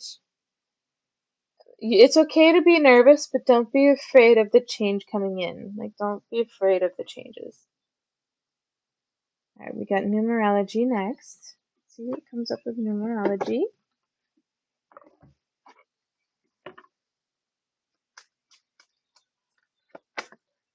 Self-discipline. Self-discipline is one of them. Yeah, I feel like they're telling. So part of the messages they're saying is like, there's obvious areas you're questioning and have concerns, and part of you is afraid of the change. But like one of the things is a common theme in your reading is staying focused, and the self-discipline makes me think like stay focused with your studies and your books. Like don't lose track of what you're staying focused on, and then also regain focus in terms of what you're looking for in terms of what you want for a career or work. Also, ads I think are starting, so let me know when you're back.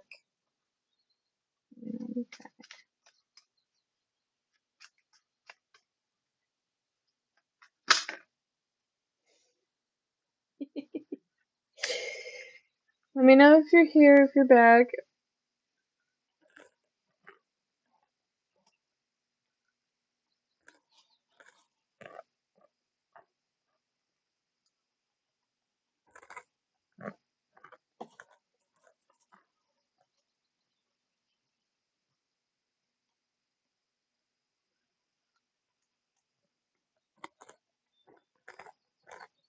Okay, you're still here. I laughed because the card that came up was change.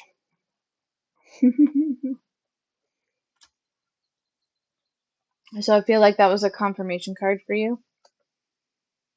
Ad breaks ends. Alright. It's okay.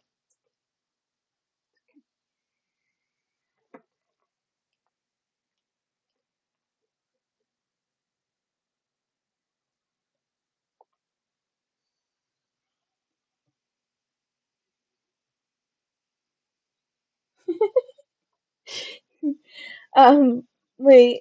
Are you still in ad? Can you hear me? I'm here again. Okay, okay. I manifested it. So we have change. Are you saying you manifested change or you manifested the yeah. There's two cards. Which one's first? Okay, they're both playing. They don't want me they want me to play both. Ooh, we have pride and manifestation. That's funny. Manifestation came up when you said that. So that's like a synchronicity for you. Both. So pride, change, so self-discipline, change, pride, and manifestation. So you got some synchronicities. You got change, you got manifestation. So like, so yeah, that feels right. It feels like you're manifesting the things you want to change. So like, you want to change your work. So like, refocus. What is it that you want? Don't view it as what you lack, but instead of what you're aiming towards. Like that makes a huge difference in terms of thoughts. Spiritual career. Spiritual career. Interesting. So it feels like you're really gonna explore what you want. It feels like you're gonna try a few different things to see what you vibe with most. So that's recommended, but because it feels like you're in the stage of college where what you're doing right now really matters towards your degree or whatever you're getting, and it feels like you're really close to achieving this. It feels like you're pretty far along in it, right? So they're saying don't lose focus, like keep going for that and keep it going if you're that far along. Like don't just give up and let it go because you worked so hard. And I can tell you based on my own experience, considering I was a art school dropout and then I transferred to math and then I transferred again to alternative medicine. I have a lot of student loan debt because of that reason. So I don't advise hopping around too much if you're really far along already. So I also, if I could have done things differently, right, I would have paid for each class one at a time on my own. That way I wouldn't have to worry about it and everything would be paid off. But that's not what I did. And, my experience was there for my own experience for a reason. So now I can give the same advice to others that I've learned from. Then we have music. And they're showing me very specific music. Like sometimes I like to listen to hand drums, pan drums.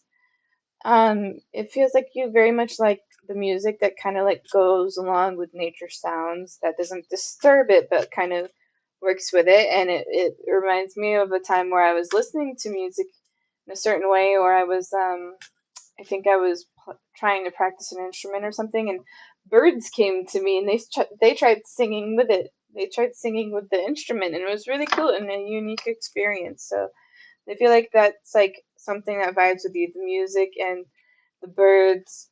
And then this card that fell out says synchronicities. So you have synchronicities coming through. So pay attention to your synchronicities. Those are good signs for you. And then I flipped open to follow your dreams. Follow your dreams was what I flipped open to accidentally. So it was meant to be there. Follow your dreams. And then last deck for you is the Shaman Dream.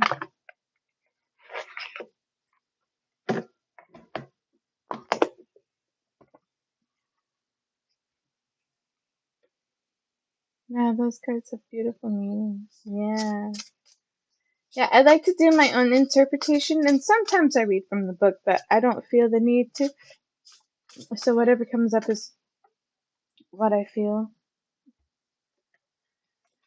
Wow. Okay. So before before I show you this card, I didn't say it because you were an ad, but I was thinking of it. I was like, this card. I know this card's gonna play. It's gonna say beloved radical acceptance because I could see it in my mind's eye, and I just shuffled it out of the deck. Beloved radical acceptance. Beloved radical acceptance. I'm being told to say you were worth it. You were worth it. Or like, you know, watchers, transpersonal. Your ancestors are watching over you. Ooh, they're making me play this too. Herald of change, the horseman herald of change, another change synchronicity. Fool's embrace, transmuting pain. And that's the guilty side of stuff. And that's the loss of the community and stuff that you saw. Like, don't let it hold you down. Use it and transmute it into something new. Like, mutate it. Mutate that energy into something beneficial for you. And then we have Winter's Dream, gestation period. Winter's Dream, gestation period. Yeah, so there's a lot of themes of the like your time, your space, the space you need to like really think with yourself and your feelings and processing these. That space is very sacred to you. It's a sacred space for you. Anything else from this deck? Joyful Muse, inspiration. Things that inspire you most. Look for them. Skywriting, the fates. The fates. And we also have Sky Dancers, surrender. And bottom of the deck says bold step forward, the farther gate. Bold step forward, the farther gate. Spirit of the river, movement toward adventure. New movement toward adventures. And I see the fairy and like she's not a fairy in this image, but I see it as a fairy in the fairy oracle. So like you vibe a lot with like nature elements and nature spirits. Become one with nature.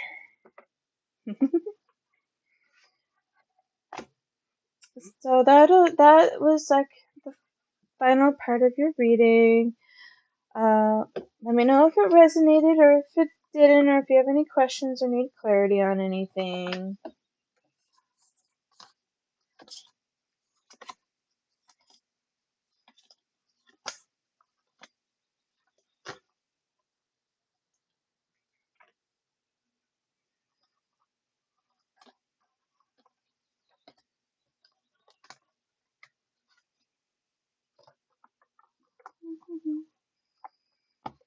I feel like this was the message I needed. Yeah. So while I wait for your reply, I'm gonna see who's next in line. Tiffany, are you still here? You're next in line.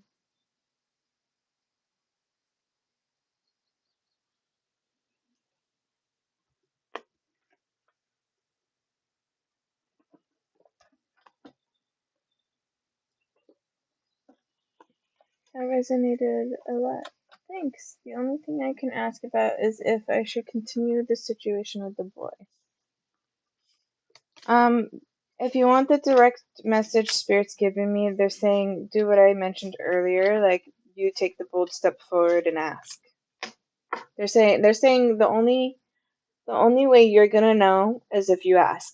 And they're saying like that's gonna be your decisive answer once you know. And I mentioned the cute idea of doing a letter if that's what you feel comfortable with. If you don't feel uh comfortable with doing it face to face, they're saying you can write the like little letter and see what the answer is, and when he can give it to you or reply like the little note. But they're saying like your soul will not feel satisfied if you just leave. Your soul wants a direct answer, like you need to know directly. So they're saying you have to ask if you want to know. You have to ask. Worst case scenario, he says no, and then you move on, right? So, like, that literally is just the worst case scenario. So, think of it that way and use that as the courage you need to ask your question.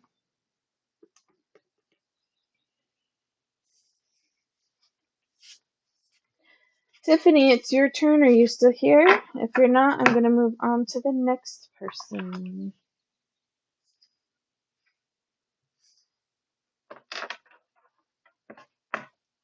Thanks. You're very welcome. I hope that was helpful for you. And you're very welcome.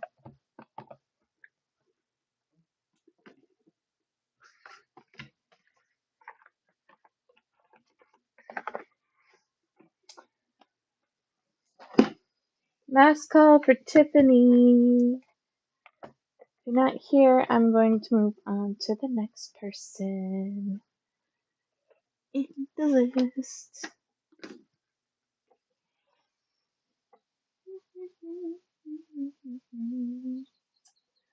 Okay, I don't think Tiffany is in here. So let's move on to who's next. Belair, are you still in here? It's finally your turn. Gone late for you each time so far, but it's finally your turn if you're still here. I know you missed yesterday, so it's like it's a little earlier than yesterday, but it's still pretty late.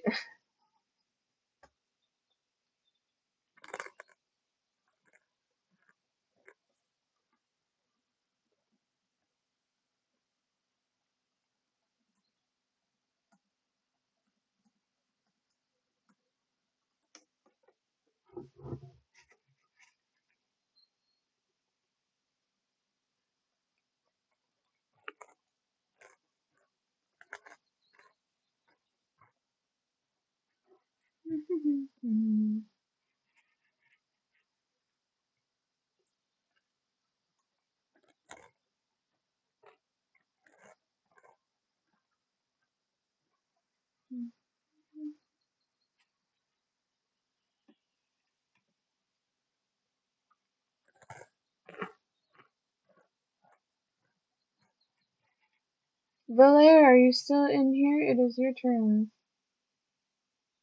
No, no, then I fall asleep again. Oh boy. Is there anyone else on my list?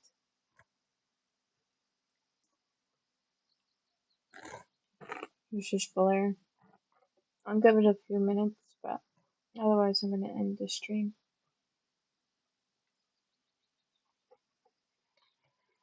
Bum, bum, bum, bum, bum.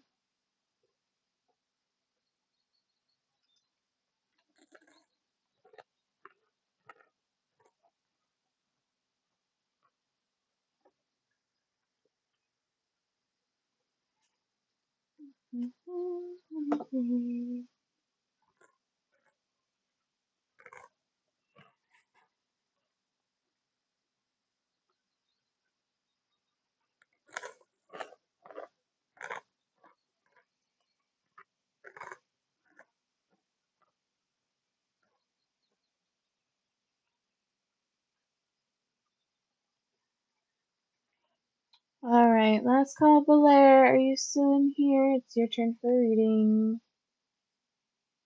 I think because it's late, you might have fallen asleep again. I'm so sorry.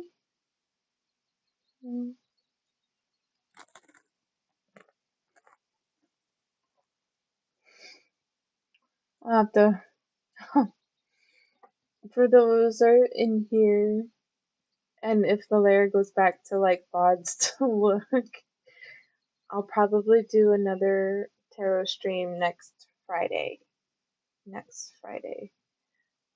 Okay? It won't be till like after 5 p.m. though, because I work. So, but I can stay up late because I can sleep in for Saturday, which is helpful. So, it does say Valera's here, but,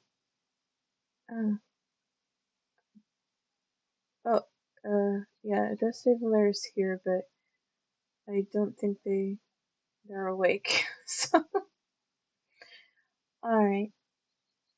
I'm gonna end the stream. Good night, everybody. Thanks for coming in today.